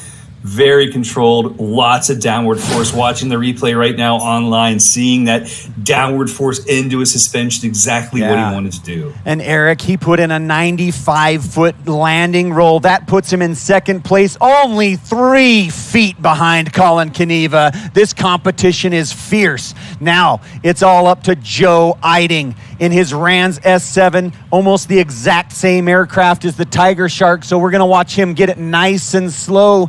Right now, it's all about pilot control. Look at that elevator moving ferociously. He's past the line, a little bit of a bounce. Not quite as short, maybe had a little too much energy. Yeah, it looked like he carried just a bit more speed than the others. And that's the challenge here, right? You want to keep it as safe as possible, but you also want to have some fun with it.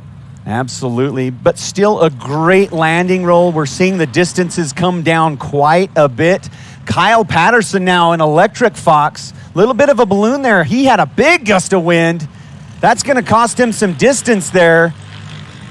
I actually felt that gust of wind in the announcer booth. It was a big one right there in his flare. You saw him balloon up about 6-7 feet in the air. Very unlucky weather for Kyle there, but still excellent pilot control. That's what we like to see in the backcountry.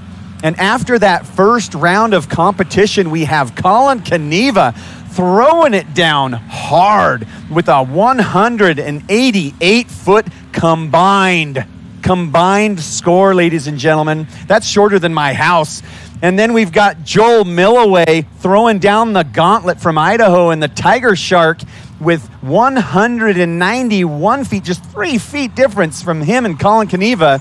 And then we've got Joe Eiding, his official score coming in at 281 feet, with Kyle Patterson bringing up the rear at 386. And we're back for round 2 with Colin Keneva waiting for the word from the air boss. He is going to, I believe, knowing Colin, and you can disagree with me here if you want, but knowing Colin, I have a feeling that he's got a great score in the books. So now he's going to push even harder. Absolutely. He's got nothing to lose at this point. Listening to that big 86.5-inch Sterner propeller barking at the sky. Absolutely gorgeous takeoff there. He got a little unlucky with the conditions as the wind kind of fell out from underneath him there. Let's see what happens here to Rick Boardman.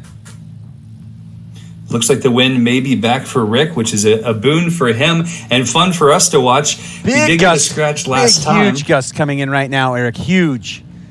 If they could you release can see the him. slats moving on the wing. The slats are banging around like crazy. Yeah, this is going to be short. Moving very deep. That gust came and went. You saw him climb and then sink, but that is a great takeoff from Rick Boardman. I'm excited to see the distance on that one. His first one at 105, his second one at only 62 feet. This is what it's all about, my friend. And another big gust right just in time for Joel Milloway. He's going to have another short takeoff. His first one was only 96 feet. I think he improved upon that one because I think that was around 70. That was beautiful.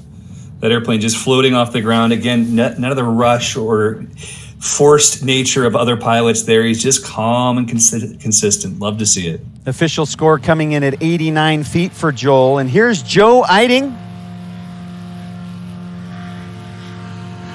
Wow, that was fantastic. Making it look so effortless in that beautiful Rans S7.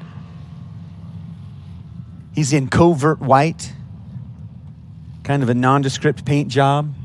Here's Kyle Patterson from Torrington, Wyoming. I just love looking at that airplane. It's got those classic lines, the round cowling. It's a quiet engine, just beautiful airplane. A good gust of wind coming up for his takeoff as well. Nice and short, right sub 125 feet, Eric. Much more what he's looking for there. Nice little gust, gets him off the ground. He's able to maintain that and keep it off the ground all the way around.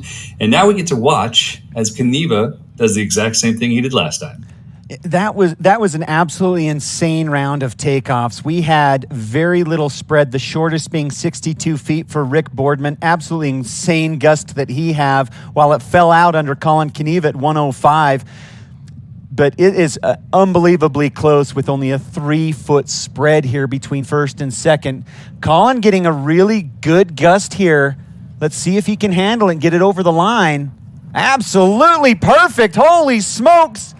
Ladies and gentlemen, this is like unlimited class performance here for Colin Kaniva. We might have to bump him up into the big leagues after this one. Absolutely awesome to see this. This has been something, and it's really funny you mentioned that actually. Last year's rules, before we made some adjustments to the rules, Colin was having to fly against what is now our unlimited competitors, and he brought it. Yeah, dropped it down. He improved his score from 188 feet to 172 combined. Colin Kaniva just a clinic, landing after landing, just crushing it. Now, Rick Boardman's takeoff was ridiculously short, 62 feet. So he has a great opportunity here to crush Colin, and I think he might have. Holy cow, ladies and gentlemen. Sir. Look at that. That is exactly what Rick was looking for. I see Brandon Korn over there. I think it's Brandon Korn. Put his hands on his head. It was so mind-blowing. One of the line officials out there.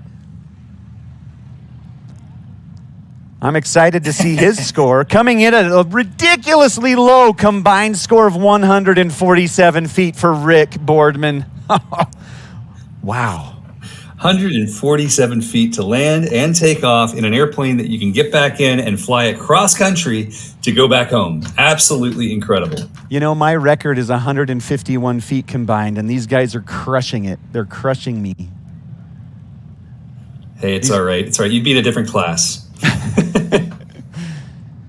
Okay, here we go. Look how slow Joel's got Tiger Shark.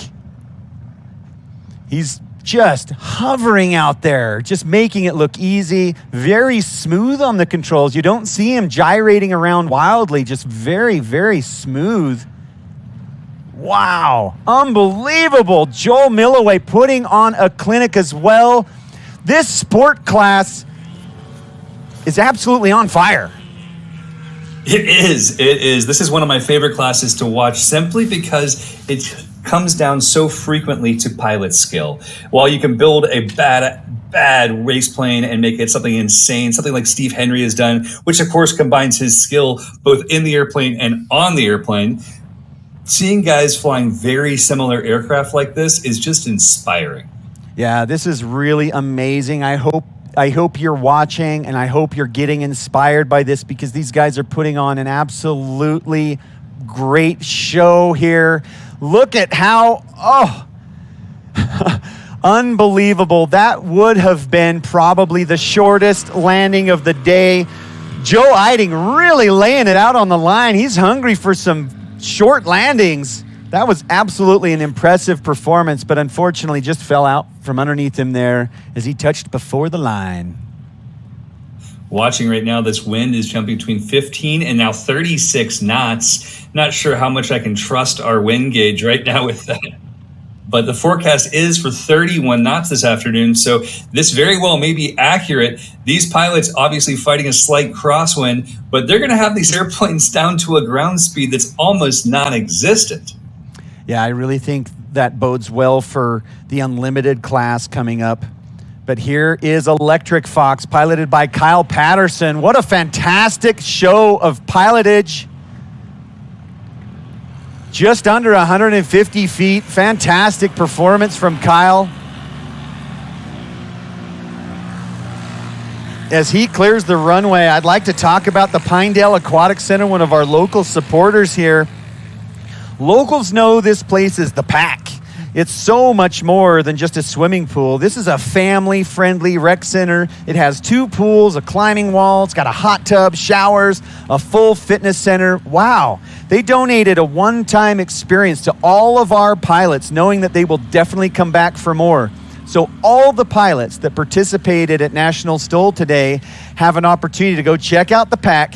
So thank you so much, Amber Anderson, for supporting Rocky Mountain STOL. We sure love and appreciate you. Check out the pack right here in Pinedale, Wyoming. Super grateful for all these wonderful local sponsors, and just really goes to show what kind of a community this town has built. It's awesome to see, and every one of these companies wants to have our pilots come out and experience the joy of what is brought in there. As these pilots are getting ready to go, I'd love to just really briefly talk about our friends at Flying Eyes. Flying Eyes sunglasses. Oh my goodness. Flying Eyes sunglasses are incredible. Check them out and use code National STOL. Talk to me about that one, my friend. How great was Colin's takeoff there?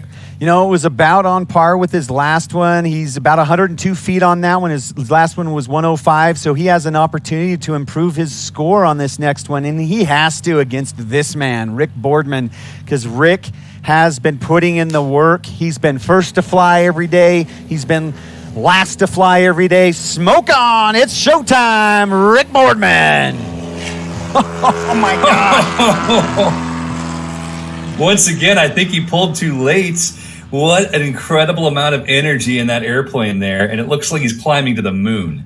Yeah, I was talking to Rick about propellers, and I think he's going to improve for the next competition, but that takeoff came in at a ridiculous 87 feet. Here's Joel Milloway in Tiger Shark. A little bit of an early pull there. You could see that did cost him about 35 to 40 feet there, but still a wonderful takeoff from Joel. That's going to be right in line with his last one. That came in at 105 feet. Here's Joe Eiding in a very similar aircraft.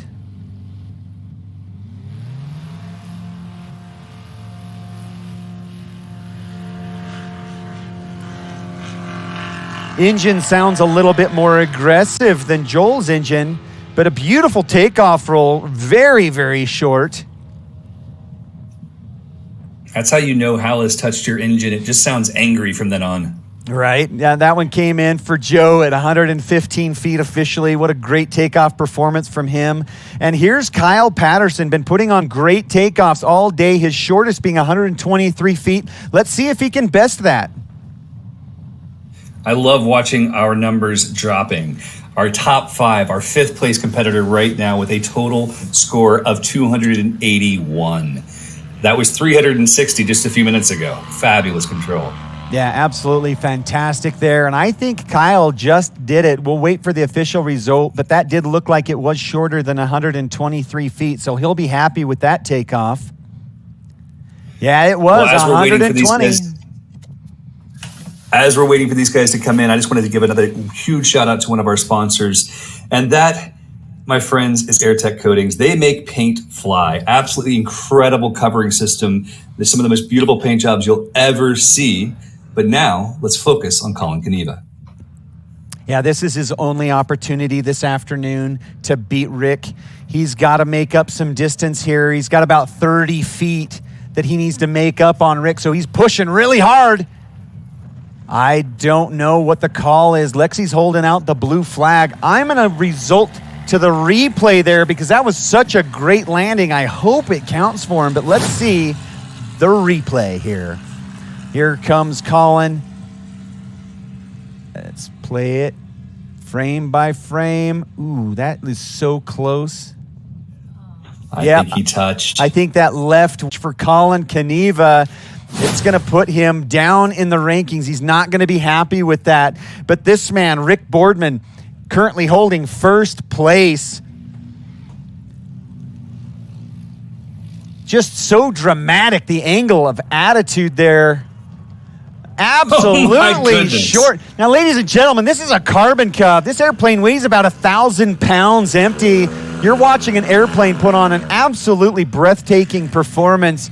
Super grateful to see that happen. 52 feet officially on that one, ladies and gentlemen. Wow. What an incredible pilot. What an incredible day. This is what it's all about, guys. Joe Milloway coming in now, currently in second place with a total score of 168 feet, just 4 feet shorter than Colin Kaniva. Now he's up to fight Rick Boardman, who is in first place with 139 feet combined. Insane scores. I mean, this is perfect.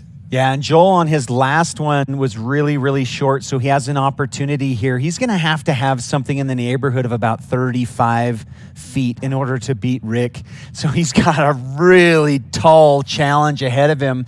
We're watching him set up nice and easy on his short final. It's a very stabilized approach. I'm not seeing a lot of correction, so the air is not too rowdy out there. This could definitely be the one that lets him take that place, which would be beautiful. And I think he knows it. So let's watch, ladies and gentlemen, as he muscles that airplane past the line. Wow, this is impressive. Oh, I think he just lost it right there at the end. And look at how short that landing was. And he did come up on the power. If he had come up just a little bit earlier, that might have done it for him. But that's a heartbreaker for Joel. Beautiful landing, though. Hey, Joel taking second is pretty impressive when you're looking at the likes of Colin Kaniva nipping at your heels.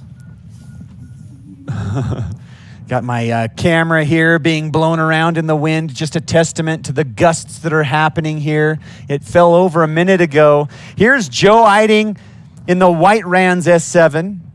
His best score. Speaking of gusts, he is fighting. Yeah, that one was a little bit rowdy, a little bit unlucky, and unfavorable conditions for his final landing. His best of the day, only 80 feet, but that was also a scratch. His best score of the day, 281 feet. That is still fantastic. Very challenging afternoon for Joe. Absolutely, but it is a huge step up from his prior scores in Yuma. So it's clear he's been working, getting to know this airplane just the way you need to. And now we've got Kyle Patterson in that yellow electric Fox. Yeah, here we go. Kyle's got that thing dialed in. I just really love watching him fly. Just a very smooth and controlled, very methodical pilot. Doesn't really let anything get to him.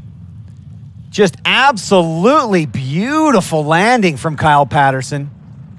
Wow. Exceptional. That'll definitely be his best landing of the day, well short of his shortest one of 143 feet. Awesome. Yeah, that was fantastic. Very, very happy to see Kyle Patterson perform that well. Did very, very good. Well, that sport class was just about as exciting as you can get. And Kyle Patterson's landing coming in at only 101 feet, that definitely reduces his score quite a bit. Eric, what a fantastic sport class. It really has been. Obviously, conditions are a bit challenging, but everyone pulled it off and made it look fairly easy. Joe Eiding, total score 281, takes fifth place. Kyle Patterson, his last score at 221, slides into fourth. Colin Kaniva, 172, takes third place. Joe Milloway. This one is the shocker to be beating out Colin Kaniva with a total score of 168. And Rick Boardman, just showing us all how it's done. A combined score of 139 feet in a Cub Crashers Carbon Cub SS. Absolutely exceptional. And guys, as we're getting ready for the unlimited category, we want to take just a few moments to share a few more ads from our sponsors. Thank you all so much for being here. Yeah, I got that right turn. We're good. Let's meet up at the compound group up. At 10-4. Yeah, for sure, dog. Good, little driver, straight on through.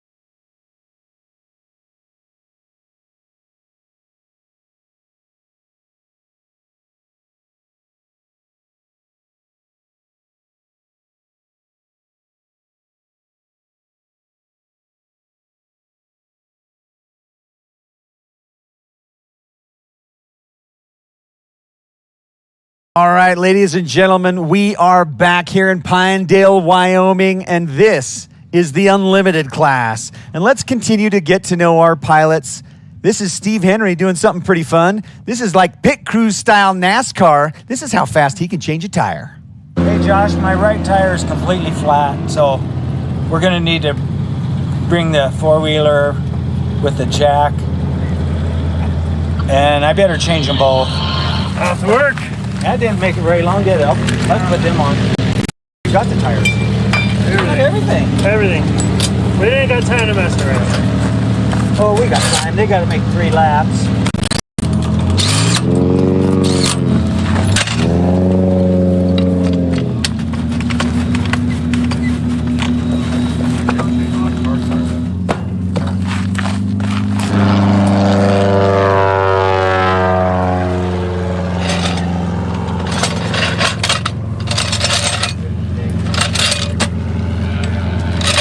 Deal.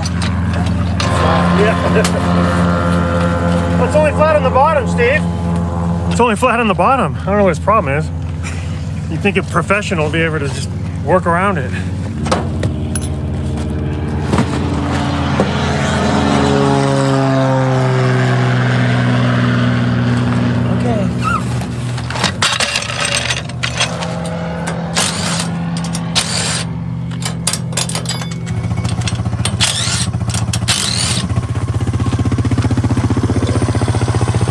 How we do it? We're not a NASCAR pit crew. That wasn't too bad. Thanks, Josh. Yeah.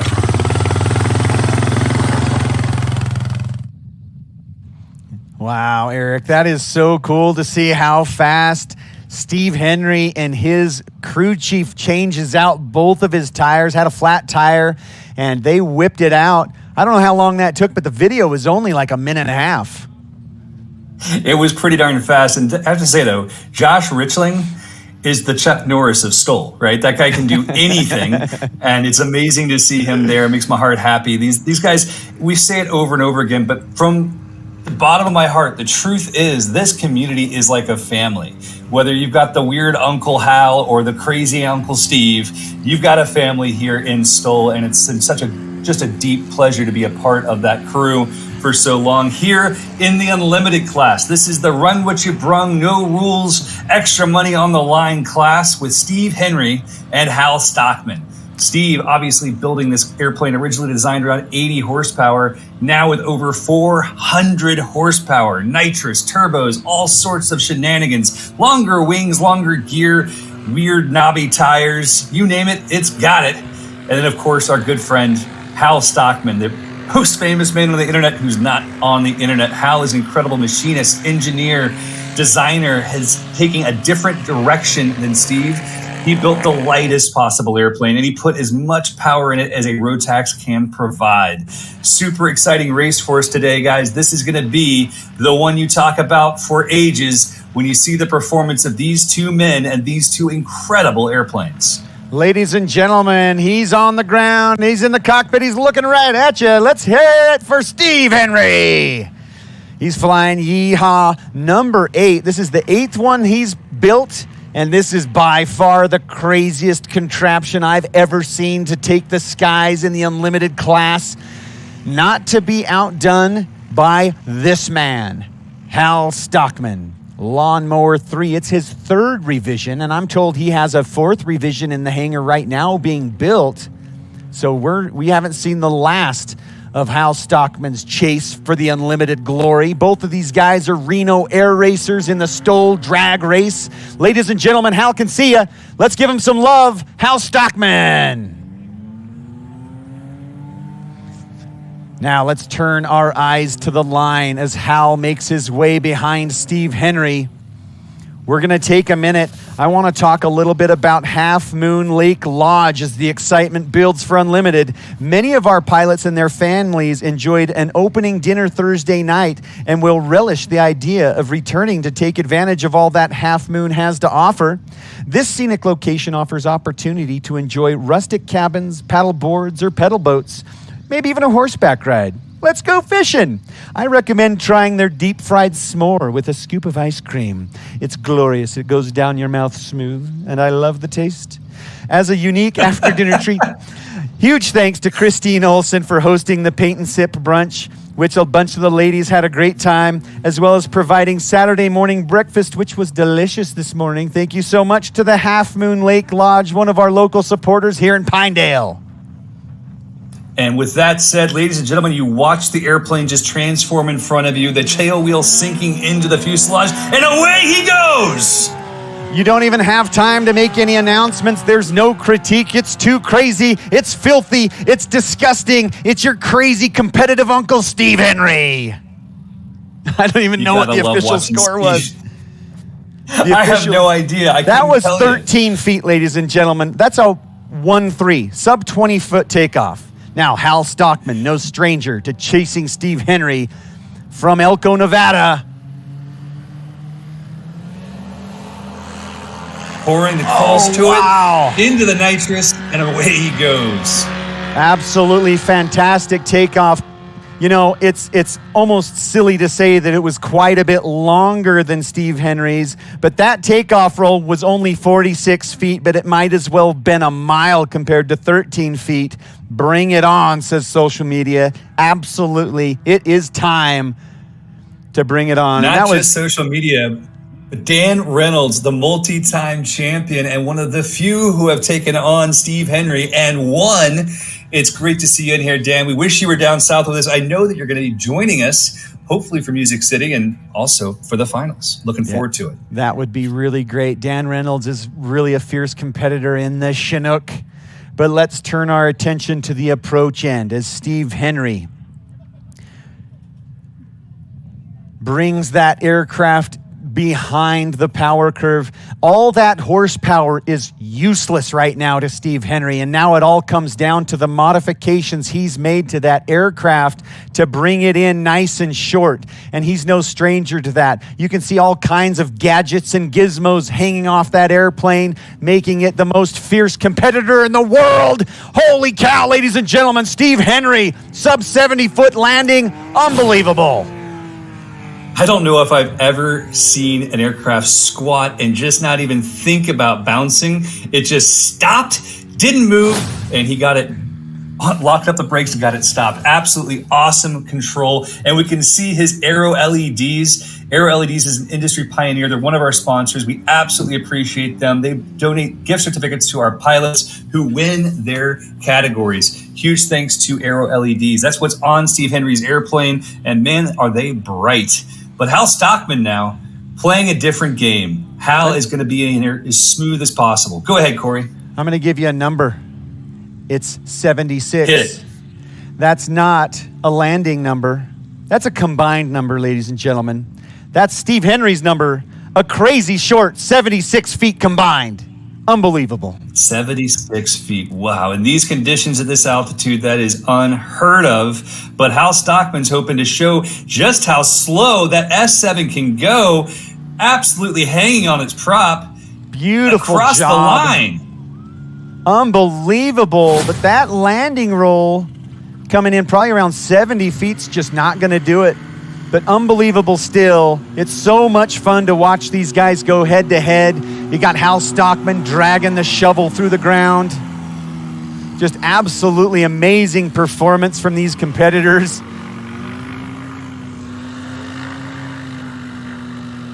It is incredible. This is what we're here for, my friends. This is what it's all about. Every one of these pilots have been flying their heart out. And as I'm just getting through as many of these ad reads as I can to make sure it's just done, I wanted to bring your attention to Aviation. They have a publication focusing on stories of youth in aviation, and we have free copies of it at our merch tent. If you haven't visited the merch tent yet, go over there, pick up a t-shirt, pick up a buff, maybe get a sun hat, and make sure you get your copy of Aviation. There goes Steve Henry lowering the tail of his aircraft once again, increasing his angle of attack and massively shifting. What can be done? Unbelievable. And he even has time to give the crowd a wave as he takes off. Unbelievable performance from Steve Henry. What a great showman. Fantastic engineer. He and his crew chief, Josh Richling, have truly created a contraption that defies physics. And it's amazing to watch him perform. That takeoff roll was only 24 feet. What a long one. Man, I can't believe that just, geez. It's almost as long as his airplane. Hal on the roll. I saw Hal right during his takeoff roll kind of shake his head. He wasn't happy with the engine performance on that one. And it was a little bit longer than I normally see from Hal Stockman. And especially with the head shake in the cockpit there, something was not, he was, being the Rotax whisperer, he knows when that engine's not making all available power. So he was definitely not happy about that one. That takeoff roll was 47 feet. I love that we're complaining about 47 feet now, like it's bad. It's unbelievable. I mean, these numbers are ridiculous. Got a couple of airplanes, one arriving, one departing. Or maybe two departing. Let's turn our attention back to Steve Henry. Like I said before, that horsepower now that rockets him off the ground like Elon Musk's Starship X, that does no good for him now. All that horsepower is useless. He's done a great job, however, at modifying this aircraft one modification at a time. He's known for flying dang near all day in Napa, Idaho, putting the work in, getting this aircraft absolutely dialed in. And you can tell he also puts in the work in the controls. Steve Henry absolutely crushing it. There is no way I could ever do anything like that in my airplane, for sure. That was sensational. It looks like a scratch, though. Yeah, he's pushing it hard. Steve Henry really working hard to put on a performance here for you all today and making it look easy. We can hear that engine grumble, the turbo spooling down as it sits outside the broadcast booth, and just thinking about all the crazy things that people can do to their airplanes to create performance like this. And please know that we would welcome anyone else who wants to join us in the Unlimited series. Build that race plane, get out there and make some history in aviation. We'd like to have you as a part of this family and create something wild with you. Hal now, getting behind the power curve, waiting as long as he can to keep it off the ground, and then slamming on the brakes. Oh, wow. What a great landing that would have been for Hal. I know Steve got his eyes peeled on him. They're looking for that ever so short landing, and both pilots getting a scratch in that second round after a fantastic first round. So the first round will stand at 76 feet for Steve Henry and 134 feet for Hal. 134 feet for Hal Stockman. Still very competitive. Obviously, Steve has the advantage on the power side. He's got so much horsepower. His takeoffs are obscene. But if the right wind comes and Hal is able to line up perfectly and get that landing, and he, with his lighter weight, absolutely holds a massive chance at taking on Steve Henry here. Wind coming up very strongly right now. Hopefully that holds for this last takeoff of Yeehaw 8. He's got it pointed right into the wind. Wow. Unbelievable. That really makes it difficult for the line judges there. You can see all five of them kind of confused as to how to call that. Unbelievable takeoff performance from Steve Henry, resulting in the shortest takeoff of the day. That one was 12 feet. 12 feet. And one thing I really love about Steve, but it's kind of a challenge for us, is that I know him well enough to know that his filmmaker, his daughter right there on the field, was filming his tires, and they'll go back and they will count the number of rotations of each of his tires and then tell us if we were right on that 12 feet or if it should have been 9. That's just the kind of competitor that Steve Henry is. Yeah, he really wants every single inch out of Yeehaw 8. And that is absolutely a true statement. Inches matter. I was talking to Steve several years ago about grams. He does not measure weight on his airplane in pounds like the rest of us. He gets down to the gram. He is so concerned about the science of flight and crushing the competition and innovating. And that's something I'm personally really grateful for Steve Henry and his crew for, is all the innovation and the things that they've brought to the table in STOL. I just wish they'd share it with the rest of us. You know what I mean? Share the love. Tell us your secrets, bro. Let us do it too. There's so many little things, though. They actually just recently shared that they have changed their brakes to a system that I believe is using 8 pucks, and that's what allowed Steve to get this kind of performance when he's braking. Look at that. Absolutely sensational. We did get some information to remind you guys there is an opportunity for you to vote on who you want to have as the favorite, the fan favorite. It's going to be available at nationalstol.com/vote. We'll be announcing that winner of the $500 prize, etc., at the end of this broadcast, as Hal Stockman's bringing it in for the final landing of the competition. This has been a wild ride from 0 wind to lots of wind, from high density altitudes to even higher. And I'm excited to see Hal round us out, and we'll see just how close it can get.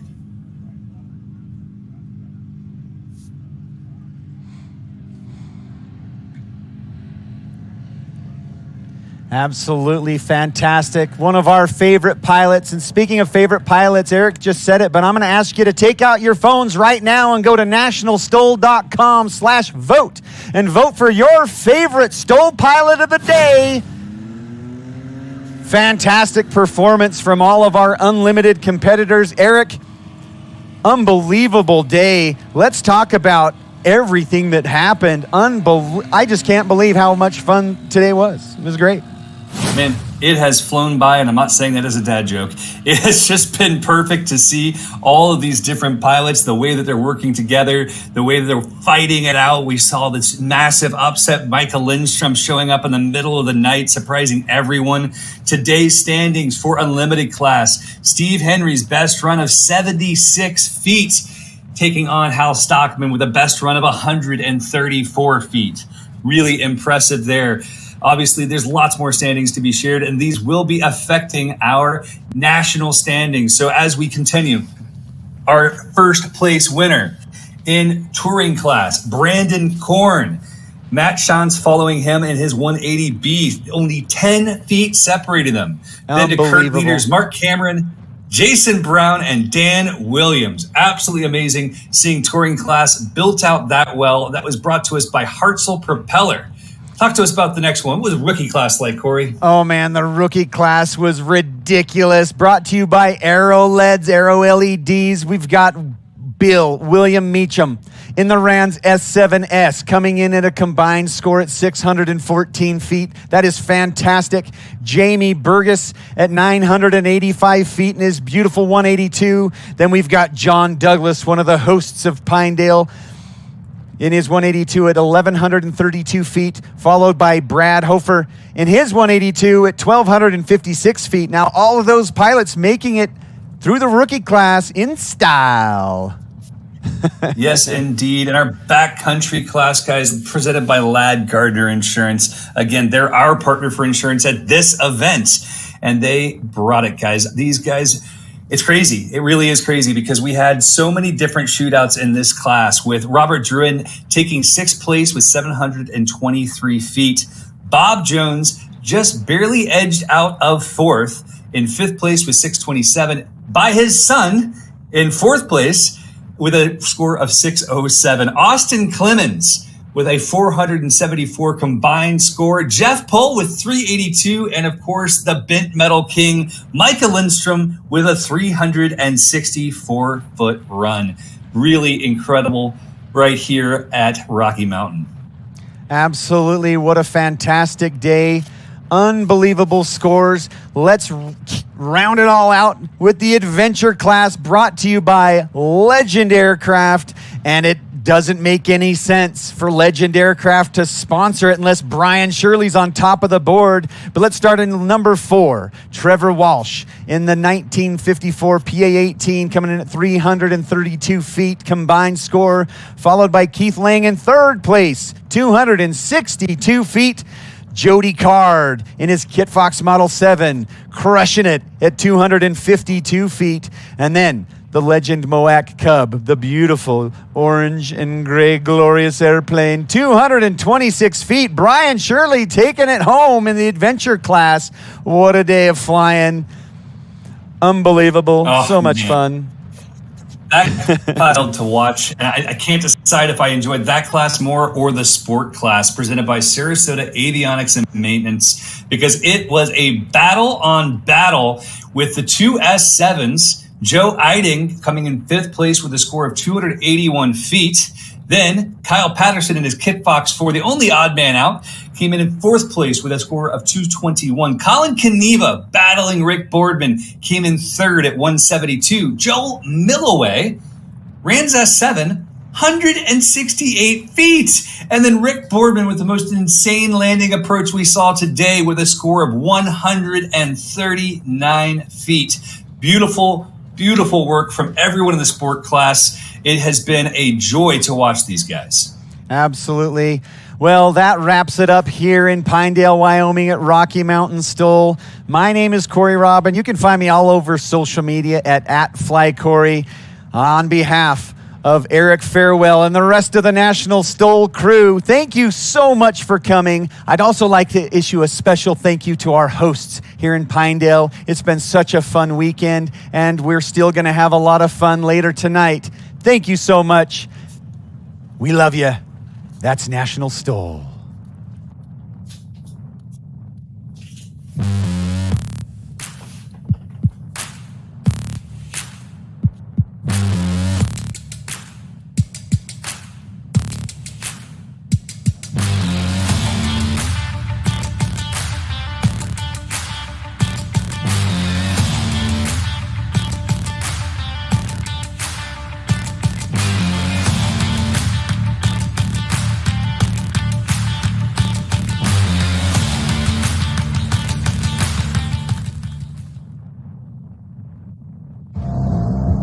This is the first National STOL event. I vowed I would never compete. I'm like, it's not for me. And I still say I'm not competing. I'm in the rookie class, just the most laid back class. There's no regulation on what kind of plane you have or anything else.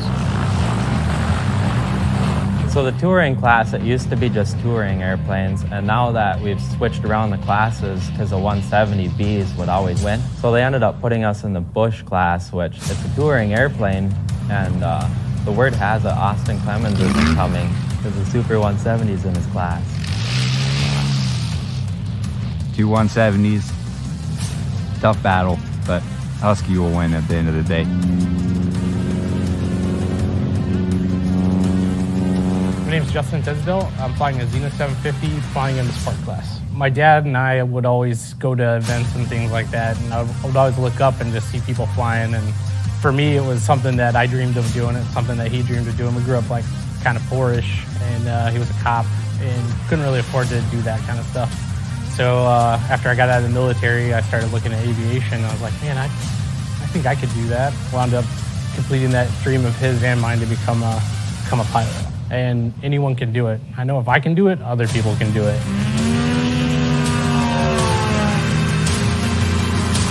He pushes me and I push him, and same with Hal.